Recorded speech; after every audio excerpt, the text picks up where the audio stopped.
Test Tower. The fire was burning in the hall. The swords were stuck into the floor. The number of attempts was reported to be 79, and the number of deaths was 315,850. This was all the result that humanity achieved. It was reported that the destruction of humanity would occur in 58 minutes and 33 seconds. In the office of the guy who saw this message, he scattered all the documents and hit the table with his hands. The destruction of humanity was reported to be in 58 minutes and 32 seconds. People on the street were very excited when they saw the message about their destruction. The destruction of humanity was reported to be in 58 minutes and 31 seconds. People looked at their phones in horror as they received the shocking notification. Test Tower, 48th floor. The whole hall was on fire. Dead players lay on the floor. There were messages in the chat from Raccoon Man, who wrote that everyone did their best. His message was answered by Claymore123, who wrote, "Just a second." A man, enveloped in a strong blue aura, landed on the burning floor in a hall shrouded in flames. It was reported that a challenger had set foot on the territory of the 48th floor of the Red Dragon Destia.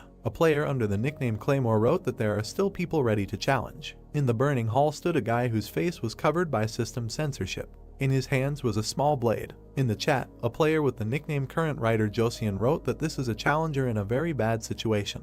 At the same second, the number of viewers who connected became more and more, breaking the mark of 7,500 players. A huge monster, with a bunch of sharp teeth in its mouth, growled loudly. It was a dragon. He was so huge that the challenger was just a fly in comparison. Fire burned in the dragon's eyes. Bowing his head to the newcomer, the dragon said that people do not know how to give up at all, after which he asked if, having lost such a huge number of their fellow tribesmen, they had really returned again. The challenger immediately said that there was still a lot to be done to prepare the fried lizard, adding that he was still on time. Raising his head proudly, the dragon angrily asked if the newcomer knew that even with such a death the process could be made much more painful. He raised one of his front paws, which began to accumulate enormous magical power. "But what's the point of talking to you?" the dragon suddenly said. At the same second, chains began to envelop the challenger's legs. Below him was a huge magic circle. His legs were quickly wrapped in chains, preventing him from moving. "Your ending will be insignificant," the dragon added. After these words, he directed a strong blow with his paw at the last opponent, who, although he could not move, stood up.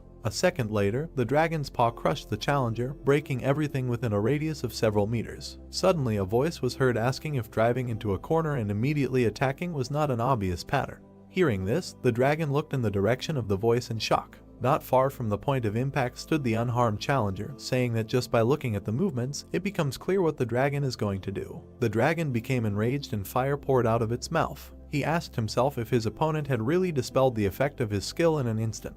"Not bad, man," the dragon said angrily, after which he added that, however, after that, he majestically raised his head, preparing to spew out flames, and concluded that the challenger had simply chosen the path to a more painful death. After these words, he released a huge stream of fire at the challenger. By moving its head, the dragon controlled a stream of flame across the entire battlefield. The unharmed challenger suddenly rose above the fire. Deftly turning over in the air, he rushed towards his opponent. Suddenly, a huge and ominous force enveloped the blade in his hand. Within a second, he delivered an incredibly powerful blow to the dragon's face. Jumping into the distance, he looked at the dragon, who bowed his head and cursed. The challenger hit the monster right in the eye, from which the player's powerful magic subsequently oozed out. The dragon was angrier and stronger than before. He threw up his head, spread his wings, and shouted that he would never leave the challenger alive. A system window appeared indicating that the Red Dragon Destia was taking advantage of the features of the Brest region. The voice of the challenger was heard, saying that this entire dungeon is located under the lands of Brest, however. He raised his left hand, which was enveloped in strong magic. "There are no reasons for evasion," he added.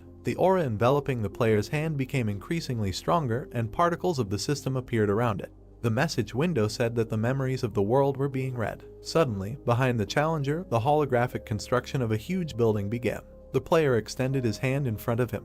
An alert appeared indicating that a limitless stock of recorded skills was being formed. "Hellfire," said the challenger, after which a sphere of flame appeared in his outstretched hand. Raising the blade, he told it to burst into flames with black tears. After these words, the blade of his weapon burst into black flame. "Fool," the dragon said in a terrifying voice, looking at the player. Strong fire magic enveloped him. The dragon asked the player if he really believed in the power of some skills and was now shouting at the top of his lungs, after which he added that he would never kill his kind. Raising the burning blade to his face, the challenger calmly said that at this level it was truly impossible, after which he said that this is why he would create it himself. Hellfire and Black Tears, the player said, waving his blade, when suddenly he shouted, ordering the two skills to unite. At that same second, the hellish flames began to mix with the dark flames. A notification immediately appeared, informing him that the S-level Hellfire skill and the S-level Black Tears skill had been combined. Both flames mixed, forming something new. In his head, the challenger said that this would be a skill higher by a whole rank. Then he added that even a dragon is not able to resist him.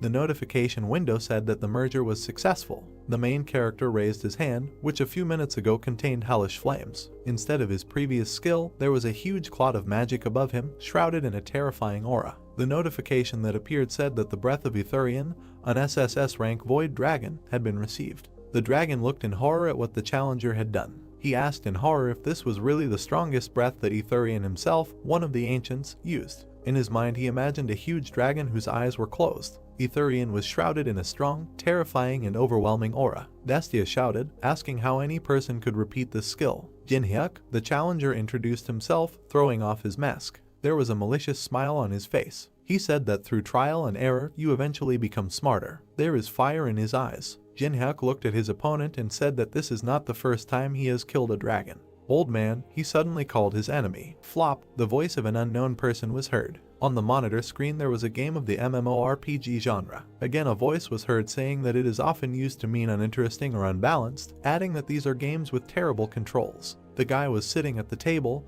and his face and body were illuminated by the light from the game. He heavily criticized the game, calling it very bad. Or if the game has an absurd level of difficulty, he continued his thoughts. A huge tower was in front of one of the heroes. The guy kept thinking that this virtual reality game Tower of Challenges exactly matched this description. After adding that after the launch of the game, Korean old men, each of whom considered it their hobby to outplay its creators, rushed to conquer this game. He introduced players of different classes who rushed to attack. The guy added that old people will refuse to eat and sleep throughout the year. However, after 3 years, people realized, he added, after some thought, presenting various bosses and mobs, deadly traps and slugs that destroyed players with ease. He said that Tower of Challenges is a game that impossible to pass. He remembered the huge and great Gate Guardian, who deserves to be called invincible. Afterwards, he remembered the many heroes frozen to death who arrived in the polar region with a temperature of -60 degrees, where it is possible to freeze to death in just an hour. The next thing he remembered was a huge labyrinth, more than 10,000 kilometers long. This was not entertainment, but real torture, he said suddenly. After that, he forcefully threw the virtual reality glasses to the floor. After that, the game went bankrupt, the guy said. Or rather, it almost went bankrupt, he added, remembering the destroyed wall. Everything in the hall he remembered was destroyed. There was blood and shrapnel everywhere. He continued to say that there were still a small number of old people who defied this damn difficulty. Jinhyuk was breathing heavily, huge drops of sweat running down his face. He stood at the very top of the tower. He received notifications that the 50th floor had been captured. After that, another notification appeared congratulating him that Jinhyuk was the first to clear the challenge tower. Is this really true? The main character asked himself exhaustedly, holding his hand, from which blood was flowing. He kept saying that he was just curious. He explained that, unlike others, he cleared the tower in a different way. Jinhyuk said that he repeated the same thing over and over again until he learned everything by heart and became confident that he could reach the goal. He recalled many moments of his passage through the various floors. Suddenly he added that he spent all 11 years on this. As Jinhyuk left the tower,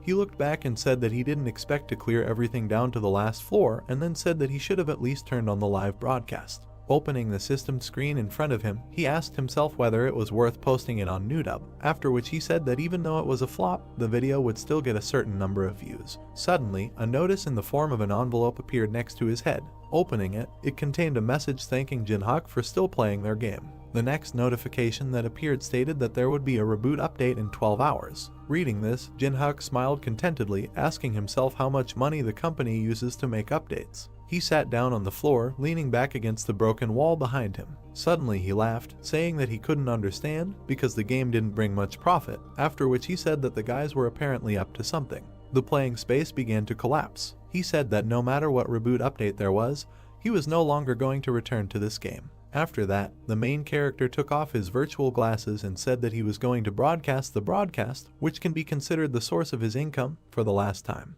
He reported that he had no family to take care of, although he was already 27 years old, after which he said that with all this, he could not live forever on only 500,000 won a month. Jin-hyuk looked at his room, which was littered with bags of trash. There were energy drink cans on the table. "It is necessary to tell the captain that he will not be involved in sports for some time," he added. The main character went to the window and opened it. Afterwards, he looked up at the night sky, dotted with stars, and said that he had once been told that he should aim to become a professional fighter, but now money is definitely more important than sports. It was late at night outside. The moon was already at its peak. Jin-hyuk started a stream, and 20 people joined in 3 minutes. In the chat they asked why he started the stream too early. The main character laughed while reading the chat. His table was filled with various foods and sodas. People in the chat noticed this and laughed and joked. Suddenly the face of the main character changed. He became very tense. He immediately turned to his chat, saying that he wanted to tell them something. People in the chat began to be outraged. The main character gathered his strength before speaking about the end of his career. Suddenly, taking a mug of alcohol, he laughed and said that he was just catching up on the atmosphere. Having emptied his glass of drink, he said to himself that tomorrow he needed to officially announce that he was winding down this business. After some time, he drank 3 bottles of alcohol and began to fall asleep. Opening his eyes, the first thing he saw were those same empty bottles, which were illuminated by the rays of the sun. Jin-hyuk lay on the bed in a depressed state. Standing up, he grabbed his aching head and stomach, saying that he needed to quickly post a video about passing the test tower. By pressing the power button on the power supply, the main character turned on the computer. Suddenly, a certain shock appeared in his eyes. He saw a stream called Tower of Challenges actually appear. There were 331,417 people attending the broadcast. He looked at it confused. "I don't know what to say. Has the Tower of Tests really appeared?" he asked himself. After that, he clicked on the login button. Once on the broadcast, he saw that all the people on the street were looking at a huge tower that had appeared in the middle of the city. The camera suddenly turned to the guy who started this broadcast. He shouted that this tower was from the game Tower of Challenges, launched 11 years ago. Immediately the camera focused on the sky, which took on a blood-red color. "It can't be," the main character said to himself, who watched the broadcast in surprise, after which he said that this happens when you first start the Tower of Tests. At that very second, a notification appeared in front of him, which greatly frightened Jin-hyuk. It said that the first stage of updating the new version of the challenge tower had been completed. The city was engulfed in darkness and the sky was red. The new message stated that all players must move to the next floor of the tower within 90 days. Exactly the same message appeared in front of all people, no matter where they were. In case of failure, it was written on the next system window. Mothers and their children read in amazement what was written before them. Humanity appeared in the following notice. The chair in the main character's room fell with a crash. Shocked, Jin-hyuk looked at the system screen in front of him. A drop of cold sweat ran down his face. He was confused. "Will be destroyed," the last notice stated. It was again reported that the first phase of the update had been completed. The main character was no longer in the room, only an overturned chair remained. A notice appeared indicating that people's level of adaptability and acceptance of reality was increasing amazingly. "You need to remain calm," Jin-hyuk said, but he himself didn't really live up to his words. Drops of sweat were running down his face, and there was hidden fear in his eyes. As he left, he quickly put on his jacket. In his head, he said that if the Tower of Testing had actually become a reality, then now was not the time to hesitate. Opening the door, he ran out of the apartment like a bullet, saying to himself that he should hurry to the place where he could get this item. Running out onto the landing, he said that the world might be destroyed. Grabbing the handrail, he began to quickly descend, saying that nothing could be done. In one leap he jumped over all the steps, and there was a malicious smile on his face. Jin-hyuk said that his heart felt like it was going to jump out of his chest. Central City. There is panic on the streets. One of the guys was looking on the internet to find out what time and how quickly he could get to Busan. Another of the townspeople shouted that it was impossible to stay in Korea at all. The guy in the yellow jacket, pointing with his hand, said that you can only survive abroad. Immediately the girl, showing everyone her phone, said that there was no point in going because these towers are everywhere. The main character rushed past all the townspeople. He ran to the subway descent. Stopping, he looked down, thinking to himself that now is not the time to run, but the time to move forward. He began to hastily go down the stairs with the thought that in the north of Korea this place was chosen as one of the territories outside the tower, adding that if you look at the countries, there are only 40 of them, and this place is the closest of all. At the top of the sign it said Central Underground. Below there was a beautiful fountain with statues of angels. Once below, a notification appeared in front of the main character, informing him that he had entered the event area. Jin-hyuk was serious. Looking at all the people below, he said that they were all people who played the first part of the Tower of Trials. He walked calmly between all the people who cast quick glances at him. In his head he said that everyone was just watching each other and there was nothing else left to do. Then he realized that the number of items that would soon appear here was limited, and, if he was lucky, there would be about 5 of them. Suddenly the guy behind called out to the main character. Jin-hyuk turned around in surprise. The guy had a wide smile on his face. Recognizing Jin-hyuk, he said that it was a miracle that he really came, because the main character spent all day playing with toys, hiding in the corner of the room. It was Jongsu, BJ partner of Paprika TV and owner of 500,000 subscribers on YouTube, a so-called successful celebrity, and at the same time, a representative of the company of which the main character was a part. Looking at him, Jin-hyuk displeasedly asked if now is not the time for a live broadcast. Pointing to everyone gathered behind him, Jongsu asked if he could see what was happening there. What other broadcast? Having slightly pushed the main character, Jongsu, with a smile on his face, asked what floor he had risen to and why hide this from a colleague with whom he works in the same company. Colleagues, the main character asked himself displeasedly in his head without answering anything to the guy who approached him.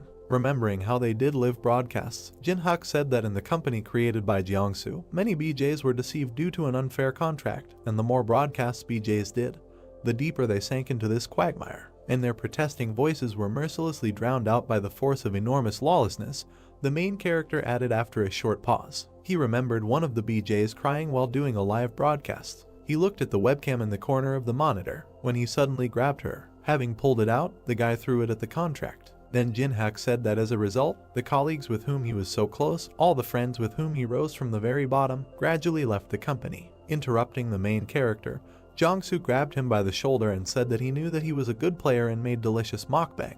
Jongsu had a kind smile on his face. He said that especially for Jin-hyuk, he was ready to change the terms of the contract to more favorable ones. Jongsu, the main character, coldly addressed his interlocutor. The world has changed. After that, he hit the guy hard in the nose, from which blood immediately sprayed out. Jin-hyuk shouted at him not to throw around words. At that same second, 2 of Jongsu's teeth fell to the floor. He covered his face with his hand, from which blood flowed non-stop. Jongsu fell to the floor, and the main character, looking down at him, said to himself that he even felt better in his soul. Turning away and walking away, he said that gradually he should begin to appear. Particles of magic were flying around the fountain. Suddenly something began to bubble in the water of the fountain.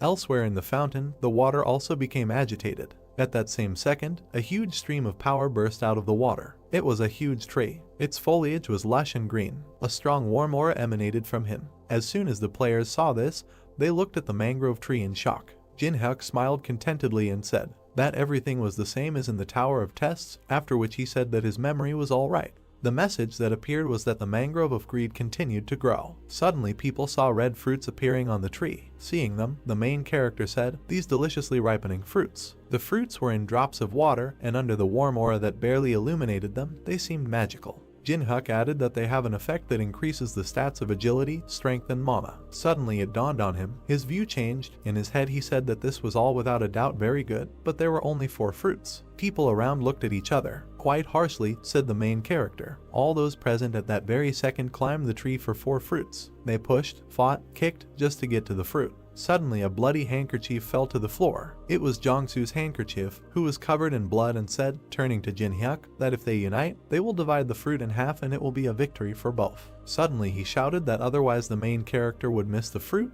adding that he was already late. Jin-hyuk looked at Jongsu coldly and did not answer. Turning away, he told him to sit quietly if he didn't know anything. "It's not time yet," he said firmly and with confidence. After these words, the main character smiled widely. People were maliciously eager to get the fruits. Suddenly one of them grabbed the fruit. He tore it off and bit it off greedily. A system window appeared next to him, informing him that his agility had increased by 3. Overjoyed, he waved his arms, shouting that everything worked out. Then Jin-hyuk said to himself that ordinary people don't even know about the existence of a tree with fruits. He saw people climbing up the tree non-stop. The main character added that people who have played only a few times will completely concentrate their attention on eating the fruits. He saw how people, one by one, began to fall from the tree. There was no emotion on his face. He was cool and calm. "And the old people," said the main character, creating intrigue. After that, a malicious smile appeared on his face. Suddenly he continued, enjoying a more perverted and cruel spectacle. A few minutes later, the tree root rushed to attack like a whip. He hit the ground around him with enormous impact force. In horror, people looked at the tree, jumping away. Suddenly one of the guys said that if you eat all the fruits, the tree becomes very dangerous. All those gathered began to leave in horror, passing by the main character, who did not move from his place. He looked at the tree, biding his time. Jiangsu also turned around, preparing to run away. Noticing him, the main character asked if he was really going to give up. Of course, the guy without 2 teeth screamed in horror. Disappointed with the answer, Jinhyuk said that the real reward of the event can only be obtained when all the fruits are eaten. Jiangsu stopped, turning to the main character. He asked, "Is he really telling the truth?" Looking at his interlocutor, Jinhyuk asked why he stayed here if it wasn't true. A bead of sweat ran down Jiangsu's face. Looking at the main character incredulously, he said in his head that he thought why he didn't show any interest in people, after which he said, so that was the reason. When suddenly he smiled madly and said in his head that he could definitely smell the sweet smell. Putting his hands in his pocket and spitting to the side, Jiangsu asked what he was going to do. In the eyes of the main character there was only confidence. He did not doubt anything. Jinhyuk replied, "That you need to get inside." Pointing to the raging tree, he said that if they moved close to each other, they would become easy targets, so be sure to approach the tree from both sides. "Are you really suggesting that we should focus our attention?" Jiangsu asked, interested. "Exactly," the main character answered, putting his hands in his pockets. They both prepared to begin the plan. Suddenly Jinhyuk said, looking at his comrade, that if at least one of them begins to hesitate, then that will all end. Jiangsu immediately replied that the main character should not worry, because this was not his first day in this game either. After a few seconds they moved. "Now," Jinhyuk said, after which he immediately ran in one direction. Jiangsu did not stand aside and also began to run, but only in the other direction. They surrounded the tree from different sides. Suddenly it stretched out huge and long roots. Jinhyuk deftly dodged the first root. Looking towards his comrade, he wanted to know how Jiangsu was doing. Jiangsu stood still with a crazy smile on his face, asking the main character who would listen to him.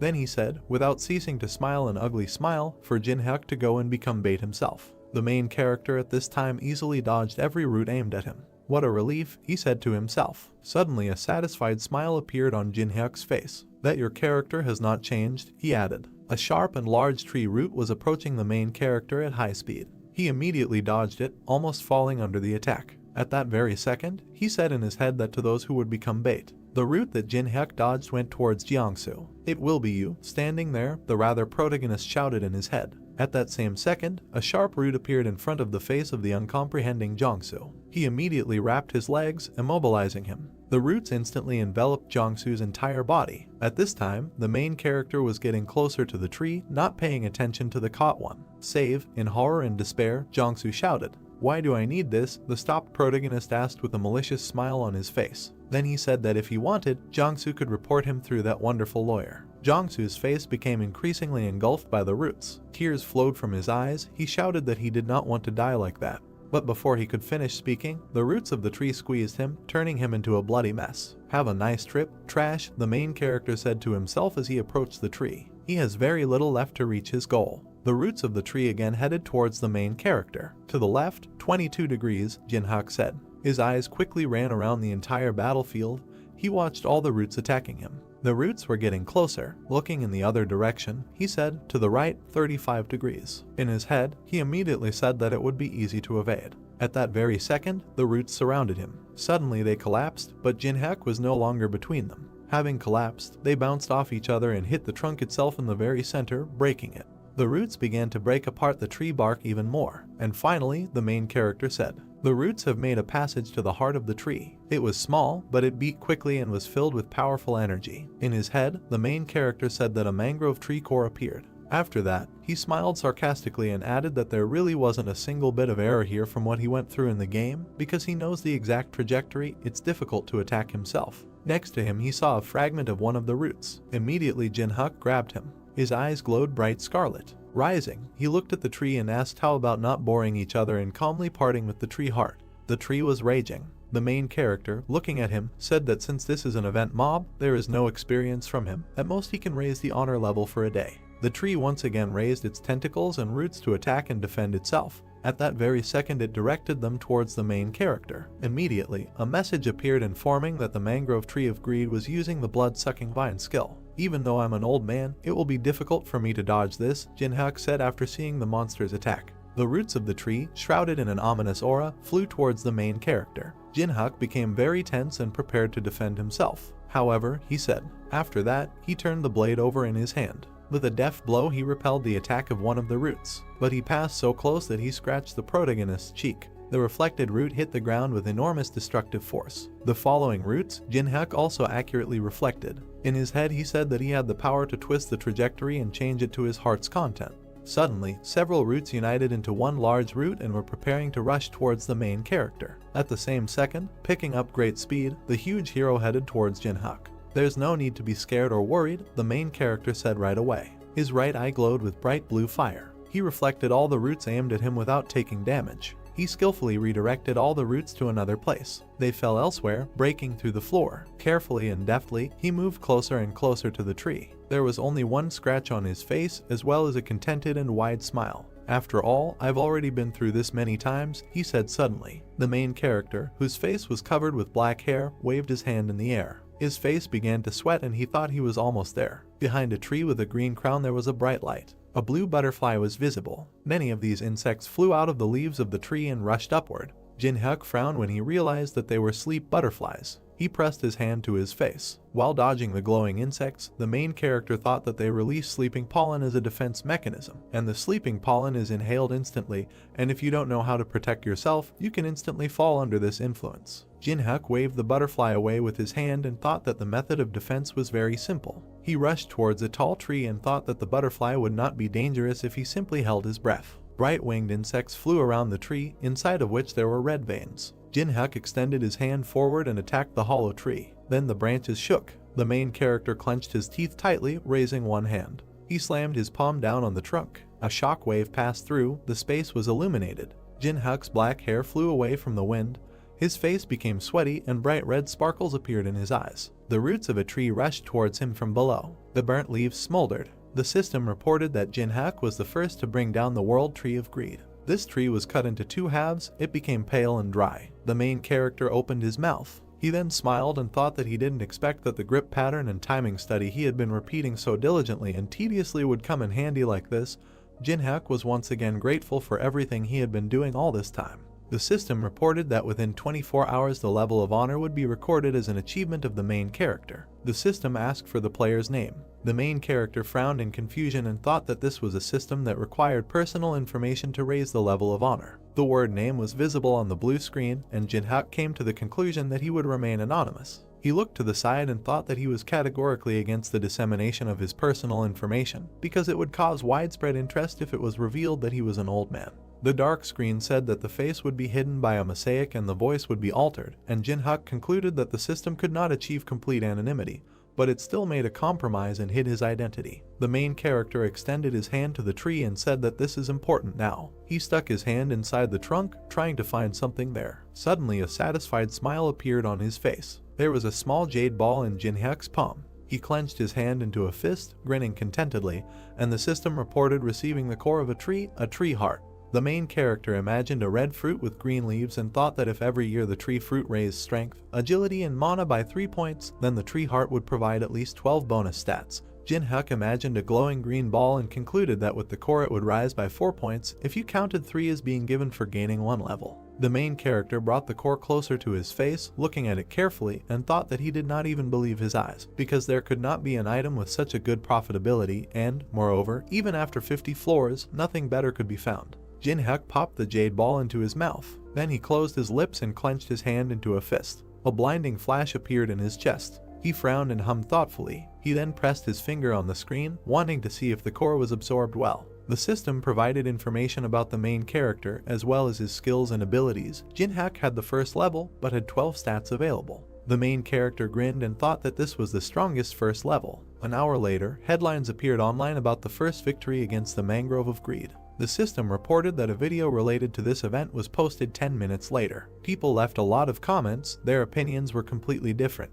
Jinhyuk imagined people typing on phones and computer keyboards and thought that, except for a few comments at the beginning, everyone was sure that this news was absurd. The system reported that the video was downloaded. On the screen was Jinhyuk, whose face was hidden by a mosaic. He thought that as soon as the video was uploaded online, all doubts disappeared instantly. Netizens left even more comments expressing their admiration. A shot of the main character attacking a tree appeared and Jinhyuk thought that some people were excited and some were not, but people who saw the video had the same reaction. The main character pursed his lips, his gaze looked serious. The user under the name Kingsman introduced himself as director Park Hoshik. He offered the main character to enter into a contract. A user named Black Dragon commented that Jinhyuk would definitely contact him and that he would give him as much money as the main character asks for. Jinhyuk looked at the phone screen, asking if it was really that incredible, and then said that defeating the mangrove tree of greed while being at the first level is not easy. Sitting in his chair, he added that at the same time it was not so surprising. The main character looked to the side and thought that other people had never reached the second part of the tower. He constantly forgot that he should not judge others by himself. Jinhyuk looked at the computer and thought about the mentioned 1 billion, and then remembered that he lived a hard life during which he could hardly even earn enough to eat. There was a video camera on the windowsill, and the main character thought that he was often late on rent. There was fast food on the table. Jinhyuk thought that there were even times when, saving money for food for mukbang, he could go hungry for several days. Jinhyuk was holding a drink in his hand and eating. He thought that if he had been offered this money a day ago, he would have accepted their offer without hesitation. He remembered standing in front of the destroyed tree and thinking that now he was not going to share the information he had, even for $1 or $10 billion. Jinhyuk clenched his hand into a fist and grinned contentedly. He remembered his fight with the tree and thought that the most important thing now was the monopolization of information. Holding the phone in his hands, the main character thought about the next place he would go. He imagined a tall, dark building and thought that while he was busy playing the game, the mana flowing out of the Tower of Trials had filled all areas of Seoul. And if anything had been changed, it would be the relics that were outside the tower and subsequently became sacred. Behind the glass was a long sword, illuminated by 2 small spotlights. The weapons began to evaporate, and the main character thought that the sacred relics, which have abilities from legends, are in the tower, so now Jinhyuk is talking about a replica, or in other words, a duplicate. Looking at his phone, he thought about the place where he could get the most lions. The main character stood in front of the People's Central Museum. A jug, a shield, a sword, and a scroll with hieroglyphs were floating in the air, and Jinhyuk thought that the National People's Museum was a place where many relics were kept, and it was like a kind of treasure warehouse. The protagonist frowned and thought that the problem was that he was not the only one targeting them, and unlike the mangrove tree of greed, which only appeared in 7 places in Seoul, the People's Central Museum was only one, and many would definitely gather from all areas those wishing to obtain relics. He imagined 4 people whose faces were difficult to see, and came to the conclusion that among them there would be old people. Jinhyuk grabbed the doorknob. The system reported that he had entered the event area. The main character opened the door and thought that it was quieter than he expected. He assumed that no one had come yet. Suddenly Jinhyuk clenched his teeth tensely. Putting his hands in his pockets, he thought that, as expected, someone had managed to come first. Someone's burnt corpse could be seen against the charred wall. The main character put his hands in his pockets and thought that the world had changed, so he assumed that people were also changing after him. But the difference between expectation and reality turned out to be significant, and within a day everyone became too fearless. He looked at the stairs and thought that they were targeting the sacred relics that were kept in the halls of the Middle and Modern Ages. Jinhyuk presented the Didoyanjido map, a relic that everyone wants to get their hands on.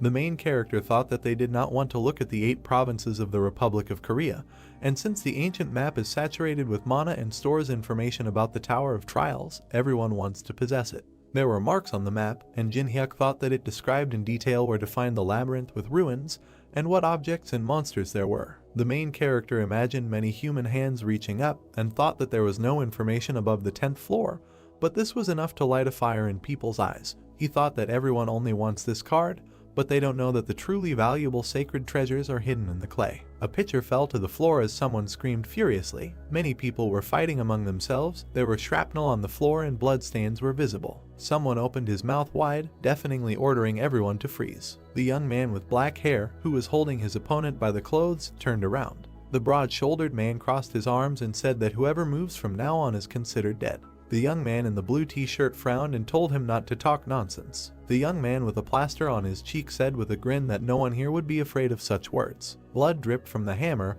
and the man listened with a displeased look as he threatened to crush his skull. Suddenly the man clenched his teeth, his eyes turned red, and he hissed angrily that they really didn't understand the words. He clenched his hands into fists and began to scream loudly, tearing the fabric of his clothes. The girl with short hair asked in shock if this man had a personal ability, and the boy with the bandage on his face said that it was dangerous. The man turned into a gray-skinned monster and declared that the card belonged to him. He clenched his jaw angrily, his eyes emitting a red light. The old man in the blue vest closed his eyes and said with a laugh that he could not agree with these words. The man frowned, asking if he was crazy. Janu walked closer to the man and introduced himself. He frowned and yelled loudly so that the old man would already understand the situation and disappear, and that he could wring John's withered neck like a shaking chicken's head. John said with a slight smile that the man was very rude. Then he snapped his finger. With an angry expression on his face, the old man asked whether the man would quickly break his neck or turn him into a coal. Fire appeared on John's finger. The man frowned in shock, suggesting that it was magic.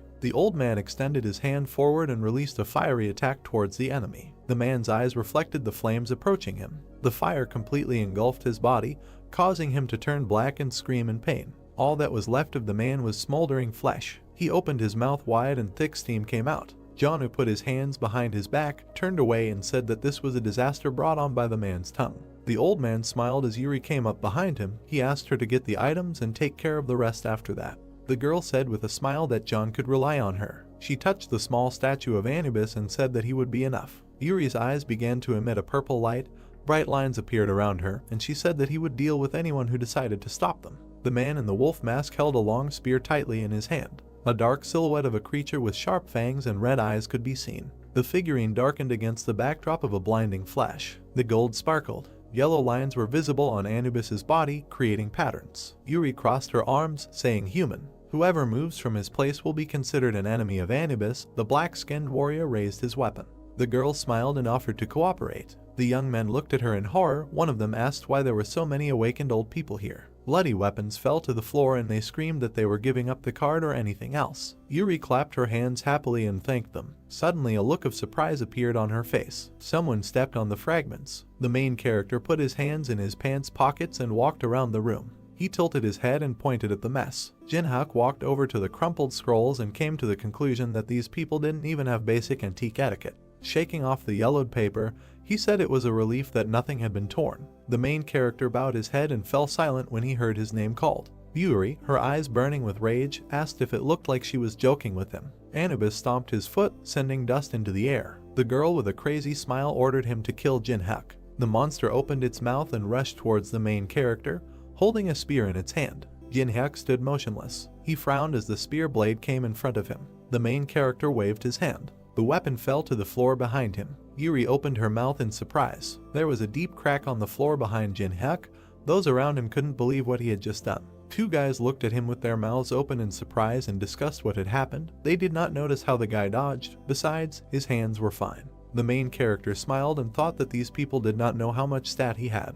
He looked at the dark figure of the ancient Egyptian deity and asked Yuri what she was going to do after losing her only weapon.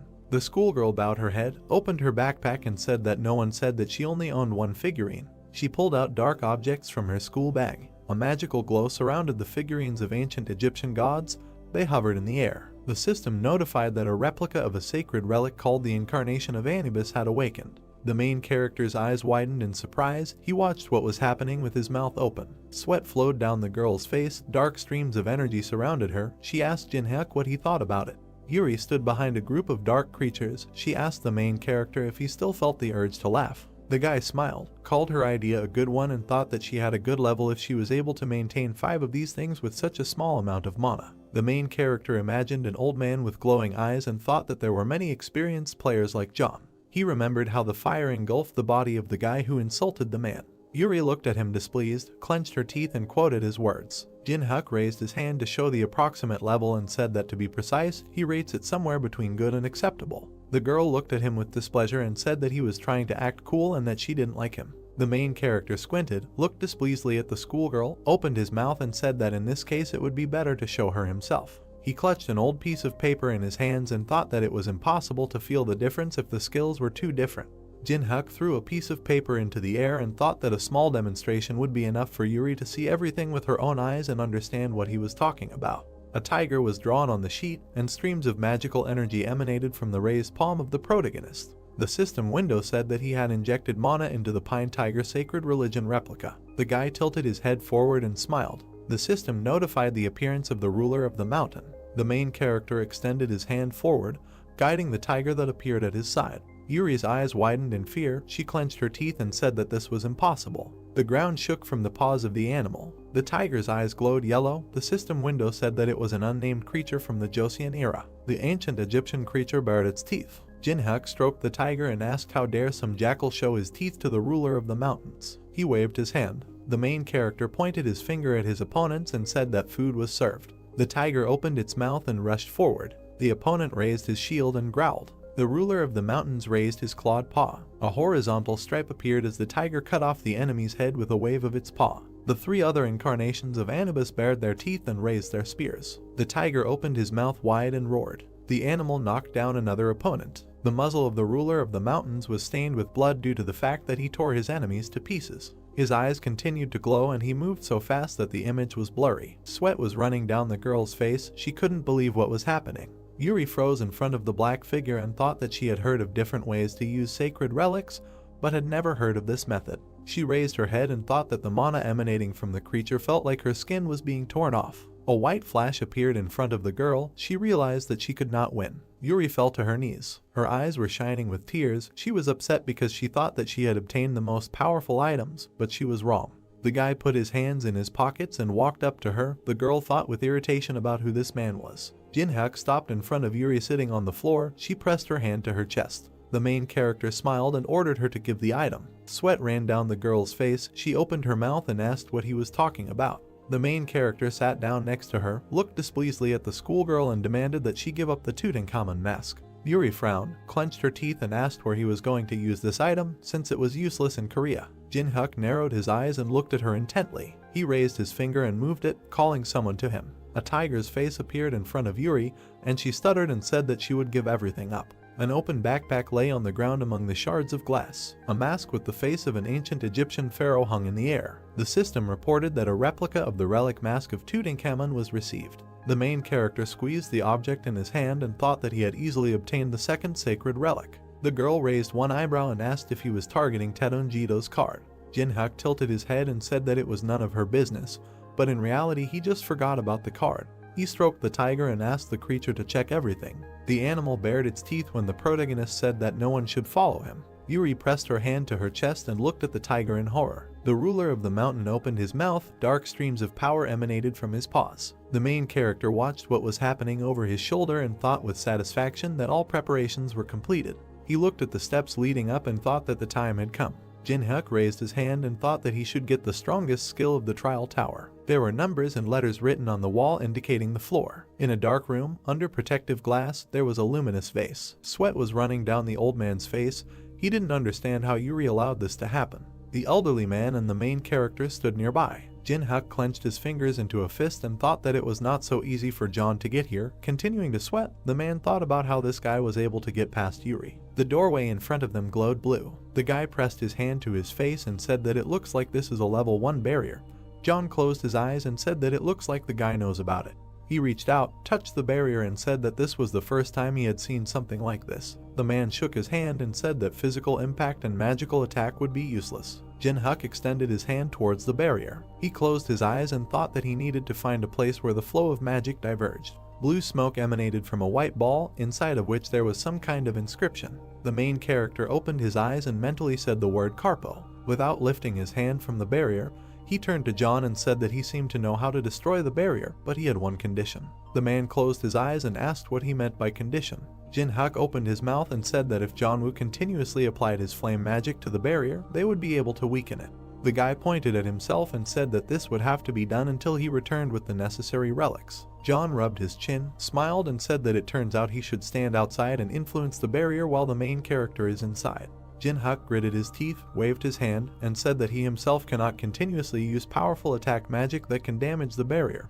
Although his proposal sounds dubious, but they have only one way out, because dawn will come soon, so he is ready to give the old man the card and take something else for yourself. John Woo frowned and thought that the worst possible outcome would be that he would receive nothing for his work. The man closed his eyes and asked the main character, and he promised that he would give the card to him. The guy smiled and said that he did not want to become an enemy of a person who possesses high-level magic. The main character narrowed his eyes and looked at Jonah in confusion, who sighed and thought that he had no other options but to trust this man. The man hid his hands behind his back and told the guy that he believed him. The young man looked at the barrier and asked to take care of it. The fire enveloped John's hand. He bowed his head and said that he would do his best. He gritted his teeth with effort and summoned even more magic. He directed a stream of fire at the barrier, preventing them from passing. The shield cracked from contact with the fire. Jinhyuk frowned, shouted that he went and mentally said the word Carpo. He covered his face with his hands and jumped through the barrier. The guy landed on his feet. With sweat running down the man's face, John opened his mouth and told the guy to hurry up. The main character smiled, waved and thought that he planned to try his best. The guy turned away and mentally added that he would do everything his own way. Behind the glass lay a book with ancient hieroglyphs on the cover. Magic sparks came from the traditional Korean outfit. The rectangular object also released magical energy. Jin-hyuk hid his hands in his pockets, looked around and thought that, unlike the lower floor, everything here looks as if no one has been here. He looked at the broken display case.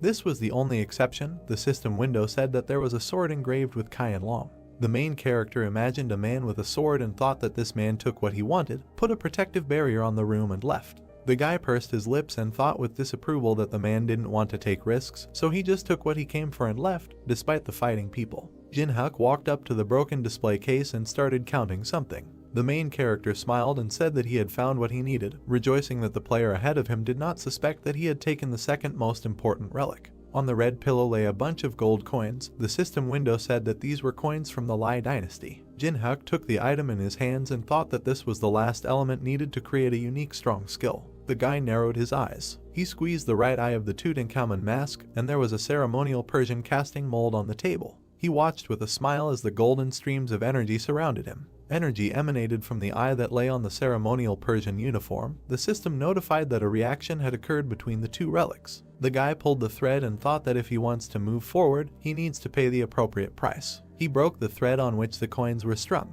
Jin-hyuk waved his hand and the coins began to fall down. The main character put his hands in front of him, protecting himself from the golden streams of power. The system reported that a reaction had occurred between the three relics. The system window said that Jin-hyuk had overcome the disgusting probability percentage and succeeded in unification. Without lowering his hands, the guy smiled. The system notified that a new relic of the Eye of Truth of rank SS had been received. A golden glow surrounded the black eye. In the system window it was said that this relic allows you to open a window of another person's state and distinguish truth from lies 3 times a day. The main character looked at the object hovering above his palm and thought that the Eye of Truth was the best among the 5 eyes existing in the world, but he did not come to the museum that night for this. The system sent a notification that Jin-hyuk completed a hidden quest by combining 3 replicas below Class B to create an SS class item. Blue streams of energy surrounded his legs. The system window said that he had fulfilled the necessary conditions. The guy closed his eyes. The main character imagined white squares and thought that he would copy and collect the abilities that exist in this world, and then use these skills to create stronger ones. Jin-hyuk imagined a flash of light and thought that this would be his weapon to become the strongest in the trial tower. His body was surrounded by blue streams of energy. The system reported that he had received the personal ability of unification and that the memories of the world were in the process of being created.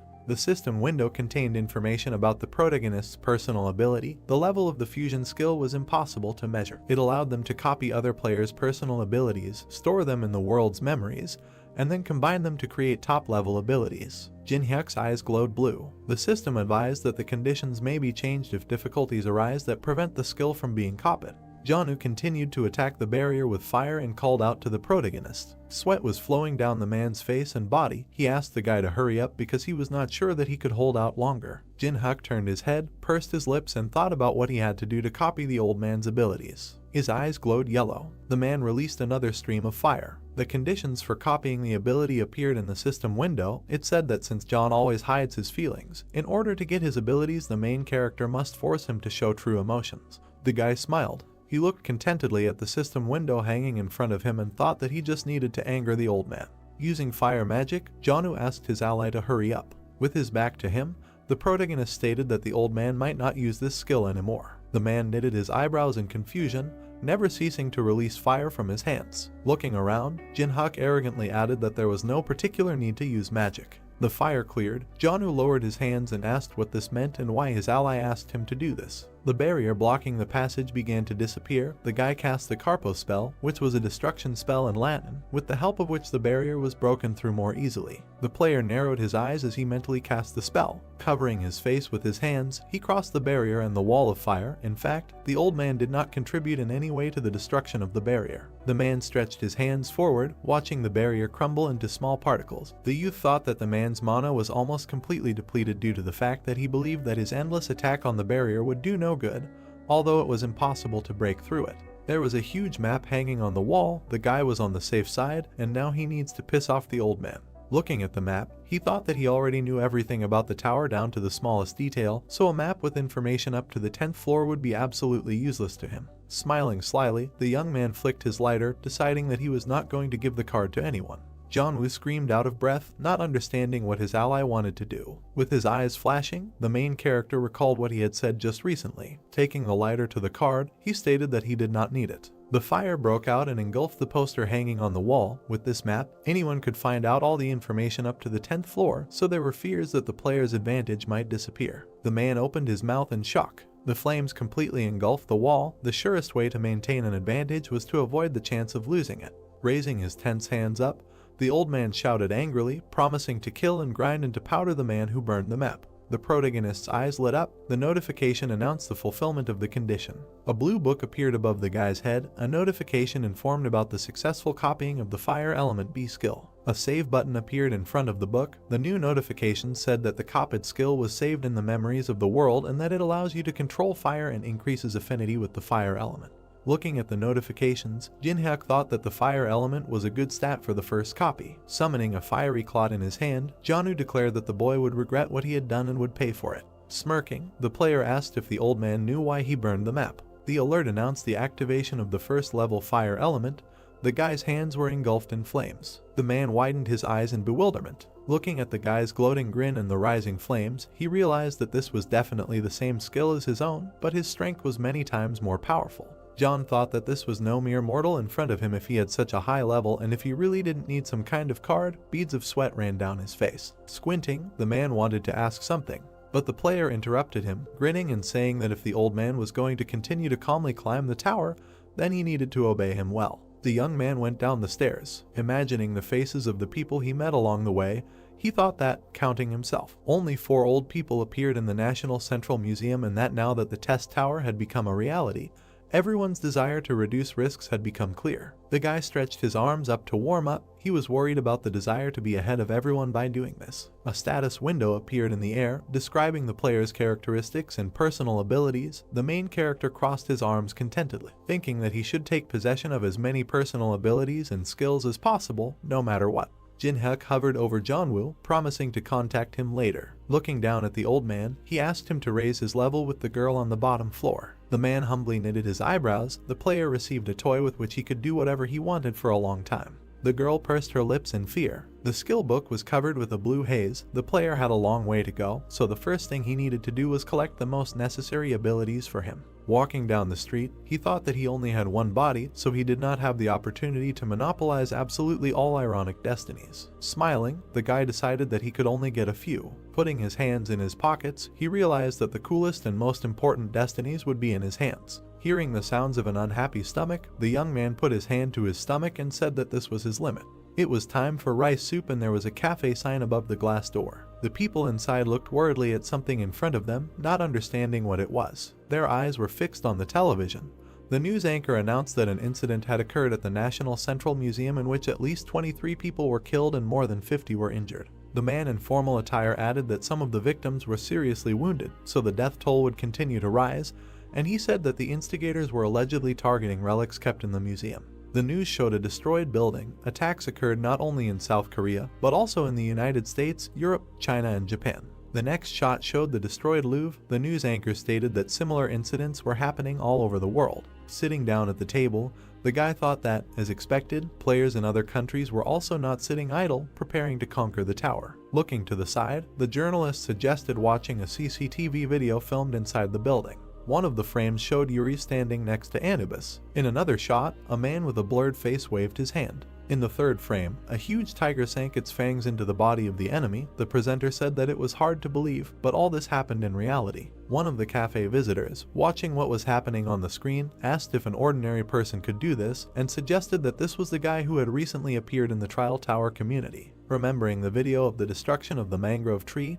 he remembered the familiar movements, scratching his temple. The main character thought that there were too many people who began to recognize him, and that he needed to think about how to hide his identity. Looking at the camera, the news anchor announced that the government was investigating the origins of a building of unknown origin called the Test Tower, and that a special department, the Association of the Awoken, had been founded for employees who could now use special abilities. Curling his fingers thoughtfully, Jinhyuk decided that the government had reacted faster than one might have thought. Pouring water into a glass, he thought that, Judging by the fact that they had formed a department of people who had already awakened personal abilities, they had decided to accept what happened in the museum as something inevitable, although, in his opinion, it would take at least a few weeks before such a decision is made. The news anchor offered to meet with the participants and listen to the details. Holding a glass of water in his hands, the guy looked at the TV. A man with a scar on his face appeared on the screen, introducing himself as Sanjin, the head of the Awoken Association. The player frowned when he saw him. The man knitted his eyebrows sternly, saying that the reason he was here was to recruit awakened ones, and that everything would depend on the level of the players. But the government promised that the pay would be that of a 7th grade civil servant,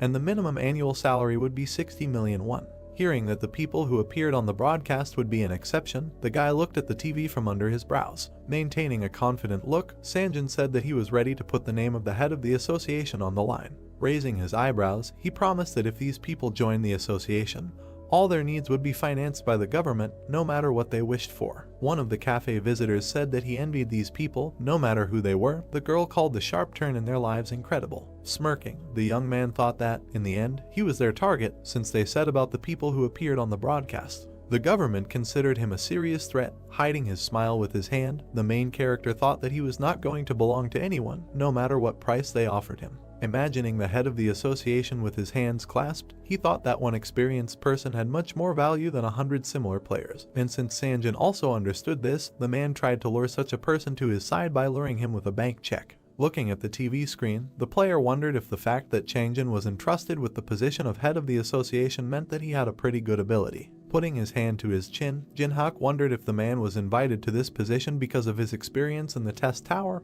but hoped that he did have a good ability. Smiling, he concluded that he would certainly feel the beauty of copying. The guy looked at the wall clock. The time showed exactly 7 in the evening. The hands on the clock showed different times. When the hour hand points to the new time, the tower of tests will open, stars twinkling above the tower that rushes into the sky. The notification announced that the challenge tower had been opened. Players found themselves in front of a river with floating islands floating above it. The main character stood among them. People urged not to crowd. Someone said that this was completely the same as what they had done before. Smiling, the guy thought that everyone looked so much like newcomers. A bag of coins appeared in the air. A notification said that in honor of entering the tower, 100 coins were given out that could be used inside the tower. Gold coins fell from the sky. Notifications explained that players must film their achievements and upload them publicly to receive 100 coins for every 10,000 views.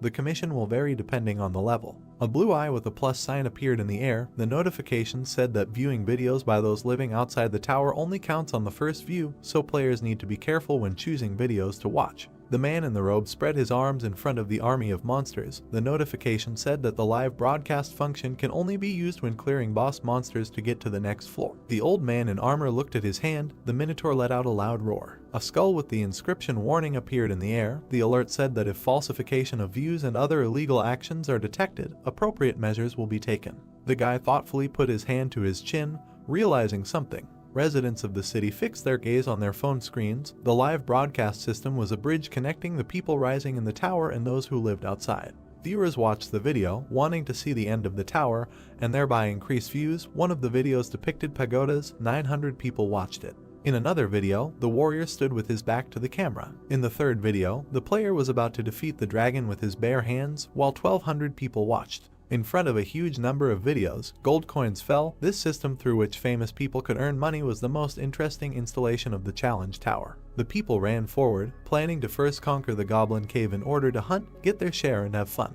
Someone hit the guy with their shoulder. The man pushed him away. The main character thought that everyone was in too much of a hurry. Standing in the middle of people running forward, he assumed that the newcomers wanted to clear this place as quickly as possible and be ahead of everyone. But for him, getting coins was not difficult, because he already knew everything. But the guy was not going to upload the video so as not to share important information, even despite the reward. Looking back, he decided that this could cause him great damage. Satisfied with his hands in his pockets, Jinhak had already decided what he needed to do first. Smiling, the guy thought that this was a slightly different road, different from the others. At that time, after clearing the beginning of the 30th floor of the tower, there was a period when there was no way to advance further. So the player collected hidden parts, searching the lower floors to climb to the next ones. The young man pulled back the lid of the stone box. Using a torch, he searched it. Moving further through the dark dungeon, the guy constantly analyzed every step of the path traveled. The light of the torch illuminated the carved walls of the dungeon. The player managed to find solutions in the ruins alone. His expression suddenly became very tense. Dropping the torch, he realized that his character was worthless from the very beginning. His hand, clenched into a fist, shook with anger. The result of searching all the lower floors was the realization that the character whom the player had been leveling up, having spent several years in suffering, was himself pathetic. A notification popped up asking you to confirm deleting the character. The guy clenched his teeth in disappointment, thinking that he had devoted himself entirely to such absurdity. Time spent on doubt was an unaffordable luxury for him, so he decided to go all the way from the very beginning and confirm the deletion of the character. Blue particles sparkled around his body. With his eyes flashing, the main character decided to definitely reach the end next time. Looking up at the sky, he thought it was 6 years ago. In front of him stood a huge gate strewn with human skulls and bones. A notification said that inside was the Level B Labyrinth of Crete, the feature of which was incredible intricacy, and the presence of traps of various types. Crossing his arms over his chest, Jin-hyuk thought that the foundation for a breakthrough above the 30th floor would be the accumulation of the base, and the key to the essence of the cleanup was in the Livarento's labyrinth. Gritting his teeth, the guy thought that he didn't expect to have to do this again. By touching the gate, blue runes appeared in front of them. Having opened the gate, the player decided to start walking through the labyrinth. The entrance to the labyrinth appeared in front of him. Ancient Greeks were depicted on the walls. On the floor in front of the entrance to the labyrinth stood a bust of a bull. Seeing a familiar picture and smelling a familiar smell, the guy smiled. White butterflies were flying under the ceiling. One of them flapped its wings and descended. The insect landed on the finger of the player, who was glad to see them. Suddenly he looked back. Seeing a crowd of people in front of him, the young man asked who they were. The girl smiled, stating that they were looking for a place to hunt and, seeing an open labyrinth, decided to go in before it closed. 10 minutes ago, before the invasion of the labyrinth, the squad noticed how someone opened the gate. A guy with red hair said that they followed a man who showed by his appearance that he knew something. Another member of the squad asked why this person immediately went into the labyrinth. They were surprised that the player managed to open the door of the labyrinth without a key. Looking down, the girl offered to follow him. The blonde crossed his arms and protested, saying that they didn't know what type of labyrinth it was or how big it was. Leaning on a tree, the girl said that they need to think with their heads, because they know very well what is most important at the beginning of the Tower of Tests. Looking up, she explained that the player had entered the labyrinth without a key and that the dungeon was on the first level, which meant that its degree of difficulty was not that high. Looking after the man entering the labyrinth, the squad member concluded that this was possible because the labyrinth was located on the first floor. Blowing a bubblegum bubble, another girl asked if this person would obediently share objects with them. Smirking, her ally replied in the negative. Looking at the labyrinth with burning eyes, she declared that the squad would force this player to remain in the dungeon forever. Smiling sweetly, the girl said that her squad saw an open labyrinth and decided to go into it. The other team members stood behind her. The girl stated that it would be better if they entered the maze altogether, because the more people sharing the burden of danger, the better. The main character thought that these guys were confident in their numerical superiority and were trying to outwit him. His eye lit up. A notification announced the activation of the Eye of Truth. Pointing at herself with her hand, the girl said her name and said that she was 22 years old and that earlier she had reached the second floor of the test tower. In the status window that appeared, it was said that Pakana had the skills Contact, Quick Step and Weak Healing. Seeing the inscription Skill Contact, the guy thought that this was a rather interesting ability, allowing one to get closer to an object encountered for the first time in a natural way. The notifications that popped up also suggested that a feature of this skill was the ability to get rid of the feeling of awkwardness, and the condition for copying was being alone with the owner of the ability and for 240 hours. Remembering the woman with demonic wings, the main character thought that Contact would help control her. A guy with red hair standing behind the leader of the squad introduced himself as Kalsik and said that he curled up in the process of passing the first floor. The girl in the lilac sweatshirt introduced herself as Hemin and added that she also only went to the first floor. Blowing up a bubblegum ball, the girl named Jangmina said that she went to the third floor. The blonde introduced himself as Minguk and stated that he had never played the Tower of Challenges. The guy with glasses scratched the back of his head, introducing himself to Quan and saying that this was also his first trip to the tower. The main character smiled and said his name. Turning away, he thought that the squad could hit him in the back of the head at any moment, so there was no need to remember their names. Pakana hugged his hand and called him by name. Looking into his eyes, the girl asked which floor in the test tower he had reached. Pressing close to him, the squad leader activated the first level Contact skill. The girl smiled sweetly. Red flowers appeared around them. Turning her back to him and replying that he had risen as far as he could, Jin-hyuk understood how this skill worked and thought that if he did not know about the existence of such an ability, then it would have worked. Raising her eyebrows in surprise, Pakana asked herself what went wrong, because the effect of Contact should have already manifested itself. Hiding her hands behind her back, she asked her new ally to tell her what types of monsters there were in the labyrinth and what abilities they had.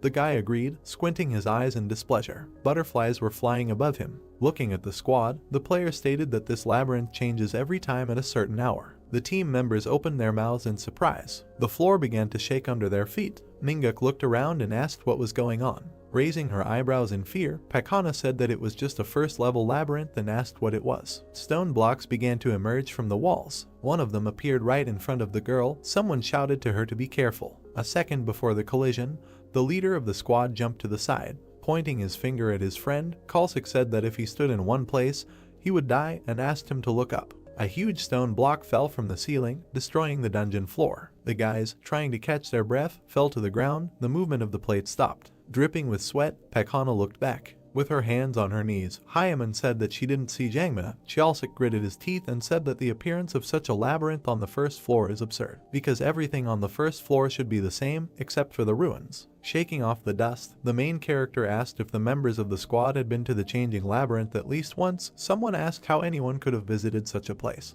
Knitting her eyebrows together in frustration, the squad leader said that this was too dangerous for the first level and that they needed to get out of here now. Looking at Hyaman, the girl asked her to find a way out using her ability. Hyaman replied that during the change in the labyrinth, her ability was deactivated, and tears appeared in her eyes. Having widened her eyes in fear, Panhaka realized that they were locked here, not even having the opportunity to find an emergency exit. As Jinhak watched the girls talk, he realized that the group, full of confidence, had only entered the labyrinth because of their ability to navigate, because they thought that knowing about the labyrinth would turn their foray into a trip to the neighborhood supermarket.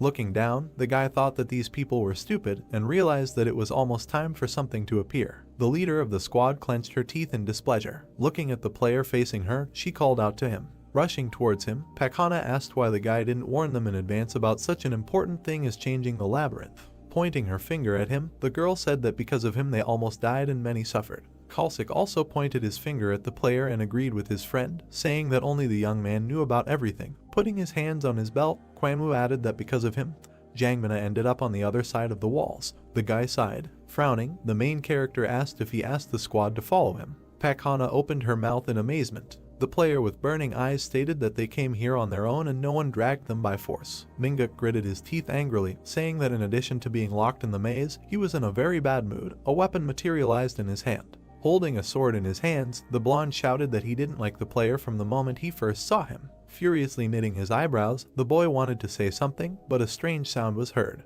The axe hit the wall with a crash. Minguk fell to the ground, dropping his weapon as blood gushed from his body. Holding her hands to her chest, Hyaman fearfully called out to her friend, her mouth open. Quanwu asked how this happened. A huge hoof hit the ground. The Minotaur opened its mouth wide and let out a loud roar. The squad watched in fear as the enemy appeared. Weapons appeared in the hands of the guys. A bloody axe was sticking out of the wall. Suddenly he disappeared, leaving a crack on the wall. Taking the axe in his hands, the Minotaur swung it to strike. Raising her eyebrows in shock, Pakana thought that now they would definitely die. The main character jumped out of his seat, ordering the squad to move aside. Putting his hands behind his back, he rushed towards the enemy, leaving the guys behind. The leader of the squad watched him in fear, not understanding what he was doing. Just as the monster was about to strike with his axe, Jinhyuk ran up close to him. The monster hit the ground in front of him with force, throwing shards of tile into the air. The player ended up in the air directly above the enemy's head, a notification announcing that the dodge was successful. Smiling, he thought this was a great opportunity. The wound on his shoulder didn't bother him at all. The notification said that the hidden breach stat had been obtained.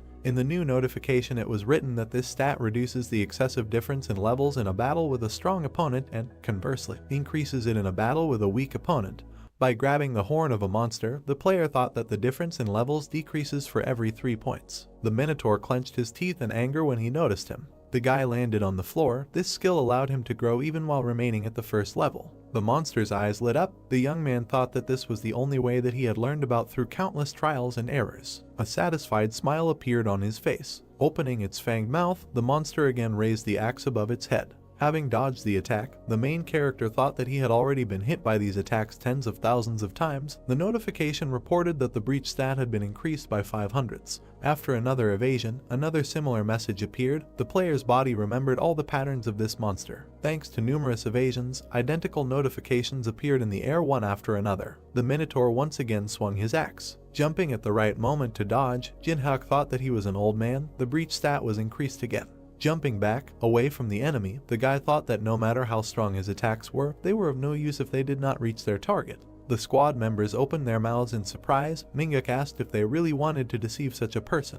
With her eyes widening in fear, Pakhana thought that it was crazy to plan to kill such a monster and take away the rewards. The Minotaur clenched his teeth furiously. The player smirked, stating that his enemy was swinging the axe very slowly over and over again, but still hoped to hit at least once. The monster bared its fangs and growled. The axe headed towards the enemy. The blade ended up right at the guy's neck, but the way to become stronger in a short time was simple. This method was to take a chance by placing a bet and putting your life on the line. The blade flew past. A small cut appeared on the neck. The reward was given based on the life-threatening danger. The notification said that the player managed to evade a fatal attack at the last second, so the breach stat was increased by 1. Looking at the notifications, the young man thought that getting 1 stat point for a scratch was a good exchange. His fingers were stained with blood. Having dodged the next blow, he thought that the situation would become much more dangerous if he made a slight mistake, so he needed to finish it. Looking at the squad standing by the wall, the main character thought that the secondary characters had decided to leave of their own free will. Grabbing her friend's hand, Hyaman said that she wanted to leave here as quickly as possible.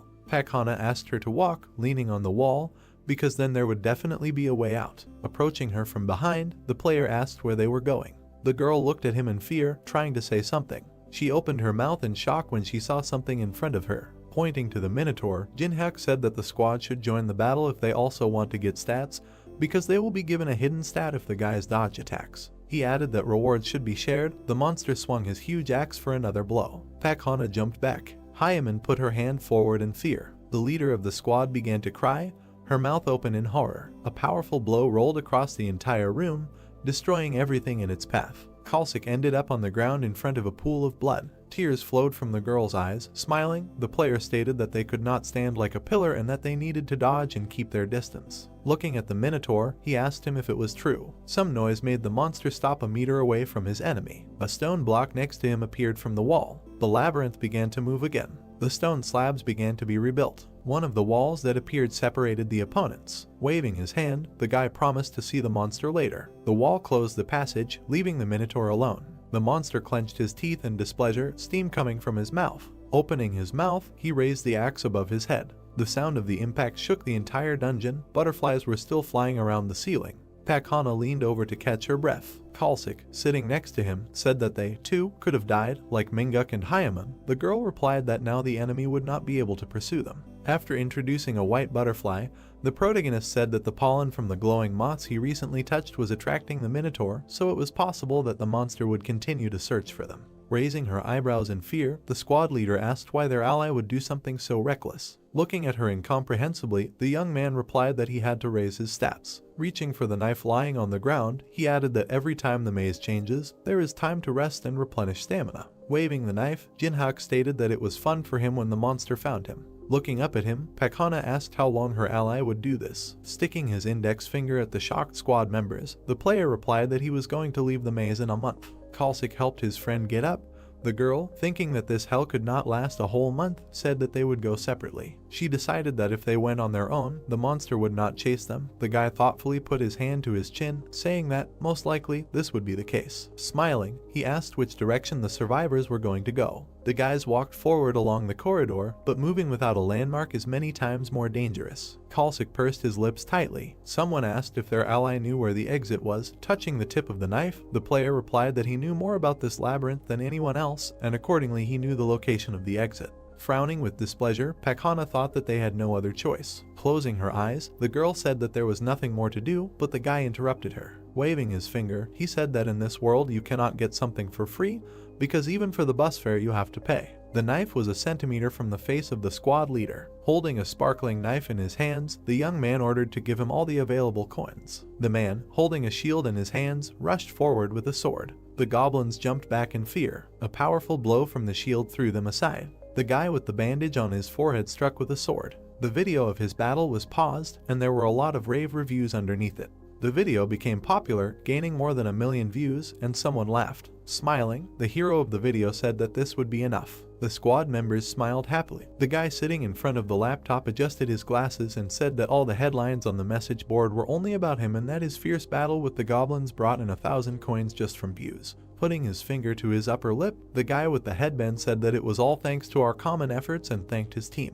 Another member of the squad, summoning blue arrows pointing upward in his hands, said that the audience probably thought that his friend did everything solo. Because they edited the video very well, the guy with glasses said that no one noticed that the swordsman added buffs. Suddenly the guy in the blindfold raised an eyebrow questioningly. Seeing that a user under the nickname Bald Guy left a negative comment, the person at the computer said that he was ruining everything.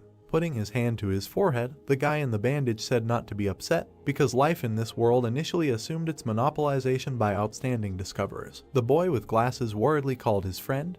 The notification said that a new video had been uploaded to the Walk of Fame. Because of the new video, the squad's video ratings immediately dropped. Approaching the screen, the guy in the blindfold asked why this happened. The preview video, titled "For the First Time in the World, Succeeded in Strengthening an Object Tenfold," showed a shining knife. Looking at the many positive reviews, the young man called it absurd. The number of views exceeded 1 million. 10 minutes ago, the main character crossed his arms over his chest and asked everyone to mind their own business. Waving his hand, he asked the squad to pick moss and prepare a sleeping place, as well as find logs to start a fire. Kalsik agreed and walked away. Gritting his teeth in dissatisfaction, he looked back at his maliciously smiling ally. Looking to the side, Jinhyuk called up the status window and opened the exchange. The message that popped up in front of him said "Welcome to the exchange." Moving his hand over the notification, the guy thought about what he needed to buy. Enchanted tarot cards worth 70 coins appeared in the air. Then a fragment of an old worn bronze key appeared, worth 80 coins. Behind him appeared a piece of a wooden cartwheel worth 300 coins. Then a scroll appeared, a lotto booster worth 10 coins. The player smiled contentedly.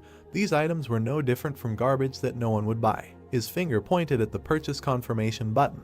The notification thanked for the purchase. The most important thing was the knowledge of how to use these items. Holding his hand over the wave of blue energy, the guy decided to combine the key, tarot cards, and a piece of the wheel. Blue energy surged through his body, a notification announcing that the merger was successful. A wheel of fortune appeared in the air with a picture of fortune in the center. The notice said that this artifact could raise luck to its highest value for 10 minutes, but since it was not completed, the scope of use was limited. The wheel of fortune shone in the air above the young man. Summoning a knife in his hand, he thought that if you do not know the limit of its use, then, to the best of your ability, the luck you receive can be what pushes a person from heaven to earth. Grasping the wheel with his hand, the main character thought that its limit was known to him, because his life remembered everything.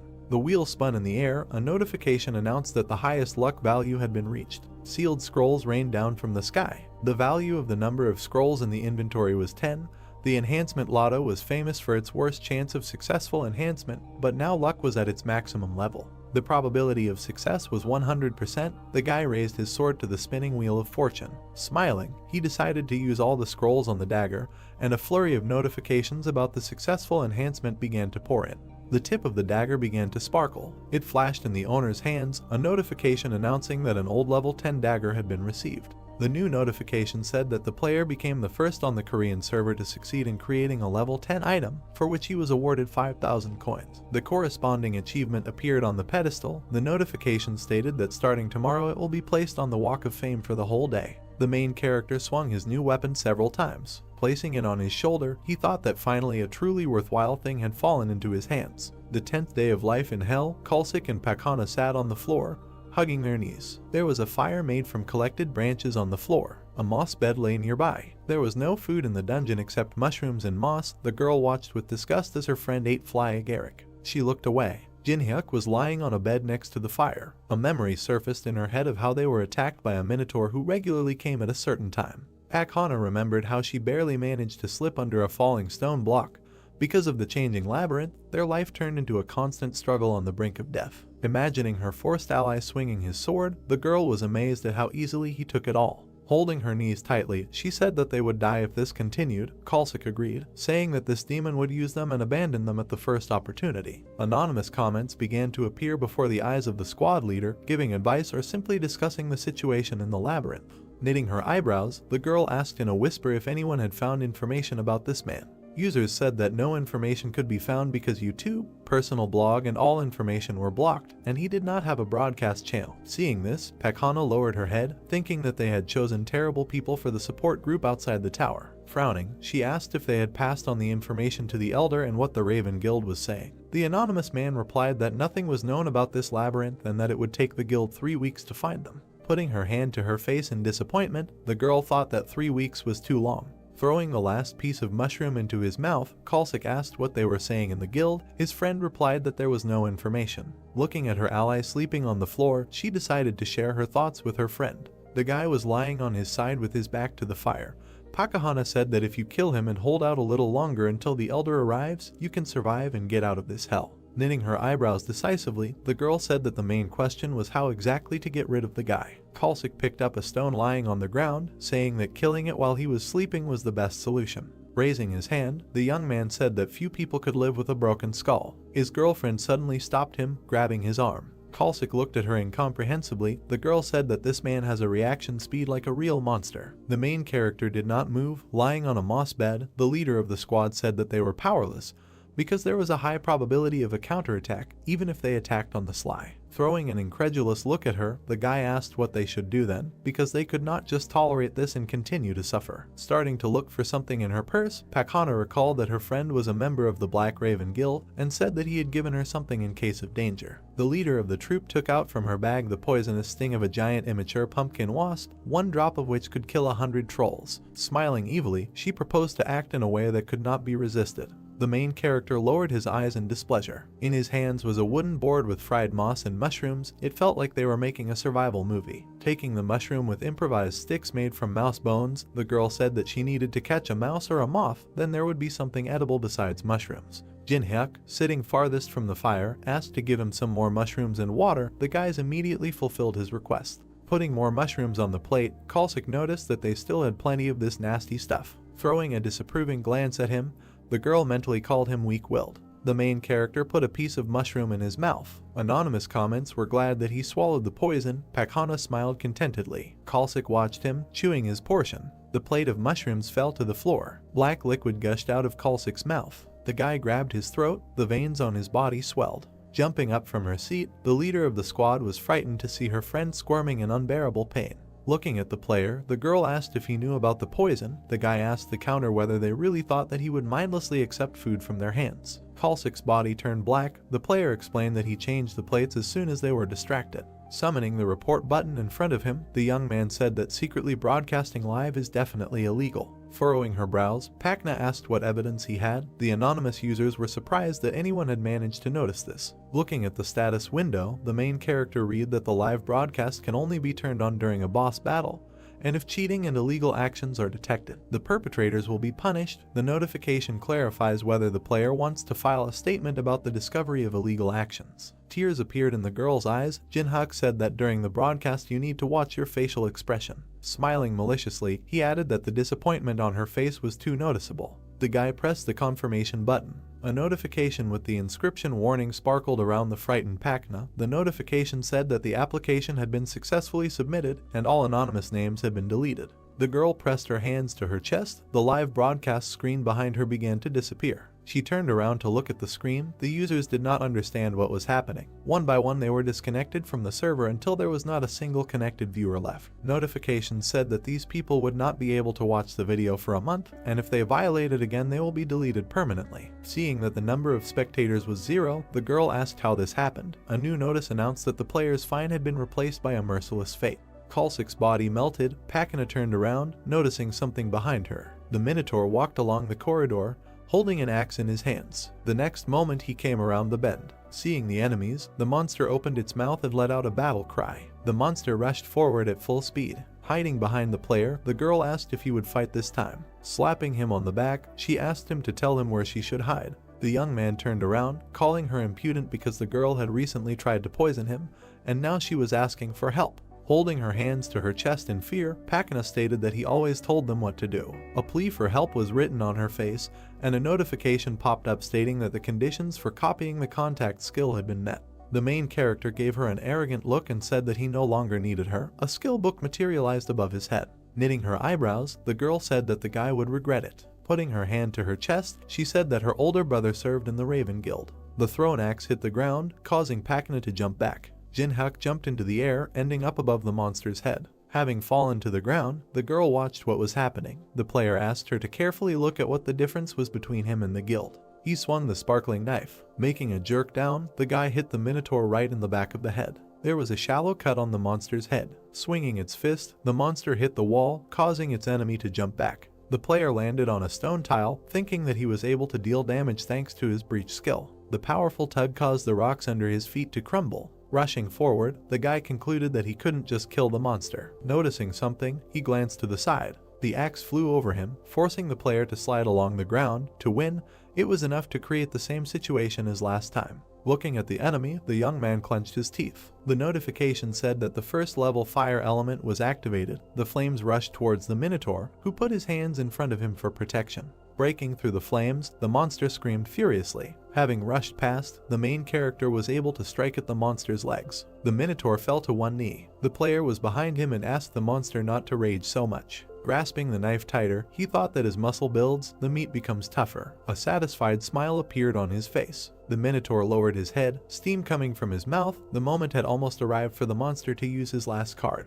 The monster's eyes lit up. The notification announced that the Guardian of the Labyrinth had activated the 10th level frenzy. The Minotaur straightened his arms and opened his mouth. The muscles in his arms became larger. The hoof pressed through the floor, breaking it into small fragments. Its horns and axe became covered with green energy. The monster bared its fangs and growled furiously. Jinhyuk confidently held the knife in front of him. Pakana clenched her teeth in fear, wondering if it was possible to somehow defeat such an enemy. The monster's eyes lit up with red fire. His mane stood on end. The 10th level frenzy icon appeared.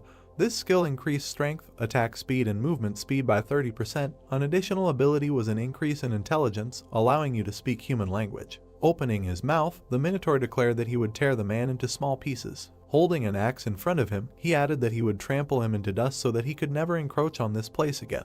The knife was enveloped in a purple haze. The guy said that his mana efficiency had improved a lot compared to before. Holding his weapon out in front of him, the player smiled and called on the enemy to attack. The monster swung his axe, wanting to get even with his opponent. The young man was able to block the attack by raising his knife in time. His blade was able to deflect the blow of even such a powerful weapon. The axe slipped, crashing into the ground. The next blow was blocked by a precise swing of the knife. The Minotaur continued to attack, but all his blows were reflected. Watching the battle from the side, Pakana could not believe her eyes. Opening her mouth in surprise, she realized that her ally had stopped dodging and began to take the full power of the blows. The monster swung its axe with renewed vigor. Even if all the guild members were here, they would not be able to defeat a boss-level monster that had activated a level 10 skill. The girl called the guy crazy, a drop of sweat running down her tense face. The blades of the two weapons crossed again. The young man parried the blow. Pakana did not understand how he could smile in such a situation. Frowning, the main character thought that he was stuck. Imagining how he was drowning in a bottomless abyss, Jinhyuk thought that with all his soul he hated the reality in which he felt helpless. The notification said that the player had died. That in reality, that in the game the difficulty was like hell. The notification said that the number the breach stats received were 57. Memories of the battle flashed through his mind. The guy clenched his fist victoriously. A huge tiger burst out from behind him. This world reacted to him. Smiling, the player parried another blow, and a notification about increasing the breach stat popped up. Thanks to the knife, he managed to avoid being hit. The axe made a hole in the stone slab. The Minotaur raised one eyebrow in confusion. Stone fragments rose into the air. The young man put a knife in front of him and rushed to attack. Thanks to his lightning-fast strikes, the monster's body was covered with wounds from the knife. The main character rushed forward decisively, his knife covered in purple energy. Raising his fist, the monster declared that his opponent was only capable of tricks. Declaring that there was not even a scratch left on him, the monster aimed his fist at the enemy. A bright flash appeared in front of him. A shockwave swept across the room. The player landed on the stone floor. The monster's fist stopped right in front of his face. The notification said that the Labyrinth Guard's level 10 frenzy time had expired. Looking at the immobilized enemy, Jinhyuk stated that 5 minutes had passed. The Minotaur clenched his teeth in irritation. The demon with horns was shrouded in flames. Frenzy was capable of exerting its maximum strength in 5 minutes, but after that there would be a penalty where the user would fall into a state of suspended animation for 24 hours. A corresponding notification popped up warning of a penalty. The Minotaur fell to the ground, causing a status window. The guy said that he had 50 breach stat points, which could reduce the difference of 19 levels. Smiling, he thought that over the next few days he would reach 100 points. Pakana looked out from behind the stone, asking if the battle was over. The player replied that the rage was over, but they managed to get rid of the monster only for a while. Hearing that the monster would appear again if the labyrinth changed and a day passed, the girl opened her mouth in horror. Sticking 2 fingers forward, the young man declared that there were still 20 days left. 20 days later, the stone floor of the dungeon was destroyed. The Minotaur raised his axe over his head. The young man easily dodged a sharp cutting blow from the right. The notification reported an increase in the breach stat. Jumping up, he avoided the lower blow. A notification appeared saying that the number of breach stats received was equal to 100. Furiously opening its fanged mouth, the monster rushed to attack. The enemy's fist slammed into his chin, the Minotaur becoming weaker with each point he gained. Throwing the enemy back, the young man said that it was all because of his mood. His foot pinned the bull's horn to the floor. Towering over the defeated monster, the main character declared that the time had come for them to part. Smiling, he looked back. Looking at Pakana, Jinhyuk said that he needed to decide how to deal with her. The girl, pressing her hand to her chest, asked what it meant to deal with her. Hearing that from now on the player was gathering interns into the company of old men, Pakana opened her mouth in surprise. Squinting, the guy asked if she really wasn't interested. Knitting her eyebrows, the girl shouted that she was very interested in such an offer because she had long wanted to join something like this. The player praised her for her determination. Approaching her, he asked to tell her how the girl could be useful for the company in the future. Putting her hand to her chest, Pakana replied that her personal contact ability would definitely be useful in managing the company. Thinking that he had already mastered this ability, the guy raised his eyebrows questioningly. The girl replied that she would never betray him. Taking a step forward, the young man asked what other proposals there would be. Hovering over his ally, he called her a complete disappointment. Hearing that the main character was ready to make a verdict, Pakana began to cry, begging him to give her more time. Smiling evilly, the player stated that there were no interns who had joined the company of old men. Raising her eyebrows in fear, the girl shouted that she would give him Braham's ring. Clutching his leg, she asked for her life and stated that her older brother had made a deal with China and provided ginseng to Koryo as payment. Looking at her from under his brows, Jinhyuk wondered how Braham's ring could have fallen into the hands of the Black Crow Guild. In the center of the golden ring, a red gem sparkled. It was one of the best items that can be obtained on the first floor. The ring increased movement speed, resistance to magic, and allowed it to restrain the mana of monsters. The guy's eye sparkled. Thanks to the Eye of Truth, it became clear that the girl's words were true. The corresponding notifications reported this. Putting his hand on her shoulder, the player congratulated her on gaining the status of an intern in the company of old men. Holding out 3 fingers in front of him, he said that the interns were not paid and that the interns should arrive whenever and wherever they were called. Hearing that the contract remained to be signed, Pakana widened her eyes in surprise, not understanding what she was talking about. The notification announced the reading of the memories of the world, and the powers of the contact and fire element skills appeared in the guy's hands. A plus sign appeared between the skill icons. A notification indicated that the merging of 2 skills had begun. A ball of blue energy appeared in the player's hand. He stated that it would be a little hot. The notification said that the soul brand skill had been obtained. The young man put his hand on the girl's shoulder. She asked in fear if this was really a contract. Raising his hand over her, shrouded in energy, the protagonist asked if Pakana really thought that she would just need to put a stamp on a piece of paper. Tears appeared in the girl's eyes. The player congratulated her on joining the Black Enterprise. The notice stated that the soul brand was carved on the intern's face, and a woman's scream was heard in the depths of the labyrinth. An icon for the soul brand skill appeared. The description said that the object on which the mark was placed was obliged to obey the orders of the owner of the skill. If the rules were violated, the object's body would ignite.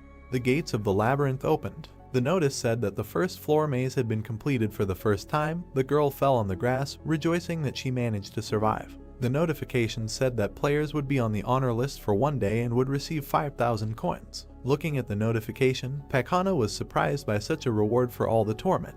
Hearing the young man calling her, she looked back. Putting his hand in front of her, the main character ordered to give all the money. The coins flew into his status window. Now he had more than 10,000 coins, and there was most likely no player with more money yet. Pointing his finger at the intern, Jinhyuk ordered Braham's ring to be brought within 3 days. The girl objected, saying that 3 days was too little. Gathering blue energy in his hand, the guy stated that the time had been reduced to 2 days. A burn in the shape of a human palm appeared on Pakana's face, and she promised to bring the ring. The news was broadcast on a huge screen on the roof of the building. A man in an official suit announced that in a week, the strongest guild in Korea, Tangun, plans to defeat the boss of the third floor. Emblems of different guilds appeared. The Tangun Guild was the leading guild of the country, raising its stakes in the international competition to conquer the tower. The characters walked down the street past the screen. The news anchor asked if there were any statements from the Chinese. Knitting his eyebrows in confusion, the man said that it was better to try to capture the tower on his own rather than wait for help from another country because the Tangun Guild was able to cope without outside support. Watching what was happening on the screen, the player wondered if these people would regret their decision to go after the boss of the third floor. Imagining the tower, he realized that they were in such a hurry because they wanted to get as many resources as possible. Presenting the map of the tower, the young man decided that there was no need to go to the third or even the second floor because only 90 days were given to each floor. A message appeared about moving to the next level. Many monsters appeared in front of the player. In his opinion, the guild would not be able to cope with completing the floor due to the constantly increasing level of difficulty, and humanity would not have a second chance. The light was on in the window of the apartment building. The main character decided to begin by collecting all the information about the events of the last month. There were bags of garbage in front of the front door. Holding the phone in his hands, Jin-hyuk wanted to turn to informants whose information could be trusted in order to find reliable information among the gossip. A tab called Community Challenge Towers appeared on the phone screen. The site had a user search function. The main character was sitting at a table in a cafe. A guy with blonde hair introduced himself as Teeman and said his nickname was Bald Head. His strangely dressed avatar was holding a Molotov cocktail in his hand. The girl with black hair hit her chest and introduced herself as Manhwa. Her nickname was Firefist, and her avatar was a children's inflatable ring and boxing gloves. Jin-hyuk opened his mouth in surprise, thinking that these guys with whom he played together 2 years ago were not at all similar to their characters. Imagining himself surrounded by avatars of his old friends, the guy thought that this was not how the first group should have been created. The notification announced the use of the Eye of Truth skill. Teeman smiled. All the information was displayed in his status window, including personal skills. The Machine King's ability icon appeared.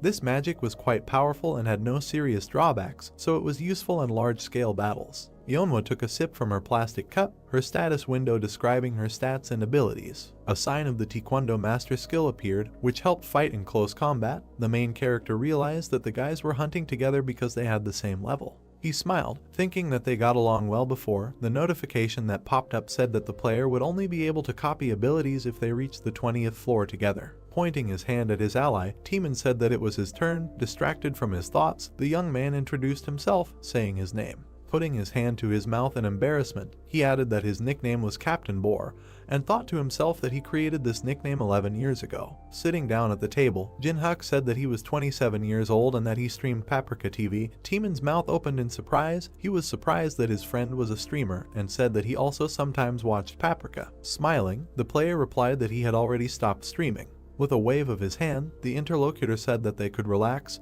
because they had been playing together for many years. Manhwa, sitting next to him, agreed with him. The thought flashed through the guy's head that his friends were too sociable. He remembered the smiling Jongsu who wanted to use him. An image of Pak Hana with burning eyes, who was about to betray him, appeared in his head. Sitting at the table with his old comrades, the young man thought that for the first time he felt comfortable after communicating with many hypocrites. In front of the hologram of the earth there was a chessboard. From his friends the player managed to learn what happened while he was in the labyrinth, for example, how the main guilds of the world developed. He also learned about streaming trends. The man opened a window in front of him to record videos. People in robes hid their faces behind black masks. The main character learned about the appearance of a group of miners who created a certain factory and were engaged in kidnapping people. Teeman raised his eyebrows in surprise and asked if his friend had really been missing for the last month. Hearing an affirmative answer, the young man clarified whether his friend had taken the test. After scooping ice cream into a spoon, the main character asked what kind of dough we were talking about.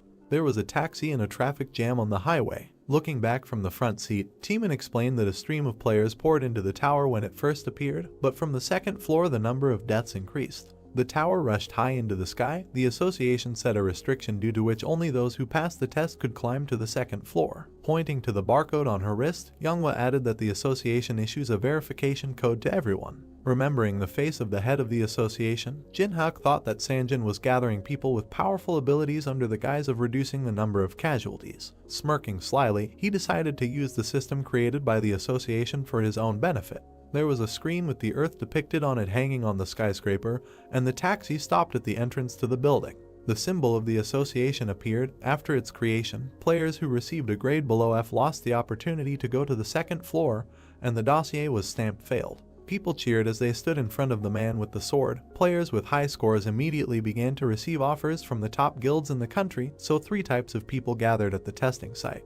The first were those who desperately wanted to get the right to enter the tower. The guy clasped his hands, hoping to get a good rank. The girl bit her thumb, expecting to get at least E rank. The second were those who met players with high ranks, reporters prepared to do the interview, wondering which guild would take the A-rank player this time and wanting to do a special report. The man with the camera noticed something in front of him. The journalists opened their mouths in surprise. The third were those who wanted to show their right to enter to the whole world. Pakana from the Black Crow Guild and her brother Hajin, a rising star of the guild, passed along the road. A man walked behind them, camera flashes shining right in his face. Gait from the guild father of wrestling sternly knitted his eyebrows. The journalist asked the cameraman not to miss a single frame. Taking off his sunglasses, the man asked where the crowd came from. Hajin looked at him and explained that many people want to get rich quickly or gain fame. Frowning with displeasure, the man said that he did not have time and asked the guy to clear the way because reporters were waiting for him. His eyes lit up. Guide said that he came here for the sake of the young guys from Black Crow, so they need to try. Raising her eyebrows tensely, Pakana asked him not to worry and promised to do everything necessary. Hajin agreed with his sister. Security guards began to push the crowd aside to make way for the celebrities. Among the crowd stood the main character along with his friends. The guard pointed his finger at him and ordered him to get out of the way. Pointing to himself, Jinhak asked why he needed to move if he had his number and was waiting in line. Hajin pushed the guard away, accusing him of not doing his job well. Pointing a finger at the guy, the Black Crow Guild member said that he was making a big mistake by not moving. Hearing a voice from the crowd that said that he was opposing Hajin himself, the player realized that it was his trainee's brother, but did not even move, putting his hands in his pockets. Due to the use of the Eye of Truth skill, his eyes lit up. Hajin looked at him blankly and asked why the young man was staring at him. All the characteristics were displayed in his status window. The notification said that in order to copy his personal ability, the player needed to raise the target's interest to the maximum, and to copy one of the skills it was necessary to raise hostility to the maximum. With his eyes widened, the guy realized that he could provoke the copy target to gain his skill. While Hajin was trying to prove his point, Pakana approached them. Seeing her boss, the girl opened her mouth in fear. Her brother turned around, explaining that the man didn't want to leave. The main character grabbed him by the index finger. The next moment the finger was broken. Hajin immediately grabbed his swollen red finger, whining in pain. Jinhak calmly drank the water, not worrying about anything.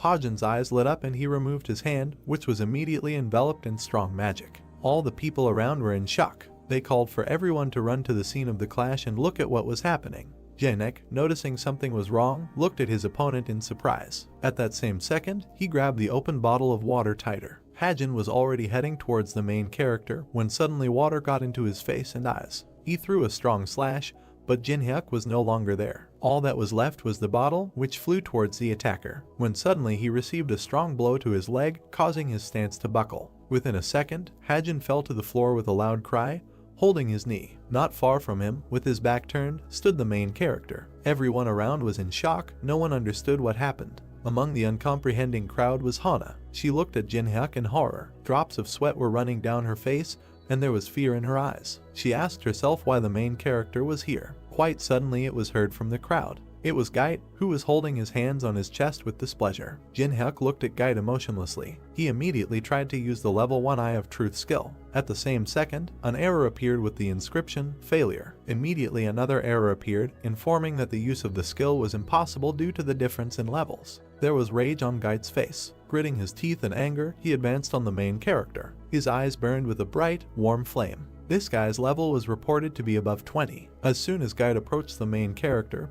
he looked up at him and said that he didn't know that Hajin had a nanny. Then Gait calmly replied that this requires an eye and an eye, but nothing, Kajin is quite a useful fellow. Immediately Jinhyuk tensed. Frowning his brows, he asked if what Hajin supplied to China was ginseng from the Goryeo dynasty. Hearing this, Gait became furious, gritting his teeth and asking how he knew. All the people and reporters around heard this and did not understand what they were talking about. With his arms outstretched, Jinhyuk nonchalantly replied, "Does it matter how he found out?" and then asked if Gait would ask the right question.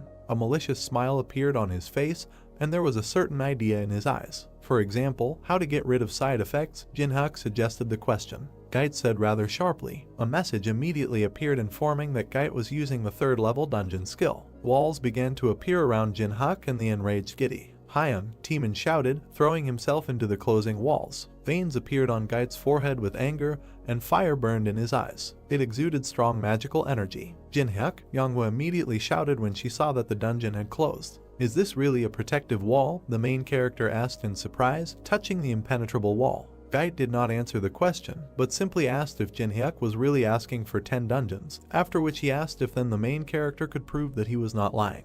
Then Jinhyuk began to explain that the edible item needed to restore stamina and mana was ginseng from the Goryeo dynasty, after which he, imagining the exhausted magician, said that if you simply eat ginseng, a side effect will occur, magical poisoning.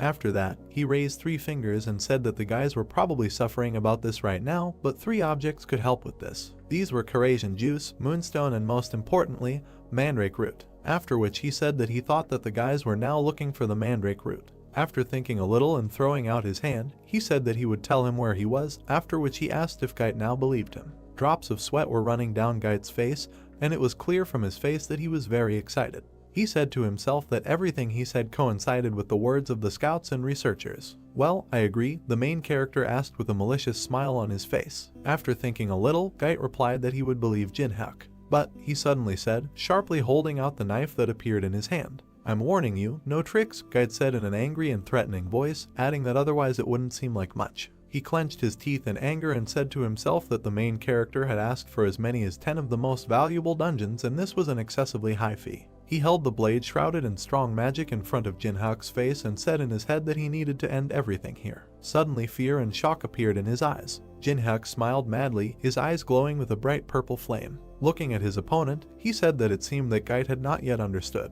Both our deal and your life, the main character continued to say. In my hands, he added, raising the blade, which was shrouded in strong, terrifying magic. And at this time one of the guards broke through the floor. Jinhyuk's comrades were surrounded, but they successfully defended themselves. Get away, Yenba shouted furiously, adding that unless, of course, they want to die. There was a raging fire in her eyes. Suddenly a notification appeared saying that the level 3 dungeon skill had been cancelled. The magic has dissipated. The guys went in different directions. The main character, with a smile on his face, shouted to Inui to calm down the girl. Are you okay? The guy's voice was immediately heard. They immediately ran up to him, shouting that he had been kidnapped just like that, and they would kill everyone, he said. Waving his hands, the main character said that everything was fine. Pointing to the departing Gait, Jinhyuk told them not to worry because he and Gait had found a common language. At that same second, Hajin rushed to the enraged Gait in a rage and asked if he would really just let the main character go. Bowing, Hajin, with a drop of sweat on his face, said that if he gave him a chance, he would come up with a good plan. At that same second, he received a strong blow to the neck from Gait. Raising him with one hand high above the ground, he told him to understand that Jinhyuk is stronger than everyone, after which he said that if Hajin does something like this again, he will greatly regret it. The guy was already out of breath, veins stood out on his neck, and saliva was flowing from his mouth. I understand, Hajin said in a trembling voice and out of breath. Throwing the guy on the floor, Gait and his guys left. Hajin asked himself in horror what happened in that dungeon. A fire immediately lit up in his eyes, he was angrier than before. In his head he screamed that no one could humiliate him, which means he would kill him. It was immediately reported that by raising hostility to the maximum, you can copy one of the skills. A notification immediately appeared that the conditions were met, which means Jinhyuk copied the stealth skill. It was reported that stealth is a passive ability, difficulty in obtaining, description, breathing, and pulse can be controlled. The next message states that the copied skill is saved in the memories of the world. Jinhyuk, with a malicious and at the same time satisfied smile on his face, looked at the enraged Hajin. After that, he began to walk away while the people around him admired him. In the table rating, Hana was in first place with scores of 1,755. The main character said in surprise, folding his arms over his chest, did the trainee really drink mountain ginseng? Suddenly a voice was heard inviting the next person into the office. With a blade in his hands, he entered the office and saw a crystal with a man standing next to it. He said that the test is simple, you need to hit the magic stone, objects, skills, you can use everything. The hidden power of the stone is revealed during the attack. The guy saw the blade in the hands of the main character and asked if he would really only use it. Jinhyuk immediately extended his hand with the blade in front of him and said that this would be enough. Okay, the guy said, putting his hand to his chin and looking at something on the tablet, after which he added that the main character would start as soon as he was ready. Suddenly the guy noticed that the main character approached a stone larger than the one he was supposed to hit. He immediately turned to Jinhyuk, after which he said that the stone he approached was a mid-level stone, and pointed to the stone that was needed and told him to go to the entry-level stone. A flame flashed in the eyes of the main character. The guy was enveloped in the strong aura of the protagonist. He looked at Jinhyuk in horror and shock and said that ordinary players could not even activate a mid-level stone. The stone fell with a crash onto the floor, divided into two halves. The guy added that it was impossible to break the middle stone in half. The result of the main character immediately appeared on his tablet, showing that Jinhyuk's rank was as shocked by such results. The guy shouted that he needed to report this to his superiors. Jinhyuk suddenly said not so quickly. Taking the guy's tablet, he told him to report back in a week. Immediately the guy asked in confusion whether he was really asking to postpone the report. There was a terrifying power in Jinhyuk's eyes. He said that this was for personal reasons, and in a week the guy can report wherever he wants. But, the guy mumbled, not knowing what to say. Then the main character straightened up, took out a blade and, playing with it, said that he knew several worldly wisdoms. One of them, the law is far away, but the fist is nearby. In horror, the guy screamed that it was true. The door from the office opened. The main character, standing against the wall with his hands folded on his chest, asked Hana passing by, but they quickly overtook her. Suddenly the girl extended her hand to the main character, which contained a ring. It was Braham's ring. Difficulty of obtaining a magic resistance +10, movement speed +5%, ability suppression +20, description, suppresses the monster's magical abilities. Taking the ring in his hand, he turned around with a satisfied face and was about to leave. Hana immediately screamed, pointing to her face to remove the brand from her because she kept her promise. As he left, Jinhyuk waved his hand and said that he would look at her behavior. Why suddenly surprised voices were heard. These were his comrades. Teeman, with a drop of sweat on his face, asked in confusion whether the main character really had an F rank. Then Manhwa, in an equally confused voice, said that she thought that the main character would have a higher rank than them. It was day outside. The sun was shining. The voices of the protagonist's company were heard from the huge building. Jinhyuk replied that this was just a temporary result, after which he said that he needed to take a repeat test in a week. They left the building. A taxi immediately pulled up to the guys. Manhwa, walking to the car, said that the second test was in the dungeon, after which she asked the main character how it would pass. Jinhyuk, getting into the car, said that he needed information, after which he added that there was no need to worry about him because he would write later, and let the guys go to the tower. After sitting in the car and buckling down, the main character folded his arms across his chest and said to himself that the first test determines the rank based on magical power, and the one who passes this test moves on to the second. He introduced the huge monsters and orcs located in the dungeon, after which he said that the task was simple. He needed to go through one of the dungeons of the tower. There were no restrictions on difficulty. You could choose any opponents, even goblins or orcs. At the same moment, he imagined a completely different place. In the hall that he presented, a beautiful girl with beautiful wings was sitting. Jinhyuk said that the place where he would go is the ancient ruins on the first floor, after which he added that neither in the 11 years that they played the tower, nor now that it appeared in reality, no one was able to pass this forbidden zone. When was the last time I was here? He asked himself, finding himself in a new dungeon. He had a satisfied smile on his face and a huge backpack behind his back. They came to the abodes of the fallen, when suddenly his thoughts were interrupted by a can of soda hitting him in the head.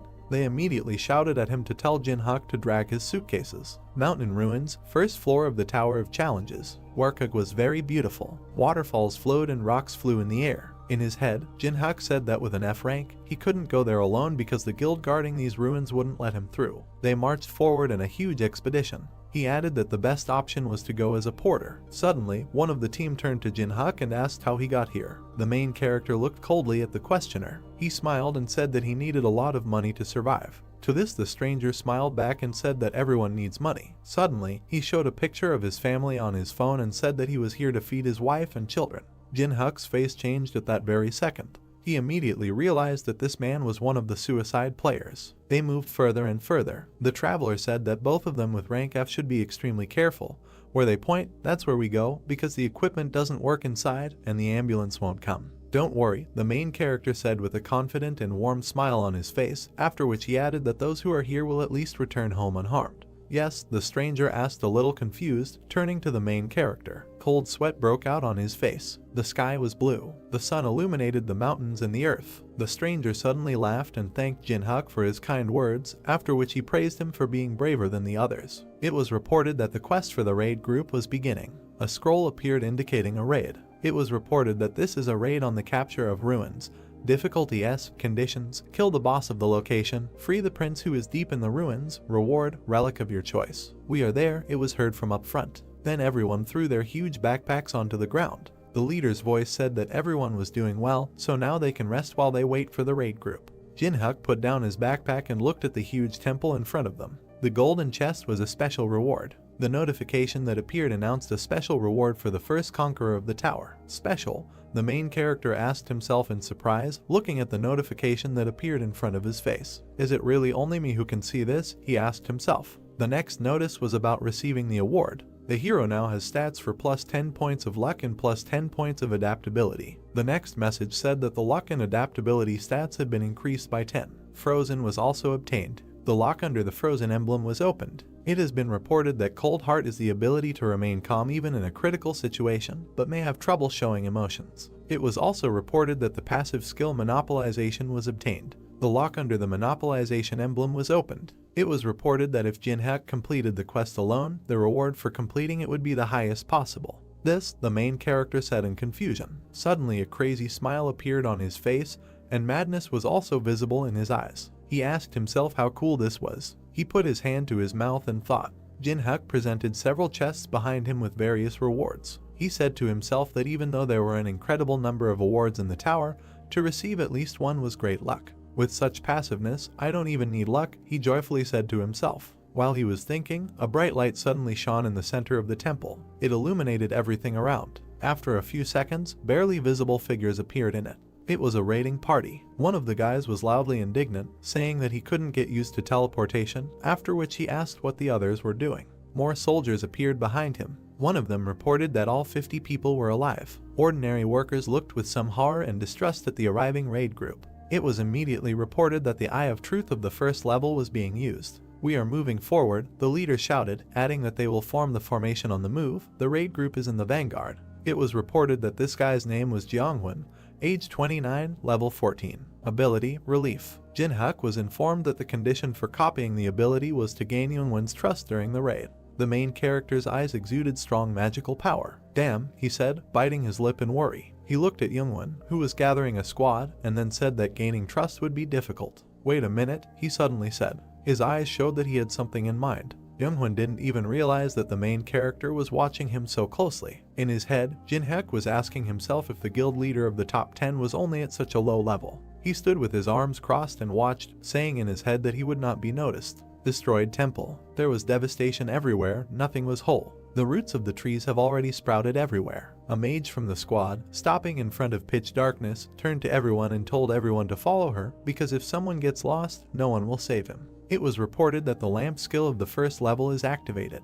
The staff in the woman's hand glowed bright red. Strong magic was released from the staff, lighting up part of the corridor. The corpses and bones of other raiders and monsters appeared in it. Ordinary workers, going inside, were very frightened. Looking around, they asked if these were ruins. The guys walked past monsters that had long been killed by the raid group. Well, there was a massacre here, said a passing worker. They walked further and further. Looking around, they said that the atmosphere here was very scary. Suddenly Jeonghwan and his troops discovered what they had come for, after which he called all the workers to come to them. There was no positive emotion on Jinhyuk's face. He looked at the squad leader with contempt. It's strange, the main character said in his head, asking afterwards if there really were any losses, although they endured so many monsters. Remembering how Jeonghwan had just recently shouted about formation on the move, he said that guy's strategy seemed rather strange. Suddenly, the main character's thoughts were interrupted by a strong blow on the shoulder from another porter, who angrily told Jinhyuk to go and distribute water. Then the main character remembered that he was just a porter. He smiled evilly, and veins stood out on his face. The man who hit him on the shoulder pointed his finger in the other direction, saying that here they could handle it themselves, telling the main character to help the foreigners. Foreigners, the main character asked himself in surprise in his head, looking at the guys in gold-colored armor, when suddenly he saw a strange sign on the shoulder of one of them.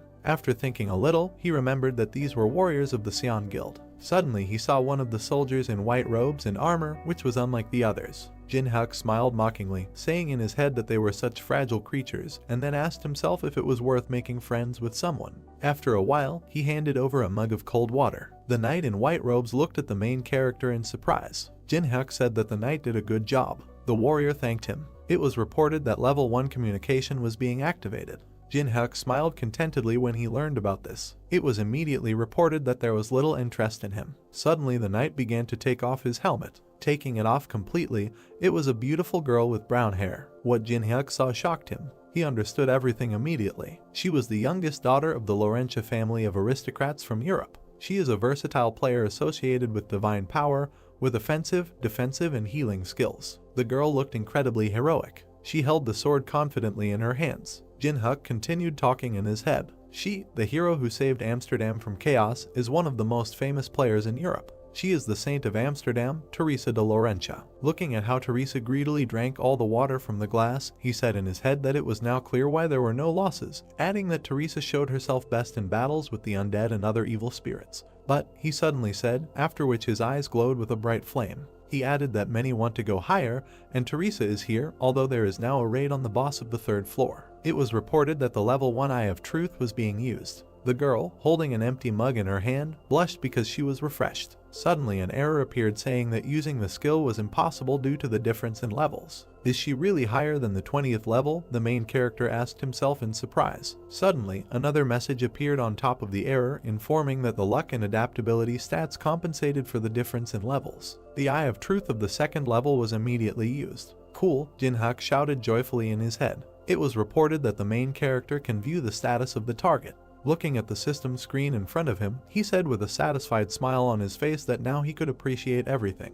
After looking at the girl's stats, he saw that her age was 22, level 29, and her special ability was the protection of heaven. Teresa was incredibly beautiful. There was no anger or greed in her blue eyes, only love and kindness. The conditions for copying were that Teresa is one of the top 100 players in the world, and if the main character rescues her from a dangerous situation, he will be able to copy one of the abilities or skills. Well, numbers, Jin-hyuk said in shock, looking at her characteristics on the system screen, after which he added that now it's clear why everyone admires Teresa. Suddenly, at one of the points, he noticed a quest to choose a profession. It was then that he understood why the girl went to these ruins. At that same second, Teresa, with a wide and kind smile on her face, handed the empty mug to the main character and, thanking him, said that she had quenched her thirst. Taking the empty mug, Jin-hyuk smiled kindly and said to himself that it was he who needed to thank her. Ability, which is highly valued by warriors, Jin-hyuk continued to say to himself. He understood that now he had a chance to receive the patronage of heaven. Jin-hyuk only had to find out what situation could be dangerous for this paladin and how he could save it. Suddenly the temple began to shake violently and collapse. The warriors called for their leader. He ran as fast as he could towards the soldiers. He was terrified, there was fear and bewilderment in his eyes. What he saw left him speechless. Trouble, said one of the soldiers. Sentinels, he said slowly. Already dead? The girl continued, sitting next to the corpse of one of the guys on their team.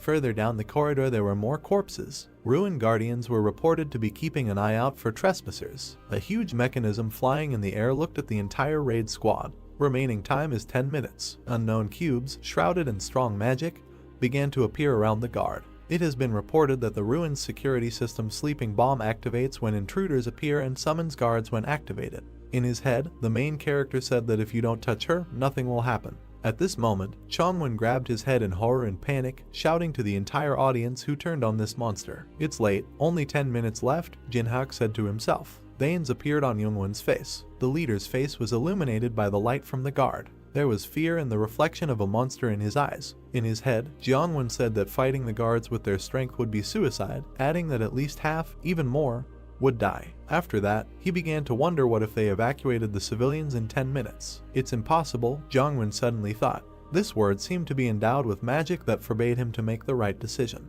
There was madness in the leader's head. He screamed to himself that he couldn't stop even before he started, adding that he worked so hard to become the head of the guild, so he couldn't stop now. We continue the raid, Chongwon said firmly. The terrified soldiers ran up to the commander, saying that they had not even gone halfway, so the guards would attack from all sides. Drops of cold sweat ran down Youngwon's face. Gritting his teeth, he ordered the soldiers to shut up and follow him, adding that he would take responsibility for everything.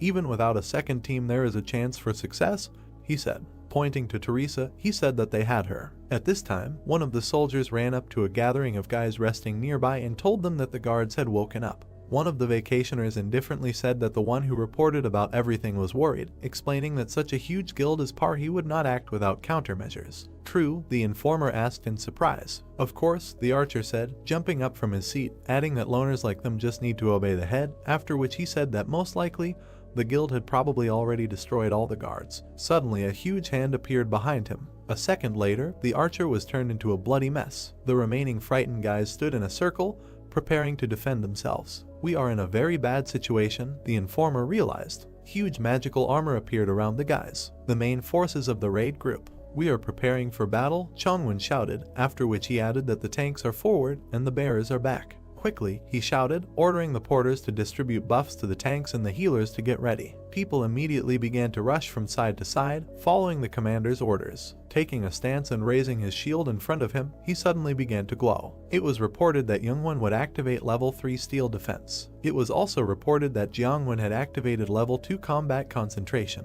Tanks began to gather next to him, on which buffs began to take effect. The mage behind them took off, a magic circle appeared below her, and the staff she raised above her began to glow. It was reported that this girl had activated the second level angel song. The stats of all warriors have increased. They're getting closer, Youngwon shouted, ordering everyone to stay in formation. At that same second, huge armor jumped onto the line. A blow from a huge axe struck the commander's shield. He was able to contain it. Then the guard stood up. Leader, it was suddenly heard from far away. It was those three guys resting to the side. They were very exhausted defending themselves from the guards. The informer shouted, asking for reinforcements because they could no longer cope. The mage girl pointed at the guys, saying that they needed to help the solo players. At that same second, Youngwon ordered the girl to shut up and concentrate on the battle. The commander understood that in any case there would be casualties. Beads of sweat ran down his face. There was rage in his eyes, and his teeth were clenched from tension. In his head he was screaming that there was no time to think about solo players. The solo players were very scared.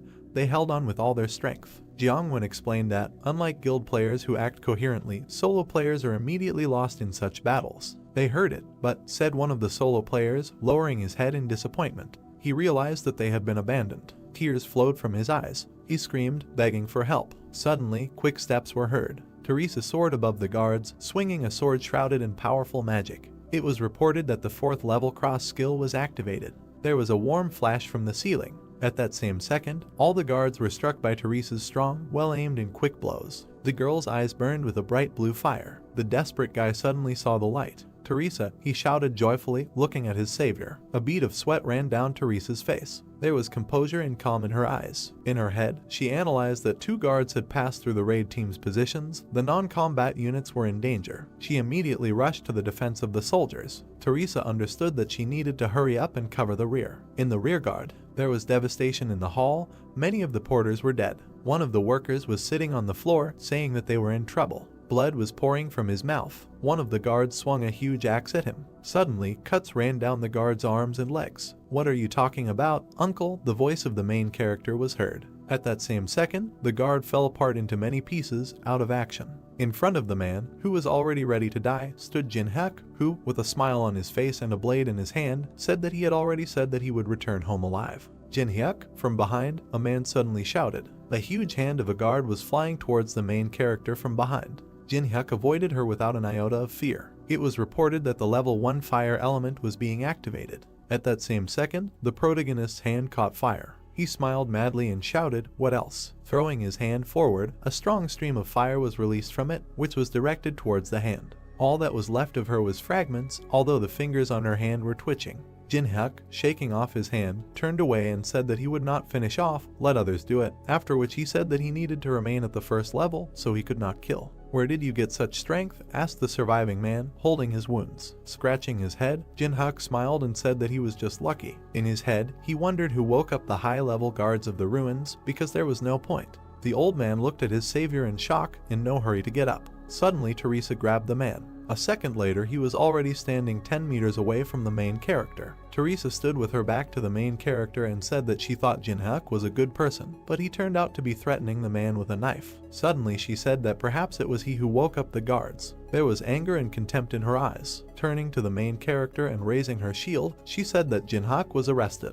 The main character was very confused when he heard the accusations. At the same second, a strong blow from a girl's sword flashed next to him. The main character barely managed to dodge. She turned to face Jin-hyuk, telling him not to move because she didn't want to hurt anyone. After thinking a little, the guy said that there was a misunderstanding. The girl again struck a strong blow, but missed. She shouted that she would listen to him later. In his head, the main character said that it seemed that Teresa was too angry and was not listening to him at all. He understood that he no longer had a choice. Teresa swung her shield at the protagonist again, wanting to deal a strong blow. She threw a strong punch, but missed again, so Jin-hyuk pushed with force. Teresa flew into the floor with enormous force, breaking a crater. There were stones on her face. She lay exhausted in the hole, holding back the pain. Jin-hyuk put a blade to the girl's face, saying that he would not be a guard. Teresa looked in horror at the main character, whose eyes glowed with a bright blue light, and there was calmness and composure on his face. Jin-hyuk said that if he had to, he would kill with his own hands. Mrs. Teresa, Mr. Jin-hyuk, the rescued man suddenly started screaming. With his arms outstretched, he ran up to the enemies and shouted that Jin-hyuk had saved him. Hearing this, Teresa was speechless. After a while, the man left, and non-stop apologies were heard in the hall. The girl bowed to the main character, apologizing. Jin-hyuk asked her to stop, saying that his actions really seemed suspicious. He began to leave, and Teresa followed him, asking why the main character was hiding his identity. For what reason, Jin-hyuk wondered, calmly walking forward. The same as you, he answered after thinking. After that, he said that Teresa invited the Sion Guild as a cover, after which he added that the girl wanted to secretly obtain the contract of St. Peter for the quest to choose a profession. After thinking a little, he admitted that he also needed one item, the receipt of which no one should know. Teresa was shocked by what she just heard. Drops of cold sweat ran down her face. She asked herself in her head how the main character knew about everything. Jin-hyuk smiled and said that he knows all the strategies for passing these ruins, so Teresa will help him with her skills, and the items they need are in one place. Turning to the girl, he asked with warmth in his voice if she would join forces with him. Teresa looked at the main character in confusion, wondering what to answer. The guards were defeated. In the crowd of vacationers, the commander shouted, saying that it was impossible. Throwing his arms forward, he furiously shouted that they should move forward in coordination, and then asked if they really wanted to go alone. Teresa, standing in front of him, with her hand to her chest, explained that according to their map there were only 20 kilometers left. The strategy was known to everyone. Nothing would change if it didn't exist, after which she said that, in addition, according to the agreement before the battle with Boss, all squad leaders have the same rights. Hearing this, Youngwon broke out in a cold sweat and didn't know what to answer. Teresa stood silently opposite him, waiting for an answer. Exhaling heavily, he hit himself on the forehead and allowed the girl to separate from the group, after which he said that she should return before they reached the boss's room. Joyful Teresa, clasping her hands, said that she would join them before the battle began. Remembering something, she asked to take one porter with her. Then Youngwon began to walk away, waving the girl away, telling her to do whatever she wanted. Hearing this, happiness and joy appeared in Teresa's eyes. "This is a one-way ticket," the voice of the workers was heard. The porters stood in a huge crowd, praying that they would not be chosen to march with Teresa. Suddenly the main character raised his hand. Coming out of the crowd, he said with a serious face that he was ready to go. Immediately all the workers threw themselves on his shoulders, begging the guy not to follow the lead of youth and to stay with everyone. In his head, Jin-hyuk said that no matter what he said, the workers still wouldn't understand. "Uncle," he said suddenly. The main character stopped. A strong, terrifying aura emanated from him. In his head, he asked if it had ever happened to him that when he was young, he was struck by an idea. The porters immediately released the guy, not understanding what he was talking about. At that very second, Jin-hyuk turned to the workers and, clutching his heart, shouted that love was burning inside him now, even if he lost his life because of his weakness. Hearing this, everyone present was shocked. Jin-hyuk and Teresa started to leave. The porters looked at the guy, saying that he was such a romantic. Exhaling heavily, the main character said that he was tired.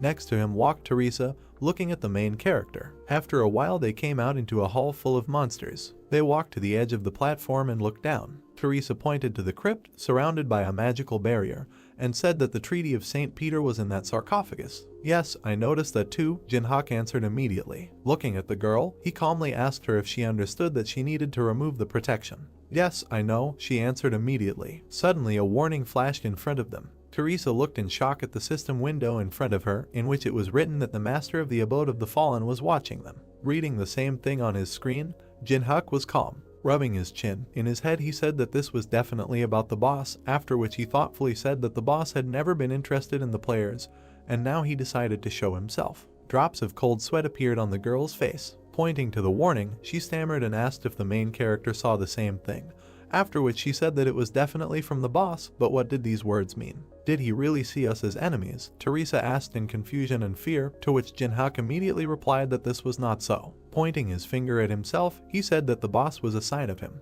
The girl looked at her friend in shock and asked herself in her head where such confidence came from. Turning to Jinhyuk, Teresa decided to ask if he really knew the way through. Putting his hands in his pockets, the main character replied that he had known him for a long time. Then, the girl said slowly and shyly. Jinhyuk was unhappy waiting for his companion's question. Then what should I do? She asked, putting her hand to her chest. There was fear in her eyes, but she was still ready to do anything.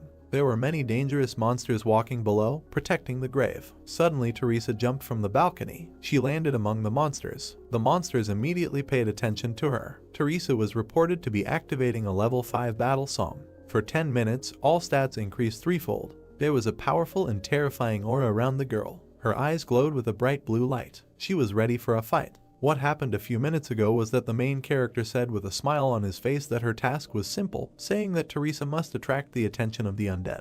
The monsters quickly rushed towards Teresa, who was already preparing to defend herself. She recalled the words of the main character, who said that if the girl released her divine energy, raising her hand with the sword, Teresa began to gather all her strength. Then all the attention will be only on you, the main character said in her memoirs. Suddenly she opened her eyes. They were filled with enormous power. The sword in her hands was shrouded in a strong aura. It was reported that the power of a level 5 saint was being activated. A few seconds later, a huge light was heard, illuminating everything around. Its source was Teresa herself. At that same second, all the monsters rushed at the girl. A glowing blade immediately appeared in front of the face of one of the monsters. She immediately cut it down and started working on the others. She handled everyone without much effort. An endless crowd of monsters ran towards Teresa, ready to kill everyone. Immediately, the main character's foot stepped on the head of one of the monsters. Jinhyuk jumped from head to head, realizing that all the undead were now directed at Teresa. He jumped further and further, moving towards the sarcophagus. In his head, he said that thanks to the control from his companion, he would not enter and increase his level. Suddenly, he felt incredibly strong and ominous magic.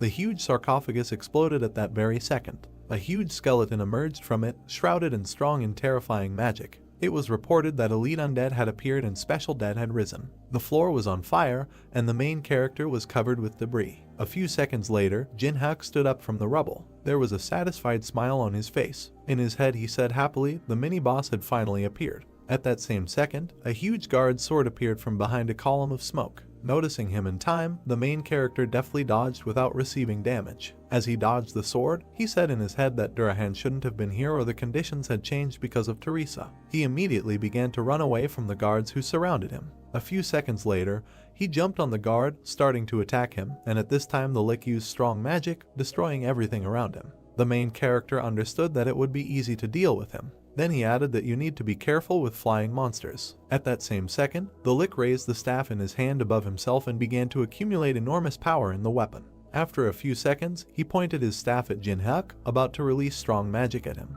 Black lightning bolts of black magic were released from the staff. Noticing them, the main character smiled contentedly and began to dodge. The lightning passed right next to his face, but without hitting him, it rushed towards the protective barrier of the crypt. Upon reaching it, the barrier cracked. In his head, Jinhyuk said that in general, such a defense would not be difficult to deal with. A few seconds later, the barrier shattered into pieces. It was reported that the 5th level magical defense had been destroyed. The Lick didn't know what to do because he was the one who destroyed the barrier. Without wasting any time, Jinhyuk ran towards the Lick. A blade appeared in his hand, shrouded in powerful, terrifying magic. And there was a crazy smile on his face. He ran through all the guards blocking his path, cutting them down. He looked with contempt and hatred at the severed parts of the guards. Looking at Teresa, who was constantly slashing at the monsters around her, he said that it looked like she would be done soon too. There is only you left, skeleton, said the main character, looking at the Lick, who, apparently, was confused. At that same second, with one powerful and sharp blow,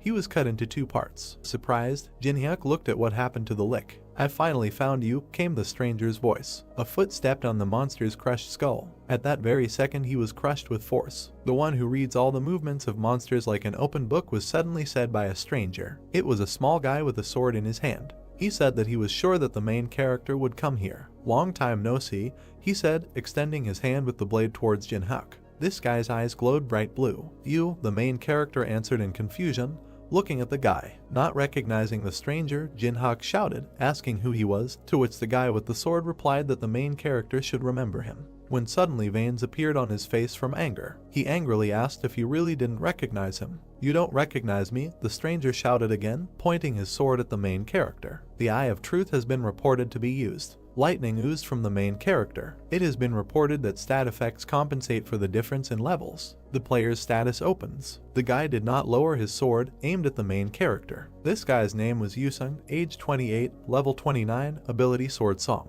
It was reported that the copying conditions are such that Yusung believes that he is the best swordsman, so Jinhyuk needs to defeat him in a sword fight, breaking the guy's self-confidence. Looking at Yusung's sword, he recognized that the iron sword was from the Qianlong dynasty, when suddenly he remembered that this was the same item that had disappeared from the museum. He imagined Yusung stealing that sword and then said in his head, what if it was that guy? Afterwards, he remembered the times when Challenge Tower was a virtual game. That's when Yusung lost to him. It was after this defeat. The next moment when Yusung came to him was on a completely different floor where Jinhyuk defeated the next boss. Wherever he was, the main character said, Yusung challenged him again and again. This warrior is eager to fight. Pointing his finger at Yusung, the main character recognized him as that same stalker. The guy himself was very angry. Gritting his teeth, he angrily said that Jinhyuk didn't recognize him because the game became a reality, after which he asked if the main character really underestimated him that much. Putting his hand to his face, Jinhyuk tiredly asked if it was Yusung again, adding that he constantly challenges him to fight just to play. This time it will be different, Yusung said, holding the sword in front of him.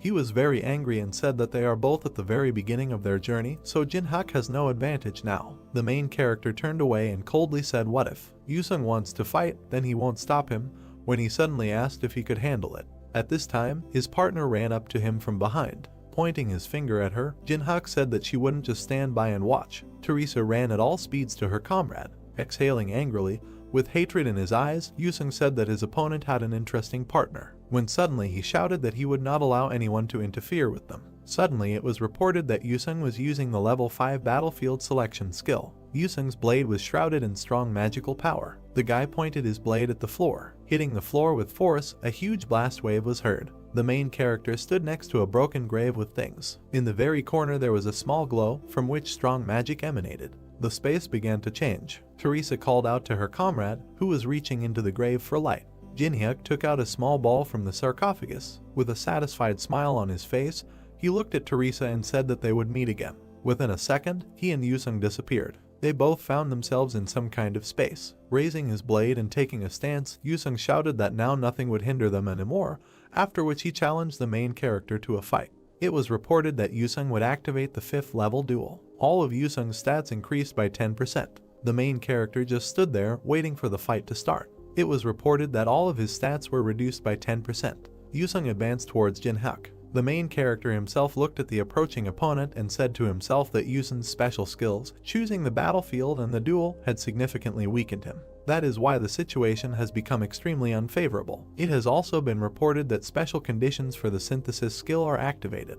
In the message that appeared, it was written that when the situation for copying is unfavorable, the conditions are adjusted in accordance with the changing situation. Copying conditions can be met after obtaining the skill. Stretching his hand out in front of him, he pointed his finger at his opponent. The main character was shrouded in strong magic. Suddenly he said that he was copying Yusung's unique ability. It has been reported that the unique ability Sword Song is being copied. Right there in the notification it was written, Song of the Sword, Jinhyuk's skills as a swordsman are enhanced by 200%, the body itself uses sword fighting techniques, and also significantly enhances the player's perception. Behind Jinhyuk, the protagonist's strong skill began to be used. There was a smile on his face. It has been reported that the copied ability is retained in the memories of the world. You're ignoring me again, Yusung shouted furiously. He immediately ran towards his opponent, shouting at him not to relax. A blade appeared in Jinhan's hand. At that same second, a fierce battle began. Every blow was repelled. The main character struck. An enraged Yusung, parrying his opponent's blows, shouted, asking what he was counting on, adding why he was fighting at medium range, using only a dagger. Jinhyun had a sly smile on his face. Inflicting and repelling blows, Oo replied that it seemed to him that this was enough, because fighting with swords was also interesting.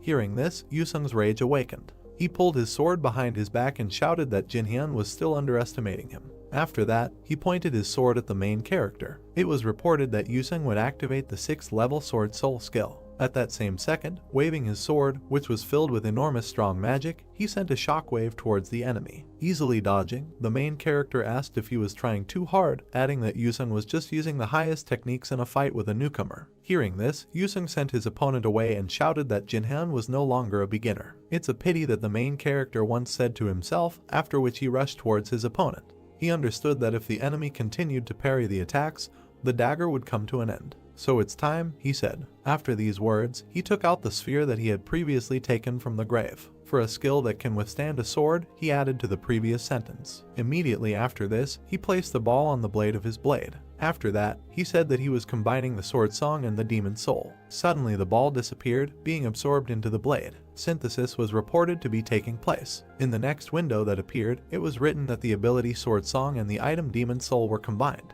The light that appeared from the synthesis blinded everything around. Because of this, Yusung had to close his eyes. There was a fire in the eyes of the main character. The notification that appeared stated that Jinhan had received the unique ability Sword Graveyard. In the window that appeared, a description of the skill was written. All the owner's skills are enhanced by 500%, the body uses only the most effective sword techniques, perception is at maximum, one of the abilities required to obtain the title Demonic Swordsman.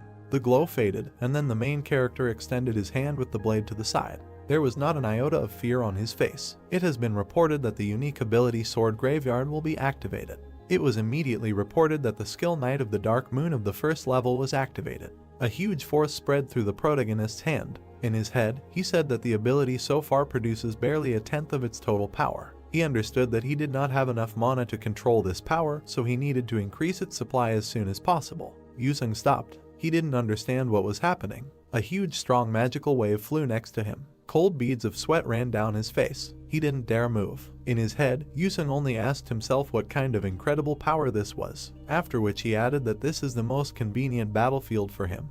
He tries not to fight at the distance familiar to his opponent in order to maximize favorable conditions. Yusung was furious, causing him to bite his lip and veins to appear on his forehead and cheek. He screamed to himself why he couldn't win. He remembered how many times he died in the game. And out of the game, he said. Yusung recalled how he collected many articles and photographs in the room in order to reach the main character. Because of his anger, he broke his virtual reality glasses. He kept saying that he did everything to defeat Jinhak. Throwing his head up and spreading his arms, he shouted, asking why he could not surpass the main character. I will not put up with this, he shouted again, after which he sent many strong blows towards his opponent. Noticing them, Jinhak stood up. His eyes burned with a bright violet flame. Yusung's punches were right in front of his face. At that very second, he repelled them, cutting them with his blade. Did he really parry these attacks too? Yusung shouted in shock, looking at his opponent's results. Suddenly the main character appeared behind Yusung. With a malicious smile on his face, Jinhyuk said that he had already fought with someone who was much stronger and faster than Yusung, but now he was tired of it. Immediately after these words, he raised his blade, shrouded in terrifying magic, above his head. And within a second he struck a strong blow at Yusung, who managed to block it with his sword. Due to such strong pressure, he lost his balance and began to fall. His sword began to crack due to the enormous strength of the protagonist's blade. With a deft movement, Yusung's sword was knocked out of his owner's hands. Jinhyuk had a crazy smile on his face. The sword landed 10 meters from its owner and stuck into the floor. After lowering the blade, the main character said that it seemed like he had won again, after which he added that he didn't even remember how many times he had won against Yusung. This is the 138th time, Yusung answered, standing on one knee and bowing his head. Kill me, he suddenly asked. Hearing this, Jinhyuk smiled contentedly. Suddenly he said that next time, it would be his 139th victory. Hearing this, Yusung was shocked. Waving his hand on his face, the main character told the defeated man that he himself knows that the Tower of Tests is no joke, because even the strongest players sometimes die here due to negligence. But we need strong players, he added. After that, he extended his hand to Yusung and said that people as persistent as him are needed even more. Hearing this, the guy looked at the outstretched hand. A strong player, he asked himself. In his head, Jinhyuk said that he needed to wait 60 days to copy the player's abilities again. In reality, he smiled, looking at his opponent, but in his heart he laughed insidiously, saying that there was no need to waste energy on searching if there was an excellent target to copy. Yusung took the main character's hand, rising from his knees. It was reported that the first level communication ability is activated. Standing up, Yusung immediately turned around and began to leave, saying that he accepted defeat, after which he added that next time the outcome would be different. Hearing this, Jinhyuk laughed. He said that he would wait. It has been reported that the effect of the battlefield selection skill has been cancelled. The space began to break down. Before everything finally breaks down, Yusung said that he still doesn't know the main character's name. "Why do you need to know my name?" Jin-hyuk immediately asked. Pulling the sword out of the stone, he said that then he would call the main character as before. As before, the main character asked himself in surprise. Suddenly he understood. Beads of sweat appeared on his face. Throwing the sword over his shoulder, Yusung turned around and called the main character by his in-game name. Not only he heard this, but also Teresa, who was a little confused by this. A scream was heard in the dark room. Someone called out to Jiangwen.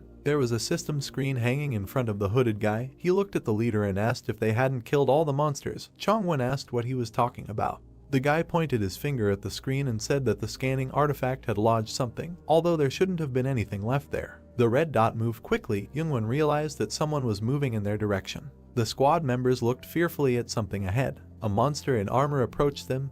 It was an iron golem. A man with long blonde hair sat on a golem. Youngwon frowned. From the stranger's appearance, he guessed that this was a high vampire. The man put his hands behind his back and went down to them. He bowed, greeted the guests, and said that his name was Baluz. The vampire smiled and said that he was accompanying the lord, the owner of these ruins, and also his blood relative. Chongwen pointed his sword at Baluz, opened his mouth and asked why he came, because it's unlikely that he just went out for a walk. The vampire looked with hostility at the swords pointed at him and said that he had a proposal to the leader of the group. He held out his finger to the blade and said that he was giving them a choice. The first option was to simply follow him without arguing. The vampire pressed the tip of the sword, blood flowing down his fingers. A scarlet stream fell to the floor. The system reported the activation of a bloody plague of an unknown level. Red streams of magical energy wrapped around people's bodies. Youngwon opened his mouth, sweat running down his face. Magical currents engulfed the bodies of his team members. They screamed, not understanding what was happening to their bodies. A dark human silhouette was inside a red cocoon. The guy opened his mouth and looked to the side in fear. Baluz raised his hand, smiled, and said that if the leader chooses the second option, then only half of the squad will go with him, and he will eat the rest. Magic sparks illuminated the stone object. Kneeling down, Teresa cast a spell. Jin-hyuk sat next to her. The system reported that the power of a level 5 saint was being used. The girl closed her eyes. The crystal hovered in front of her. The blue stone was decorated with silver patterns. The system window said that this is an icy tear, which, when absorbed, enhances magic, but if purification is not applied, it can seriously harm the player. The system reported this. That mana is increased by 12. The main character looked at his palms. He could not believe that he was able to get an icy tear, which is usually difficult to get, along with the Demon Soul Stone, and thanks to the holy power, Teresa had already received 12 stats. He gave the girl a thumbs up when she asked if everything worked out and said he was happy with the result. Her eyes widened in surprise as the system window appeared in front of her. A system for notifying that an invitation has been received from the owner of the monastery. In the system window it was said that if Teresa wants to save the members of her group, then she needs to go to the farthest room. The reward for this will be a meeting with the owner of the monastery. The system also notified that upon accepting the invitation, all monsters and traps will be deactivated. Her eyes glowed blue. A drop of sweat rolled down her face. She opened her mouth and said that the entire squad had been taken hostage. The girl could not believe that someone could kidnap an entire group. Jin-hyuk pursed his lips as he watched Teresa lower her head and say that she needed to act quickly to save anyone. She clenched her hand into a fist. Something was bothering her. Teresa imagined a woman with black wings and wondered if he could defeat the Lord. The girl imagined a dark figure with red eyes opposite her and thought that they might fall into a trap prepared for them. Teresa opened her mouth and said that without a raid group they could not defeat the Lord, and thought about whether the outcome could have been different if she had stayed with the squad. The girl imagined a multicolored symbol with a cross in the center and thought that she joined the party as a paladin simply because she wanted to protect other players. But perhaps she made the wrong choice. Yusun closed his eyes and sighed heavily. The guy leaned forward and said he would go because it had nothing to do with him. As he passed the girl, he said that he thought she was having a hard time making a decision, so he would like to give her some advice. Yusun looked displeased at the guy standing with his back to them and said that Jin-hyuk doesn't have a drop of honor. He's simply selfish and in general he hates him. The young man frowned, clenched his teeth, and said that he could only guarantee one thing. The main character smiled and crossed his arms over his chest. Yusun said that if anyone could defeat the Lord, it was only him. Teresa pursed her lips and looked ahead in confusion. The swordsman went further and said that he was leaving. The girl clenched her teeth. She smiled and thanked Yusun for the advice. Teresa clenched her hand into a fist and told Jin-hyuk that she was going to accept the invitation of the owner of the monastery. The main character put his hands on his hips, warned that his services were expensive, and asked if she was sure that she could do it. The girl continued to clench her fingers into a fist, opened her mouth and said with determination that she was ready to pay as much as necessary for his help. Jin-hyuk smiled and thought that she would go there anyway. He slammed his fist against hers and said he agreed. The system reported that 2 players accepted the quest. The system window said that the monsters were hibernating. They approached the steps that led to huge doors. A drop of sweat rolled down Teresa's face. He thought that there were some unreal volumes of mana here. She opened her mouth and looked fearfully at the main character, who said that she did not need to be afraid because now they had an idea of the enemy's strength. Jin-hyuk put his hand in his pants pocket and said that in battle the strongest does not always win. Teresa assumed that he had a plan. The guy clenched his teeth, bowed his head and answered that he did. The doors began to open, revealing a red glow behind them. The girl pressed her hand to her chest. The shadow of the doors fell on her. Jin-hyuk said that no matter what happens, she must trust him and believe in him. They found themselves in a room with red flags, red carpeted steps leading to the throne. The main character and Teresa walked forward. Baluz narrowed his eyes slyly and pursed his lips. It was difficult for him to hide his glee. Jin-hyuk walked a little ahead of the girl. Someone said that they had finally arrived. On the throne sat a girl with silver hair. This was the Lord, also known as Alice von Ataraxia. She pressed her hand to her face, turned her head and said that she was tired of waiting for them. The main character calmly looked forward and asked if people were safe. The Lord snapped her fingers and invited him to see for himself. The system reported that a measurement gap was being applied. Tied up people appeared in front of Jin-hyuk. The guy's eyes turned yellow and sweat rolled down Teresa's face. The dark-haired man's eyes and mouth were covered with black cloth. The main character recognized him as Hajin. The young man's eyes lit up when he suggested that Hajin had awakened the guards. 2 people froze in the middle of the red carpet. Lord said that she invited them here because of the smell that comes from Jin-hyuk. The woman crossed her legs and said it was the sweetest smell she had ever smelled. She smiled, put a finger to her lips and said that she liked the smell of his blood. The Lord stuck out her tongue and said that this sweet smell, which was incomparable to the smell of other people, excited her. The main character opened his mouth and looked at her with disgust. Nothing like this had ever happened before. The Lord smiled and said that she felt his anxiety. Jin-hyuk bowed his head, pressed his finger to his forehead and said that a person cannot be calm when a vampire talks about blood. The woman smiled and said that he had nothing to worry about. She eats delicious things very slowly, so he can live another 60 years. A drop of sweat rolled down the guy's face. He opened his mouth, thanked her for her concern, said that he did not want to live like an expensive dinner and thought that Lord's words meant that she wanted to insert a tube down his throat and keep him with her. A red beam appeared next to him. There was a hole in the carpet behind the main character. Blood was coming from a wound on his cheek. The vampire said that his opinion did not matter. She pointed her index finger at him and said he had no choice. Smoke was coming from a hole in the carpet. Jin-hyuk bowed his head and hid his hand behind his back. Teresa asked if he was okay with concern in her voice. The guy leaned forward, gritted his teeth and said he had something else to offer. The girl opened her mouth in surprise when the main character dropped to one knee and told Lord that he could give her something sweeter than blood. The vampire narrowed her eyes and left. She leaned forward, waved her hand, and said that for them there was nothing more important than blood, so that no matter what he offered her, her opinion would not change. The guy smiled and asked if she was sure of her words. He imagined lions with spikes and asked if she would refuse if he offered them freedom. The Scarlet Lord's eyes widened in surprise. The other vampires bared their teeth and growled, outraged by his words. Someone raised his hand to stop the angry crowd. The woman put her hand on her hip, opened her mouth and said that Jin-hyuk would regret it if he didn't back up his words with action. The guy lowered his head and said that he would not have come here if he was not ready to answer for his words. The Lord opened her mouth and allowed him to speak. The guy raised his hand, summoned some purple object and said his name. He brought the object to his face and said that he was the representative of the mains in the tower. The main character put on a mask with a purple symbol and vowed to free the Lord. 2 pairs of red eyes glowed on the red mask. Main were those who, because of money, revenge, or personal beliefs, renounced humanity. Jin-hyuk imagined a man next to the tower and thought that the mains were preventing the players from climbing the tower. The half-naked man threw his sword over his shoulder. The mains helped the monsters located in the labyrinths and ruins. The Lord pressed her finger to her chin, pursed her lips, and said that she had heard of the Mana, but she doubted that the guy was one of them. The main character in a black mask raised his head and said that he had established a connection with the temple on the 27th floor. He imagined a low building among the mountains and a red dome with a strange symbol and said that there they told him how to deceive the barrier that covered the ruins. Teresa looked at the guy's back in confusion, thinking about what it all meant and why he said that he was Main. The vampires in black hoods were heatedly discussing something.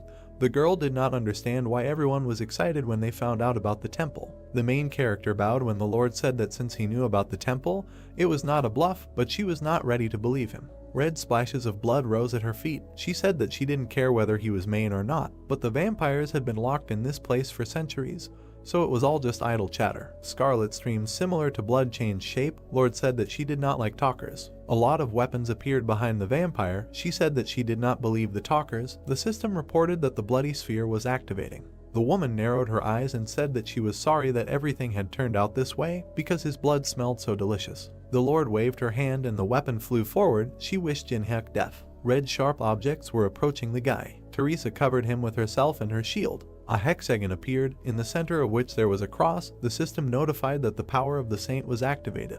The huge cross shone brightly, surrounded by smaller crosses. The weapon collided with the golden protective dome. The cloak behind Teresa developed. She told Jinhyuk not to go out. Sweat ran down the girl's face. She clenched her teeth and said that she hoped that divine power would cope with this attack. The system notified that the connected shield was activated. Many weapons hovered in front of the barrier. Teresa opened her mouth with effort, trying to hold the shield. The Lord closed her eyes, laughed and said that it was funny to see how hard a girl would work to counter a normal attack. Her smile became smaller. The vampire clenched her teeth and said that she greatly hated everything holy. The system notified that a bloody explosion had been activated. The Lord raised her hand. A red ball and a stream of energy appeared above her. She said that she would destroy them with one blow. Teresa raised her head. A drop of sweat rolled down her cheek. She realized that she could not hold out for long. The girl smiled, remembering that Jinhyuk asked her to trust him and have faith in him. A black and purple blade whistled through the air. Teresa had a dagger sticking out of her chest. Tears flowed from her eyes and blood came from her mouth. The main character stood behind her. The girl looked at him in confusion and whispered his name.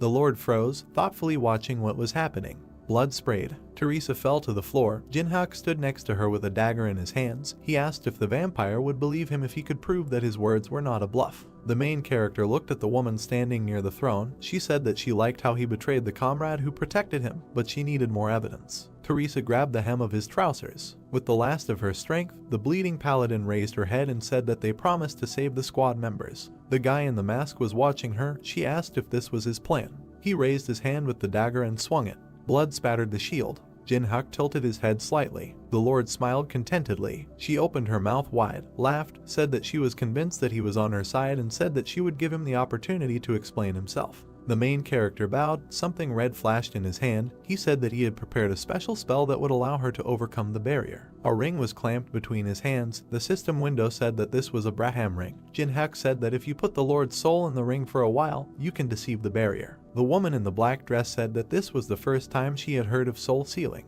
The main character continued to stand with his head bowed. He imagined his eyes glowing red and thought about the reason why he was giving up all the experience points. The guy imagined how many system windows appeared around him and thought that for the same reason he remained on the first level. He imagined how he jumped over a crowd of fighting monsters.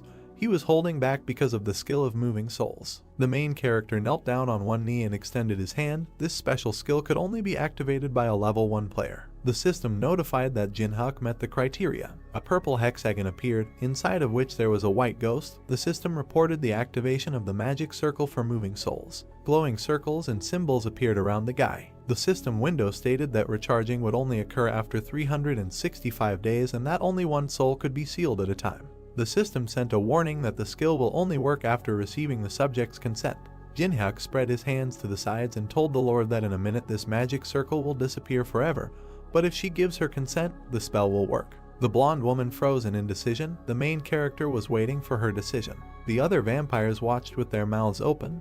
They were surprised that this circle was using it in such a way. A blue beam touched Beluse's forehead. The Lord turned to him. The woman pursed her lips and, using a mental connection, said that it was difficult for her to trust this person and asked to kill him and destroy the circle if Jinhyuk did anything suspicious. Beluse closed his eyes, indicating that he understood the order. The Lord began to walk down the steps, thinking that although it was difficult for her to trust her life to this guy, she had been imprisoned for several thousand years, so if she didn't try now, she might never be able to get out of the dungeon. She stepped to the edge of the circle. The leader of the vampires pointed her finger at the main character and said that she was asking for the last time whether she could trust him.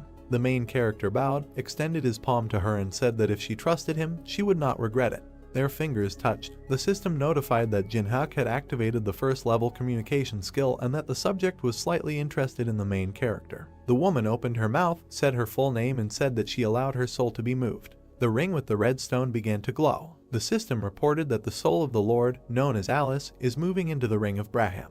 Blue smoke enveloped the woman's body. Blue smoke rose above the ring with the red stone. The woman said it was quite cozy here. The main character picked up the ring from the floor and said that he was glad. He looked at the item in his hands and told Lord that this was now her new home. The system notified that the ability to protect heaven was activated. Teresa moved her hand. The armored paladin stood up, standing behind Jin-hyuk. His mask began to disappear. He turned his head and congratulated the girl on her return. There was a golden cross in the dark blue hexagon. In the system window it was said that the patronage of heaven allows one to return the deceased to life, but instant death did not allow this to be done, and it took 240 hours to recharge. The girl stood bent over and pressed her hand to her shoulder. She raised her head and smiled widely. Teresa lowered her head, keeping her hand on her shoulder. She smiled when the main character congratulated her on her return. Jin-hyuk, whose face was hidden by a purple glow, looked at the ring, from which indignant cries were heard, and thought that he no longer needed it. He put the artifact in his pants pocket. Jin-hyuk then took the purple sword, and Teresa said that she had a lot of questions, but it was better to ask them later. There were enemies in front of them, and Jin-hyuk said that now was not the right time or place. Baluz gritted his teeth, raised his hand and called Teresa and the main character stupid people. He raised his hands above his head and shouted loudly, asking if they thought they would live after betraying his master. The system reported that the 13th level blood wave was being activated. Streams of dark red energy appeared around Teresa and Jin-hyuk. The main character raised his burning hand, and the system notified that the 5th level fire element was being activated. The next second there was an explosion, causing wind. Jin-hyuk waved his weapon, looking at the fire that filled the space. Without looking at the girl, he told her about the team members. Teresa approached the tied-up warriors who were sitting on the floor. The system reported that the girl was using the 4th level cross. With a quick movement of her hand, she cut the ropes on the body of the black-haired youth. He looked at Teresa with a smile and asked her what was wrong with the vampires. While Jin-hyuk stood surrounded by enemies, the girl said that he was facing the vampires alone. Baluz tilted his head and asked with an angry expression how the man was able to reflect his magic. Jin-hyuk, holding the bright sword tightly in his hand, replied that the vampire's magic and his fire extinguished each other. His eyes began to emit a purple glow as he added that the vampires lost even when their mistress was imprisoned. An inscription appeared on the dark screen that Jin-hyuk was activating a unique ability called Sword Graveyard. The system then reported that Baluz was activating a level 9 dark martial art. The white-haired vampire gritted his teeth tightly and extended his hand in front of him, shouting that he would kill Jin-hyuk with his sword if he could not do it with magic. The vampires rushed forward as Baluz ordered them to break the ring and free their lord. Youngwon opened his mouth wide, saying Teresa's name. Then he furrowed his thin black eyebrows. The vampires fell to the floor. Jin-hyuk and Baluz stood opposite each other, and the black-haired youth asked who the main character was. The girl thought with a smile that Jin-hyuk didn't want to reveal his identity if he was still wearing a mask, and replied that they met completely by chance, so she doesn't know much about him. Bellis also fell to the floor and Jin-hyuk turned away from him. He approached Teresa, who said that she had died for the first time, and at the hands of an ally, the main character replied that they still managed. The girl lowered her head and agreed with these words with a smile. A tear rolled down her cheek. The mask on Jin-hyuk's face began to disappear and his eyes were now visible. Teresa closed her eyes and with a warm smile thanked the main character for keeping them all alive. The system reported that Jin-hyuk saved the life of the owner of a unique ability called Protection of Heaven. Then messages appeared on blue screens stating that the conditions had been met and that the main character had successfully copied this ability. The system reported saving. Then a notification appeared that the ability was being stored in the world's memories. A golden cross could be seen inside the pentagon. The system provided information about the Heaven's Favor ability. When Jin-hyuk asked why Teresa was crying, the girl punched him in the chest, saying that she didn't know. The girl remembered how the main character pressed the dark screen and asked if he knew that she would be resurrected, and Jin-hyuk silently turned away. There were red tapestries hanging in the room, and the main character said that he was glad that Teresa survived. He pulled back the red curtain and invited the girl to finally take the relics and leave. Youngwon put his hand on his chest and introduced himself with a smile, and then said that the rights to the relics obtained during this raid belonged to the guild. The main character, whose face was hidden behind a black mask, asked if the young man was asking for relics after he saved his life. Youngwon explained with a smile that they would pay for the relics with money or something else, so Jin-hyuk would not be left out. The protagonist frowned, thinking that after defeat, this leader was still acting overconfident. He then pointed his finger to the side, saying that the guild could take the relics. As Youngwon walked past him, Jin-hyuk warned them not to complain if the result didn't satisfy them. The young man stopped smiling and turned around in bewilderment. On the floor lay a fragment of Merlin's staff. The black-haired youth's eyes turned red and he reached for the relic with a smile, thinking that although most of the raid group was hostage, they would be able to restore their authority by bringing back good loot. Youngwon's fingers almost touched the staff. Suddenly he pulled his hand back and closed his eyes, screaming in pain. A bright red mark appeared on his palm. Jin-hyuk, who stood with his back to the young man, thought that this was a curse that lay on Merlin's staff. He looked to the side and thought that if Alice completely disappeared, then this relic would become safe, but Alice was now trapped in the ring. Youngwon raised his hands, asking what was happening to him. Teresa put her hand to her mouth, looking at the young man in shock. Jin-hyuk put his hand on her shoulder and turned her around while the black-haired boy screamed loudly. It was night. A tall dark tower was visible. Someone asked the head of the department whether they were standing at the entrance to the tower in vain.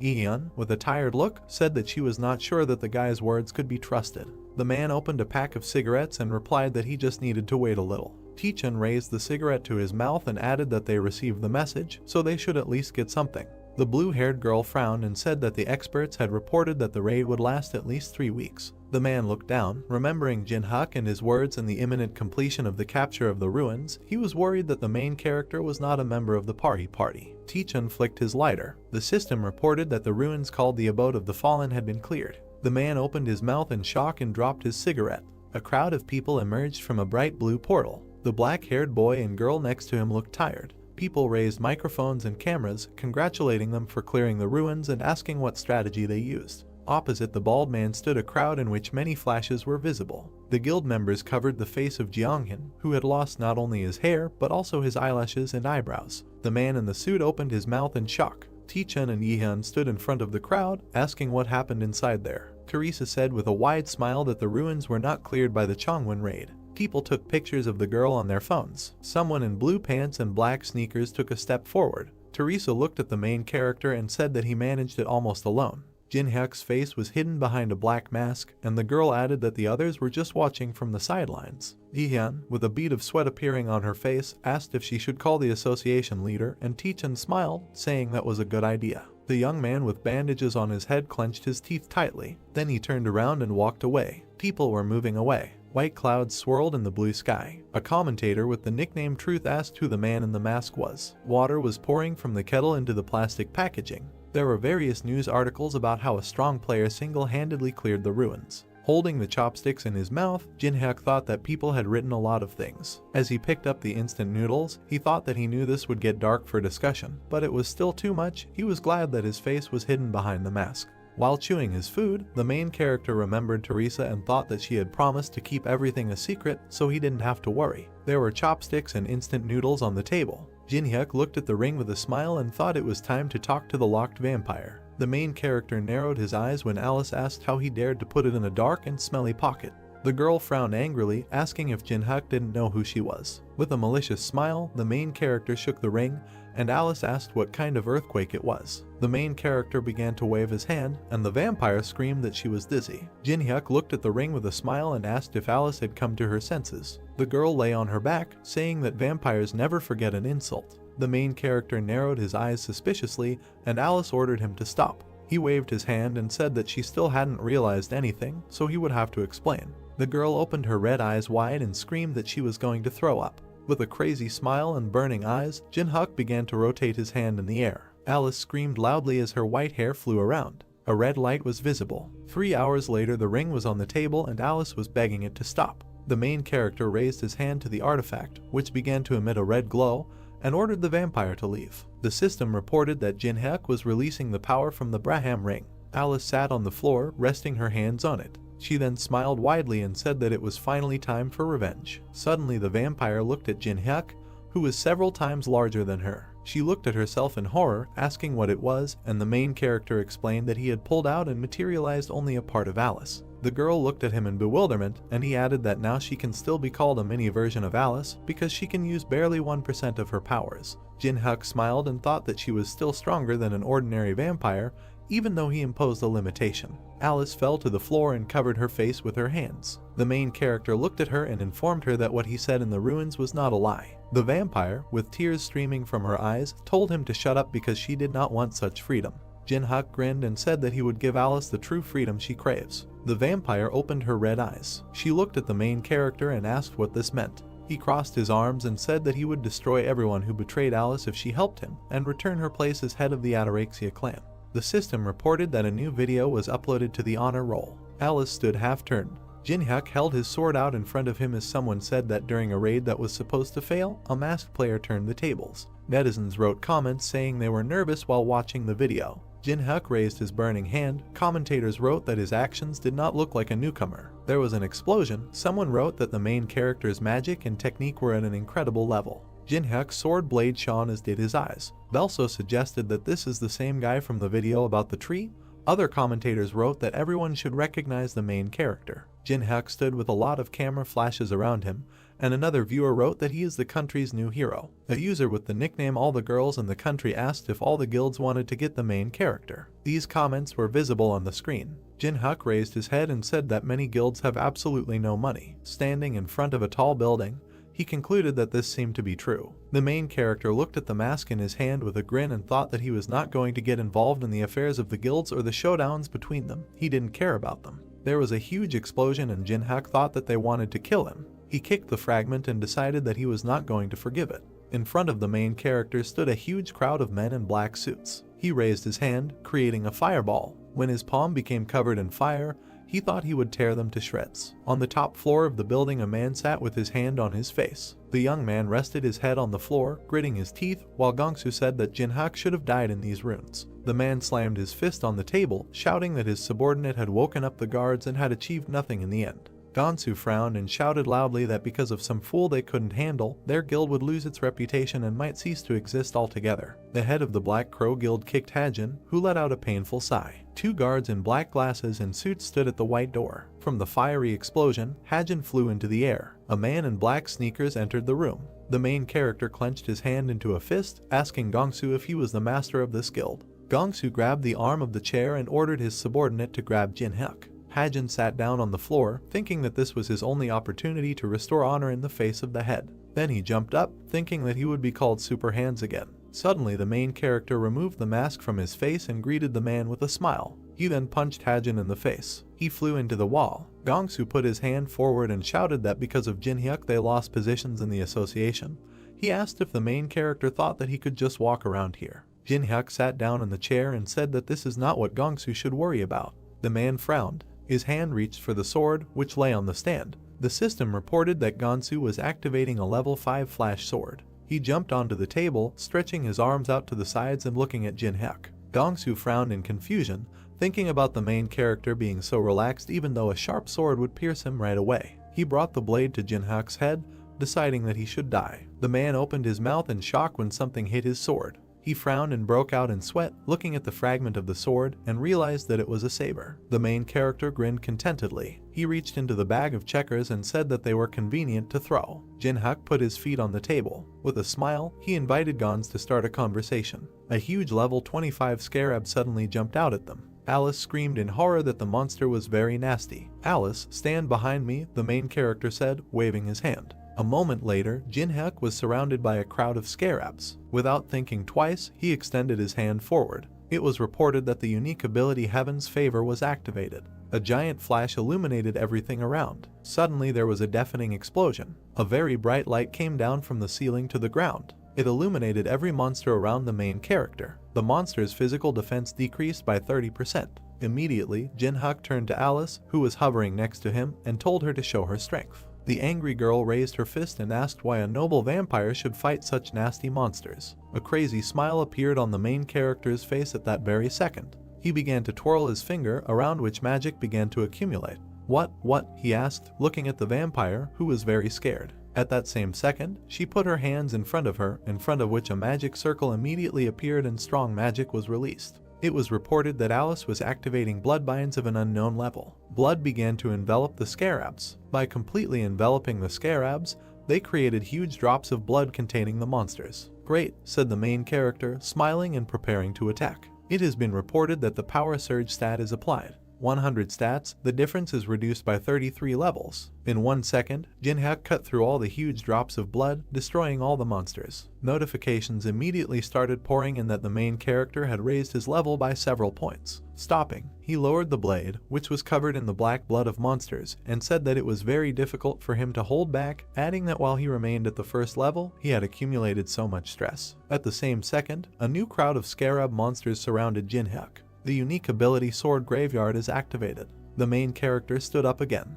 A powerful and terrifying aura appeared around him. He smiled madly, and incredible power oozed from his eyes. He shouted that he was very happy about the appearance of monsters. Clear day. The sun illuminated everything around. Olympus Guild. There were members of the guild in the meeting room. Folding his hand, the head of the Titan Guild, exhaling heavily, said that it seems that almost everyone is assembled, so it's time to start. Looking at everyone present, Frederick said that everyone already knew that the 8th raid on the 4th floor ended in failure. He stretched his fingers first on one hand, then on the other, saying that out of 100 people, divided into 15 detachments, only 9 returned alive. He remembered the powerful boss of the 3rd floor, and then said that although the boss is very ordinary, he summons thousands of statues, so he needs a way to defeat them. Damn, one of those present hit the table with a loud scream. It was Tenwei, the head of the China Guild. Sticking his hand in front of him and gritting his teeth in anger, he said that they could not cope even with the use of a divine artifact, after which he asked how Frederick would order to get rid of these statues. Immediately Maria, the head of the Olympus Guild, calmly replied that the 2nd and 3rd floors were completed too quickly and good players had too little time to level up.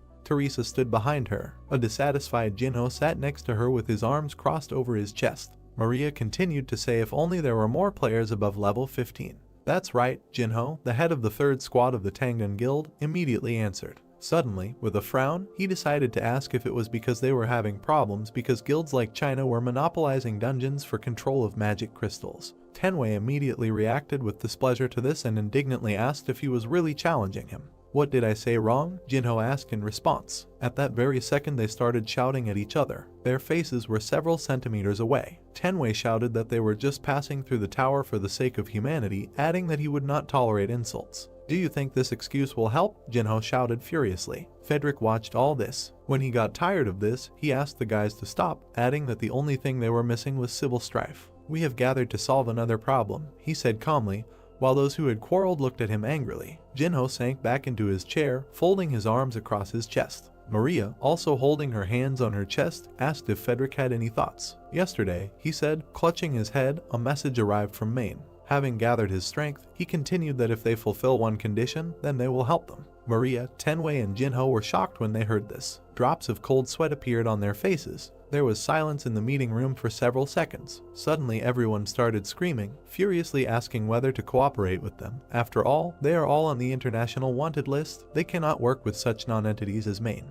Teresa, standing behind Maria, simply listened to all this without interfering. A bead of sweat ran down her cheek. She herself said in her head that everyone present is afraid to interact with Maine, adding that this is not surprising because the influence of the guilds is already higher than the influence of the government. At one point she calmed down and simply listened to the indignant screams of the heads. She continued to reflect that the greater the influence, the more important moral character becomes, adding that they must act with this in mind. The source of light in this room was a bright chandelier from above. Suddenly the aura in the hall changed to a more sinister one, and the light from the chandelier began to fade. Non-entities, a voice was heard. It's somehow unpleasant to hear this, the stranger said. All the light from the room was absorbed by the fireplace from which this voice came. Everyone looked in that direction in horror. Suddenly the fire in the fireplace flared up even more. He was unusual. The normal flames were mixed with black fire. Pride is a good thing, said the voice. At that same second, a man wearing a dark cape appeared in the hall, from behind which only his thick gray beard was visible.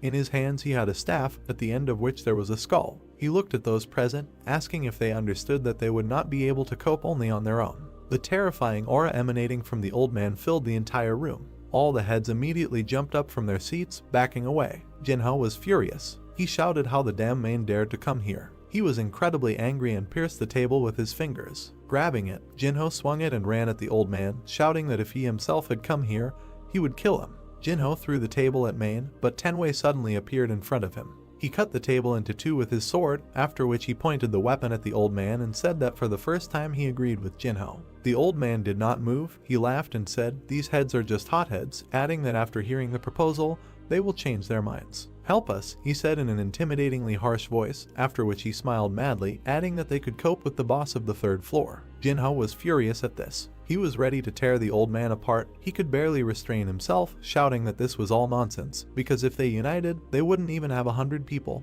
after which he asked how he could cope with a huge army. The old man, holding his hands on the staff, calmly answered that such a quantity could be created. At that same second, the old man was enveloped in incredible magical power. It has been reported that the skill Black Cemetery Guardian is used. Suddenly Frederick looked out the window and saw that something had started to happen on the street. At that same second, a skeleton hand appeared from the ground. A huge horde of the dead began to emerge from the ground. The old man said that this is all thanks to the wars that have died down long ago, because of this there are a lot of useful corpses here, adding that among the main there are many strong ones, for example, necromancers. Cold sweat ran down the face of Frederick, who saw all this. Necromancer, he spoke quietly and slowly, but summoned such a quantity. Hordes of the dead stood on the walls of the building. Frederick immediately turned his head and looked at the staff in the old man's hands and asked in shock if it was all because of this artifact. The old man was surprised and asked if the head really knew about him. Picking up the staff, the old man began to examine it, proudly announcing that it can only be created by collecting 99 items.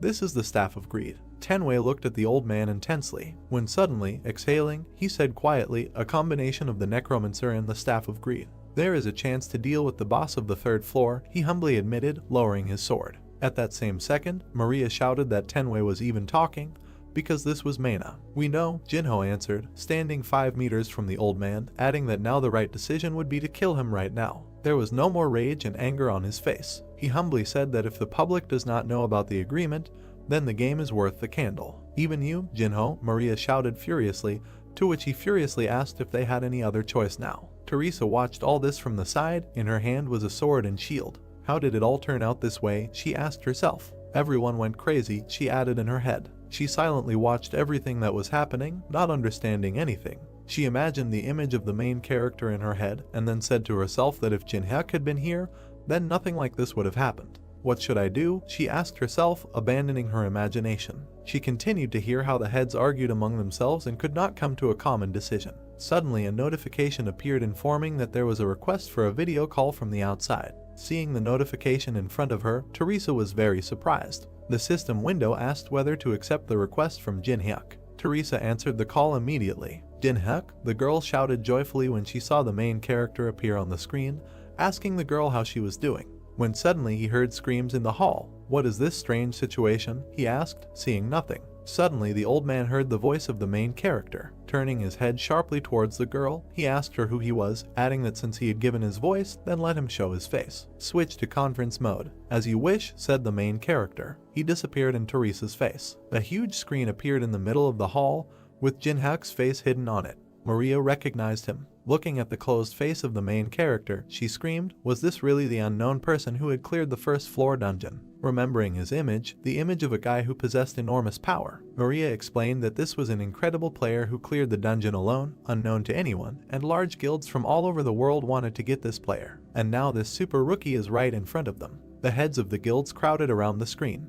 It was reported that they made such efforts to contact the main character. All the heads smiled madly and confusedly, and drops of sweat ran down their faces. That is why everyone concerned's mouth went dry with joy due to the unexpected appearance. Interesting, the old man said, smiling madly, after which he added that he also heard about Jinhyuk, about the player who cleared the first floor dungeon. He stroked his beard with interest and asked if the main character knew that this time there would be a capture of the boss of an absoluteness of another level. Hearing this, Jinhyuk asked if it was possible for a necromancer to defeat the boss. Of course, the old man answered immediately. Outside the window was a terrifyingly huge army of the dead. The old man said that so many summoned people thought that it would be enough, after which he added that even the heads of the guilds agreed. True, the main character asked sarcastically. Are you sure you can handle this fake staff? Jinhyuk suddenly asked with a mockery. Hearing this, Teresa was surprised, and the old man shouted in rage, how dare he. Then the main character said, the heart of a saint and the prison uniform anointed with oil. It was without these two items that the old man created the staff. Listening to this, everyone gathered in the hall was shocked. Suddenly Frederick asked, looking at the closed face of the main character, if he had evidence. After thinking for a while, Jinhyuk replied by pointing to the staff, that the real Staff of Greed has a red stone under its skull, and the open floors do not have some of the materials needed to create a real staff. After that, he pointed to the summoned dead, who were missing an arm or leg somewhere. Jinhyuk said that the dead were too weak, and such soldiers could not even last a quarter of a day in the boss's room. I think that if there is danger, the old man will simply abandon you, running away with the loot like a typical swindler. After these words, all the guild heads were opposed to the old man. The necromancer himself did not know what to say. Suddenly, through clenched teeth, he said that the main character was impudent. At that same second, power enveloped the old man. He immediately waved his staff, dissolving and shouting at the end that they would still regret that they did not accept his offer, after which he added that they would not be as calm the next time they met. "I will keep an eye on you," he said finally. After these words, he disappeared, leaving behind only smoke, and the dead collapsed from loss of strength. The sun shone again, illuminating everything around. Seeing the scattered dead, Frederick was very scared. "What to do now?" he asked, without leaving the window. "Leave it to me," the main character immediately replied. All the heads glanced at the screen in which Jinhyuk said that no one would have to cooperate with Manami because he was taking responsibility for the operation. Frederick approached the screen and asked in surprise if the main character really wanted to say that he could cope alone.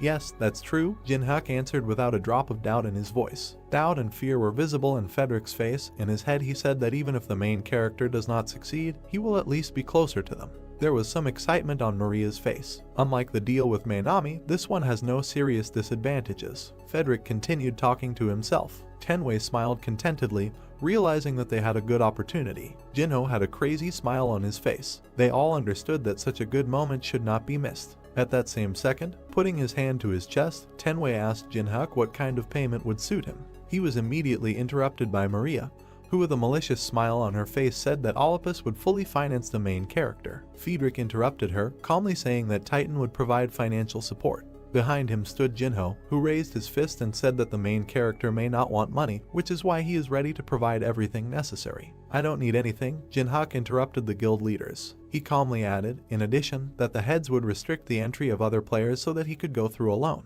"I don't need a reward," he said firmly. Confused, Maria thoughtfully asked why Jinhyuk needed all this. "This makes one doubtful," Tenwei added, looking at the screen with some disbelief, after which he asked what the reason was. "The reason," the main character said thoughtfully, scratching his cheek. After thinking, he replied that he was simply doing what was necessary, when he suddenly added that this was also for the sake of his dear colleague. Hearing this, Teresa blushed with embarrassment. Behind the screen, the main character pinched his leg to restrain himself. He didn't like so much senseless pathos. Teresa smiled warmly with a slight blush on her cheeks from Jinhyuk's pleasant words. "I'm delighted," Jinho shouted loudly, causing smoke to come out of his mouth. The main character looked at Jinho's face, who said contentedly that as a representative of the guild, he had nothing to add because Jinhyuk's words deeply touched him. "Good atmosphere," the main character said to himself. There was a camera next to him, which notified that a video was being recorded. All the heads moved away from the screen and began to discuss something. At this time, Teresa was left alone with the main character. In his head, Jinhyuk said that ordinary players would ask for good payment, but here it is worth thinking about the prospects. Behind the mask, the main character had a crazy smile on his face. He said to himself that a player who sacrifices rewards for the sake of his comrades, after which he added that thanks to these words he could get much more than he would have been paid.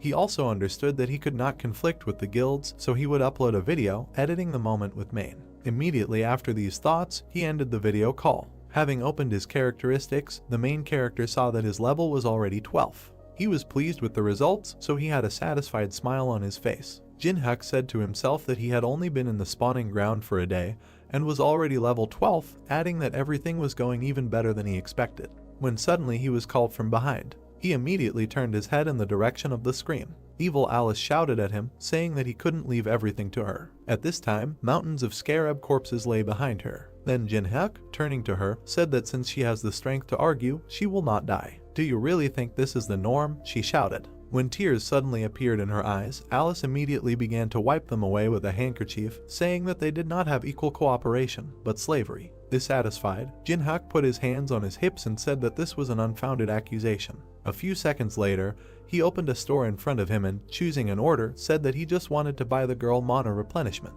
"I'm sorry, but that's not enough," the vampire replied. "Not enough?" the main character asked in surprise, turning to the girl. Alice looked at the floor and said emotionlessly that this alone would not restore her strength, adding that if the mana ran out, how then would she help the main character? When suddenly she raised her head. There was a crazy smile on her face. Saliva was flowing from his mouth, and there was bloodlust in his eyes. She extended her hands towards Jinhyuk, saying that she should restore her mana the traditional way. The frightened protagonist, waving his hand, told Alice to calm down. In a second she was next to Jinhyuk's beckoning neck. Cold sweat appeared all over his face. There was a bite. "Yummy," shouted a joyful and happy Alice, wiping her mouth with a handkerchief. Jin-hyuk, holding his neck with displeasure, asked himself how much the vampire drank of his blood. Satisfied, Alice behind him said that she had replenished her mana, and then asked him what they would do now. The main character again approached the screen with the store and said that first he needed to stock up. The main character's basket contained a strengthening pill, an incomprehensible cube, an ability counter, a sticky glue, a forest web, and a two-headed ogre's snot.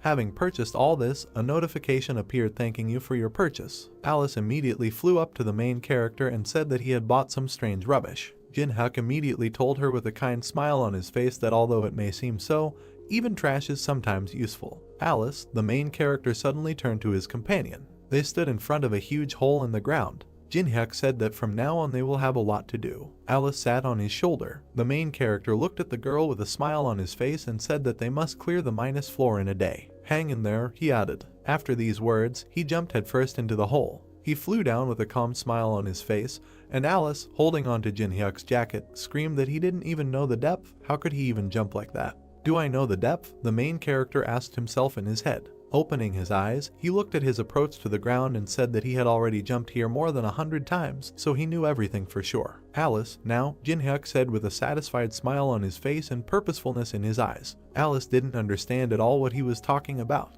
It was reported that reverse gravity of an unknown level was being activated. It was Alice's ability to soften her fall. The main character carefully stood on the ground, and Alice, falling on all fours, breathed heavily and said that Jin-hyuk was too reckless. Suddenly he felt something. At the same second, the 4th level fire element skill was activated. The main character lit a torch in the destroyed hall. It's okay, he said. Huge worms with sharp teeth began to appear from everywhere. We came to the right place, Jin-hyuk said. Huge beetles and cockroaches crawled out of all corners. Insects were descending from the sky. Looking at them, the main character said that such weak insects could not defeat him, and then asked if you could come out yourself. He asked this from a huge monster sitting on a throne in front of him in the form of a huge statue. So you know about me? Suddenly an ominous voice was heard. Of course I know, Jin-hyuk answered with a satisfied smile on his face. The statue's eyes lit up, the monster's face distorted into a mad grin. It was the hound that roamed the desert, Anubis. The statue tilted its head towards the main character and said that Jin-hyuk was the first person to come down here, so he wanted to have fun first, but the main character brought his death closer. There was not an ounce of fear on Jin-hyuk's face. With his hands in his pockets, he said that he didn't come here to chat. And you are ridiculous, said Anubis. Immediately after that, he laughed, asking if he really thought that the Magnificent he would personally fight Jin-hyuk. Alice immediately covered the body of her comrade with hers, saying that Anubis is very dangerous, so she will try to deal with him and let the main character himself leave. Jin-hyuk smiled contentedly. In his head he said that Alice seemed to care about him. Don't worry and just watch, he said as he walked past her, heading towards Anubis. Confused and frightened, Alice stretched out her hands, asking him to moderate his ardor. Then Jin-hyuk told the girl that he would show which person she entered into an agreement with. He was heading towards a huge evil monster. Interesting, Anubis replied, holding out his hand with a weapon. It has been reported that Anubis activates the personal ability Judgment of Anubis. He screamed loudly, and his staff in his hand was shrouded in strong magic. Anubis asked whether Jin-hyuk learned about him from this vampire or not. The first question has been asked. A girl from magic appeared behind the main character, in front of whom there were scales. Jin-hyuk said in his head that Anubis always uses this ability on the enemy, and when he answers all the boss's questions, the absolute judgment of Anubis's judgment is activated. A notice immediately appeared in which it was written that the copying conditions were such that it was necessary to destroy the embodiment of Anubis, the container of his consciousness, by driving him crazy. Having learned about the conditions, the main character said to himself that if he pisses off Anubis, he will receive the power thanks to which he will be able to ask questions, so there is no need to answer the questions precisely, a short answer is enough. After that, Jin-hyuk smiled and answered Anubis's first question, right? Otherwise how would he have known about this place? The subject answered the question. Of course, Anubis answered with a terrifying grin, after which he asked if he had come here for the hive. Second question asked. Of course, the main character answered, showing a hand sign, without thinking, adding that on the black market they would give a lot of money for him. The subject answered the question. A heart appeared above one of the magical scales. It slowly dropped onto the scales. Then I'll ask the last question, Anubis said, after which he asked if the main character had come to his territory and thought that he could stay alive. After asking this question, he leaned over Jin-hyuk. The third question has been asked. Showing a dislike with his hand, the main character with a confident smile on his face said that if he couldn't win, All he could do was throw away all his things and die. The subject answered the question. At that same second, sharp stakes imbued with strong magic appeared around him. All conditions are met. The Court of Anubis is activated. A huge magical crocodile swallowed the main character and reduced all his stats by 50%. It was also reported that all abilities and skills are sealed for 1 minute. Then Anubis, raising his staff, summoned a huge mantis and with a crazy smile on his face said that he would now need to present it for sentencing. It was reported that Anubis chooses the representative. It was an unusual mantis. It was also imbued with strong magic, which is why its appearance changed. I present him to you, Anubis said solemnly. Alice looked at this in horror because she couldn't stand bugs. There was no emotion on the protagonist's face. A huge black mantis with enormous power appeared in front of them. His name was Zayant. He was many times larger than the main character. Anubis said that it would be Zayant who would pass judgment on him. How do you like my representative? Anubis asked Jinhyuk. The huge monster crackled and buzzed. Impressive, the main character answered, and at this time a weapon began to appear in his hand. A record player appeared in his hand, which he immediately put on the floor, saying that it would still be enough for him. It was a mini gramophone. It plays the selected music once and also cannot be turned off until the music ends. Anubis was confused. Looking at the gramophone, he asked the main character if this was human music, and then asked if he wanted to darken the mind of the representative. Reason, asked the main character, taking the blade in his hand and closing his eyes. Music, he said quietly. At that very second, Zayant ran towards Jinhyuk. She needs to give herself entirely, the main character added. After these words, he grabbed his head with one hand and raised the other with a wedge, preparing to dance. Immediately the sounds of cello playing were heard. Jinhyuk said that he found the perfect music through trial and error. The mantis struck sharply, but the main character easily dodged it, moving to the beat. He continued to say that it was a rhythm that fit perfectly with Zayant's attack patterns. Immediately the sounds of trumpet playing were heard. As always, following the rhythm, he spoke. He dodged every unpredictable attack from Zayant perfectly. He controlled this battle. In his head he said that escaping from an attack using music is not luck, it is an exact calculation. Seeing what the main character was doing, he was shocked that he even opened his mouth. Drops of sweat were already running down Jinhyuk's face. He was tired. When suddenly he said in his head, then about now. It was reported that 1 minute had passed, which meant that the main character could now use his skills. The time limit is up, Jinhyuk said. Immediately after this, he landed many hard and fast strikes on Zayant. The sword cemetery skill is activated. Blood sprayed from the mantis's head. A second later, green blood also sprayed from the mantis's paws. Anubis shouted in shock, asking if the protagonist really thought he could defeat his representative. He was very angry, which is why he said through clenched teeth that Zayant recovers in seconds, and if Jinhyuk spends all his strength, then the end will come. Yes, the main character answered the words of Anubis, after which he added that right now he cannot kill this praying mantis. After these words, he turned to the boss, raised his blade, and with a satisfied smile on his face said that he could make him no longer want to live. At that same second, the representative's paws began to be cut off one after another. The mantis screamed in pain, coughing up blood. Alice looked in surprise at what the main character was doing and said in her head that she knew, of course, that he was so strong, but not so much. Suddenly a crazy smile appeared on her face,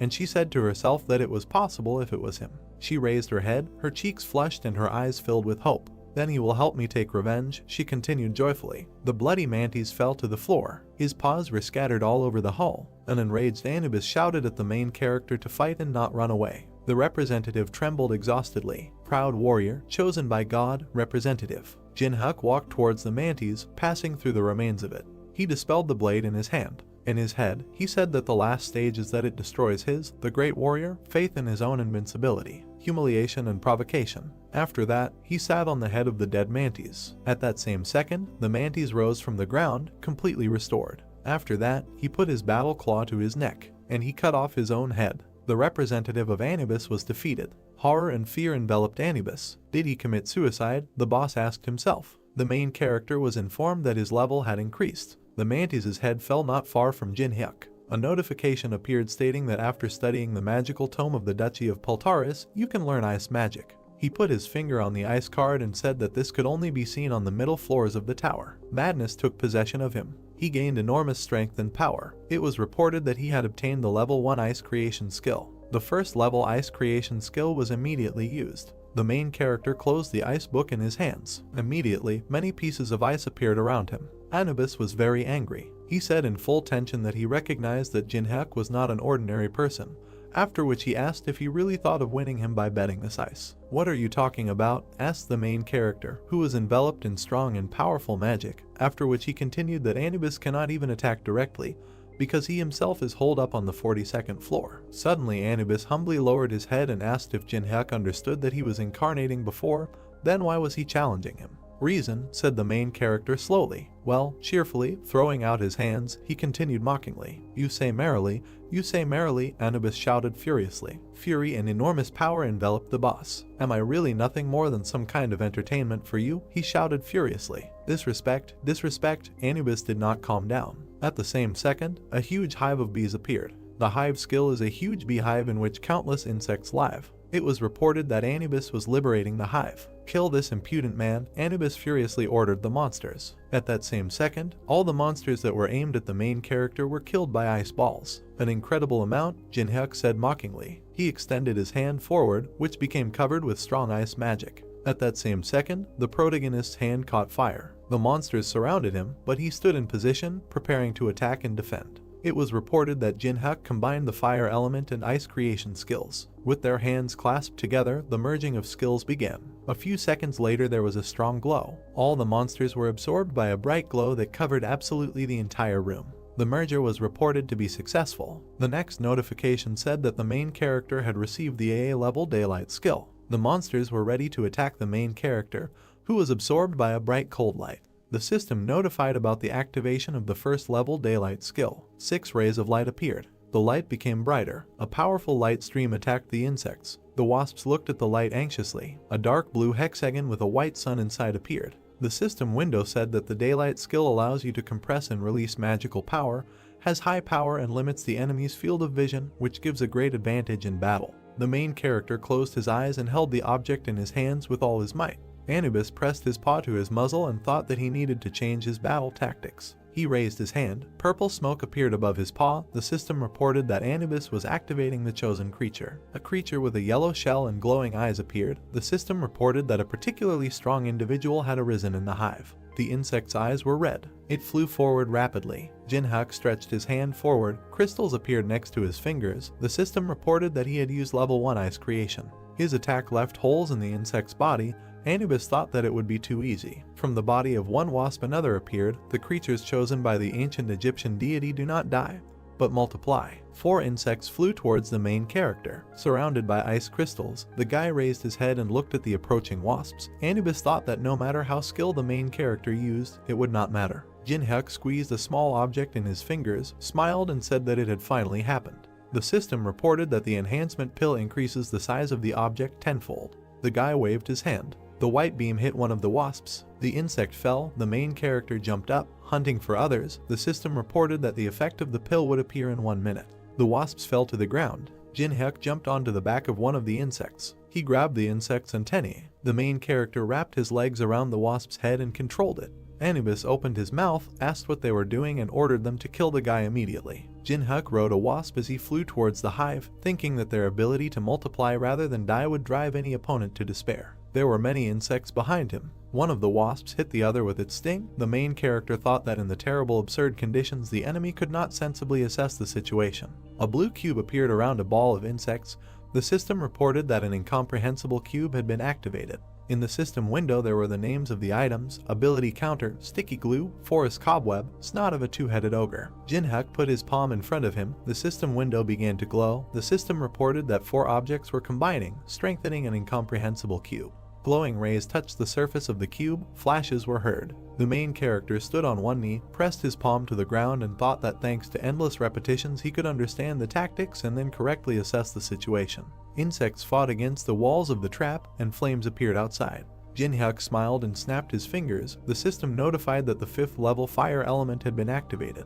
The main character flared up inside the cube. It was an unusual decision that the main character came to. The system window said that the enhancement pill was starting to take effect. The wasps began to grow, then there was an explosion. There were many system alerts that the enhancement pill had dropped out. There were a lot of pills at the bottom of the cube. The main character thought that in order to become an equal opponent for the boss with a huge army, the maximum number of these pills was needed. Many system windows appeared in front of Jinhyuk with a message that the level had increased. Looking at them, the guy thought that thanks to the endlessly multiplying monsters, he received not only a lot of experience points, but also valuable items. Anubis clenched his teeth, sweat running down his muzzle. He could not understand what was happening. The main character smiled broadly.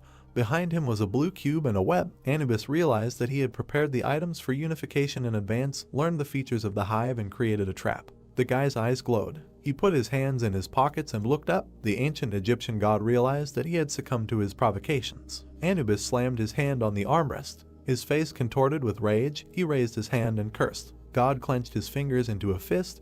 The system reported that Anubis had destroyed the hive. The fragments scattered in different directions. The main character clenched his teeth and, looking at the fragments, said that he was just getting the hang of it. Anubis frowned in irritation and asked how the man dared treat him with disrespect. God leaned forward and began kicking the floor, repeating the word disrespect. Anubis pointed his staff at the guy and said that he must survive and rise to him. Jinhak smiled and said that there was no need to shout like that, because he himself planned to do so. God smiled bloodthirstily and said that she would punish him for his disrespect. His eyes went dark. The system reported that the Anubis container had been destroyed. The system window said that the conditions were met. The main character smiled, and a square with the inscription saved appeared behind him. In the system window there was information that to activate the Judgment Anubis skill, you need to ask 3 questions, after which the enemy's strength is reduced by 50% and all skills and abilities will be blocked for 1 minute. A purple hexagon appeared with an ancient Egyptian symbol inside. The system reported that the skill can be used on one person only once, and if abused, punishment from the Egyptian gods awaits. The main character presented a fresco on which there was a creature with a bird's head and a human body. The system reported that the gods of Egypt were showing interest in him. He also presented an image with green skin.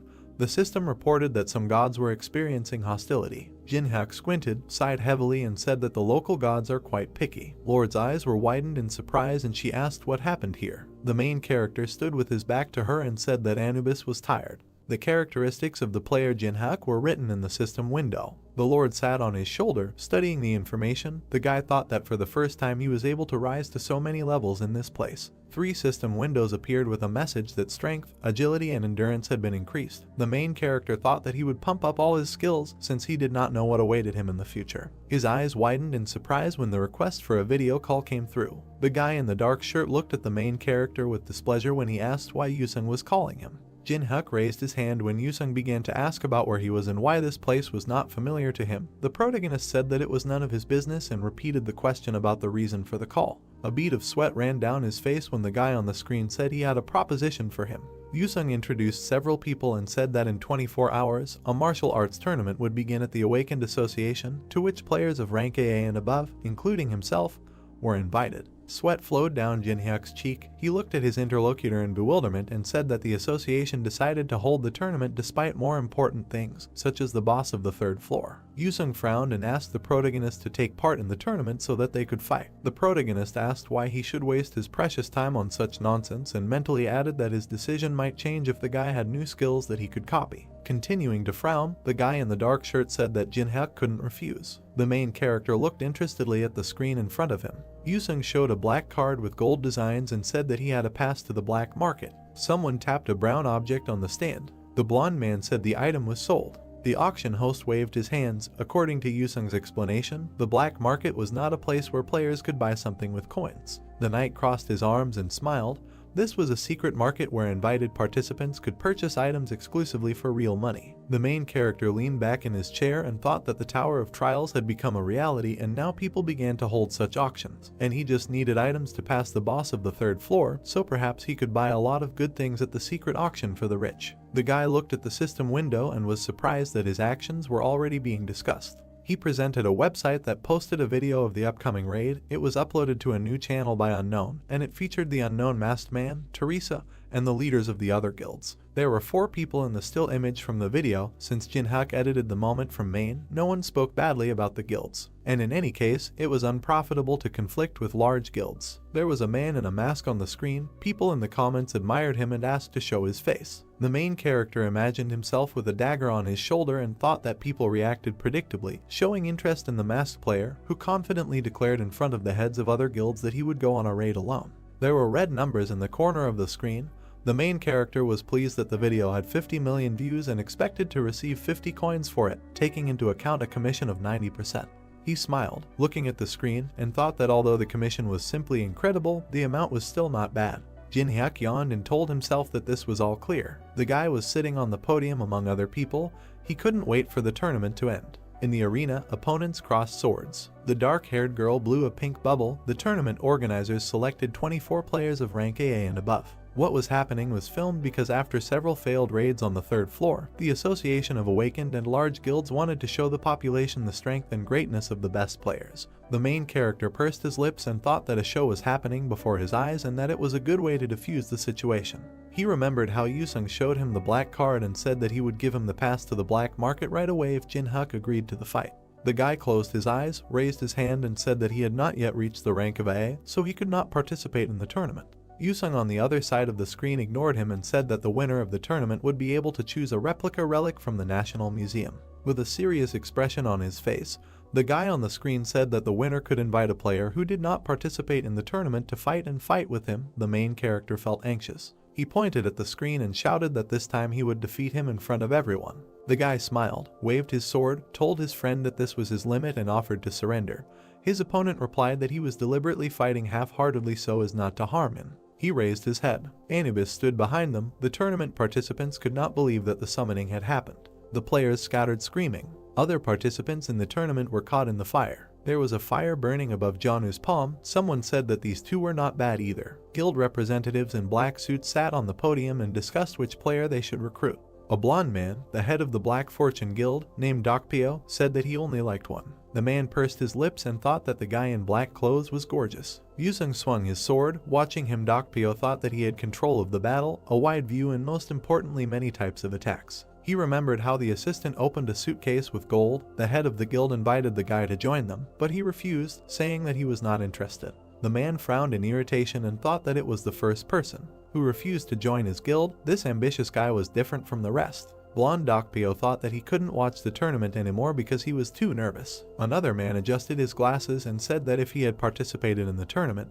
he would have dealt with everyone present and forced the one who refused to join the guild to bend the knee. The man took off his glasses and asked the head of the guild if he was right. His name was Doan. He had the rank of AA and was a member of the Black Luck Guild. He put his glasses back on. Dokpyo said that he should think less about the tournament and focus on the interview because he was invested in for a reason. The player replied that he had nothing to worry about because he knew how to shine in front of the cameras. Doan opened his mouth wide and yawned. The head of the guild thought that the guy had every opportunity to rise to the S rank in a couple of years and that if everyone knew that he had raised a rising star, then the prestige of the guild would greatly increase. The fight in the arena continued. The guy in the green hat turned around. The long-haired girl arched her back and screamed in pain. Yuri put her hands in front of her, protecting herself from the air currents. Janu fell to the ground and screamed from the pain in his back. Yusung held a sword in front of him. The host announced that they had a winner. There was a live broadcast of the tournament on the phone screen. Someone was surprised that the winner had been announced and asked to let him watch. The two girls watched the video and discussed Yusung's appearance. The interview with the winner was broadcast on the big screen.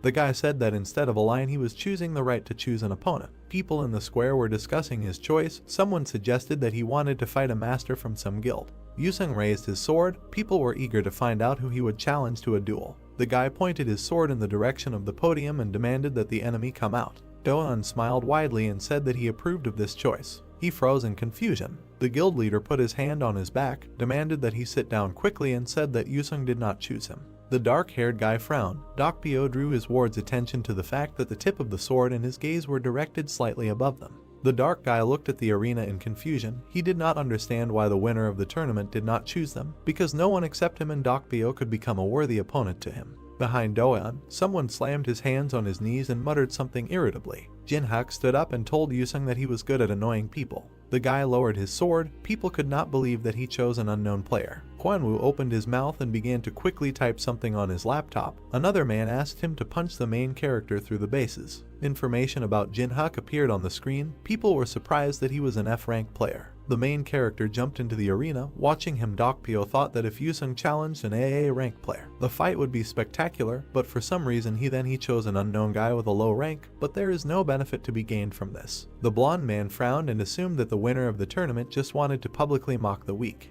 Jin-hyuk closed his eyes and asked Yusung to give up if he lost this time too, because it was time to learn to admit defeat. The opponent frowned and asked how he could be so sure of his loss after seeing him win the tournament.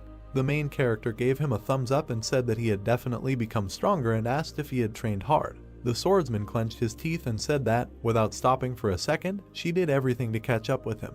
Yusung waved his sword and said that in order to get a pass to the black market, Jinhyuk must fight at full strength.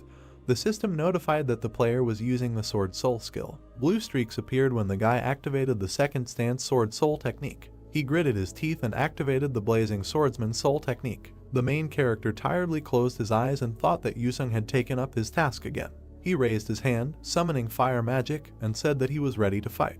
Jinhyuk spread his arms to the sides and shouted that Yusung was a stalker. White clouds floated across the blue sky above the city. The beam pierced the roof of the building. The blue sky was visible through the hole. There were blocks of ice in the arena. The guy was surrounded by smoke. There were holes in the swordsman's clothes. He annoyedly asked how many skills his opponent had. Exhausted, the guy fell to the ground. The main character got down on one knee and began to look for something in Yusung's pockets.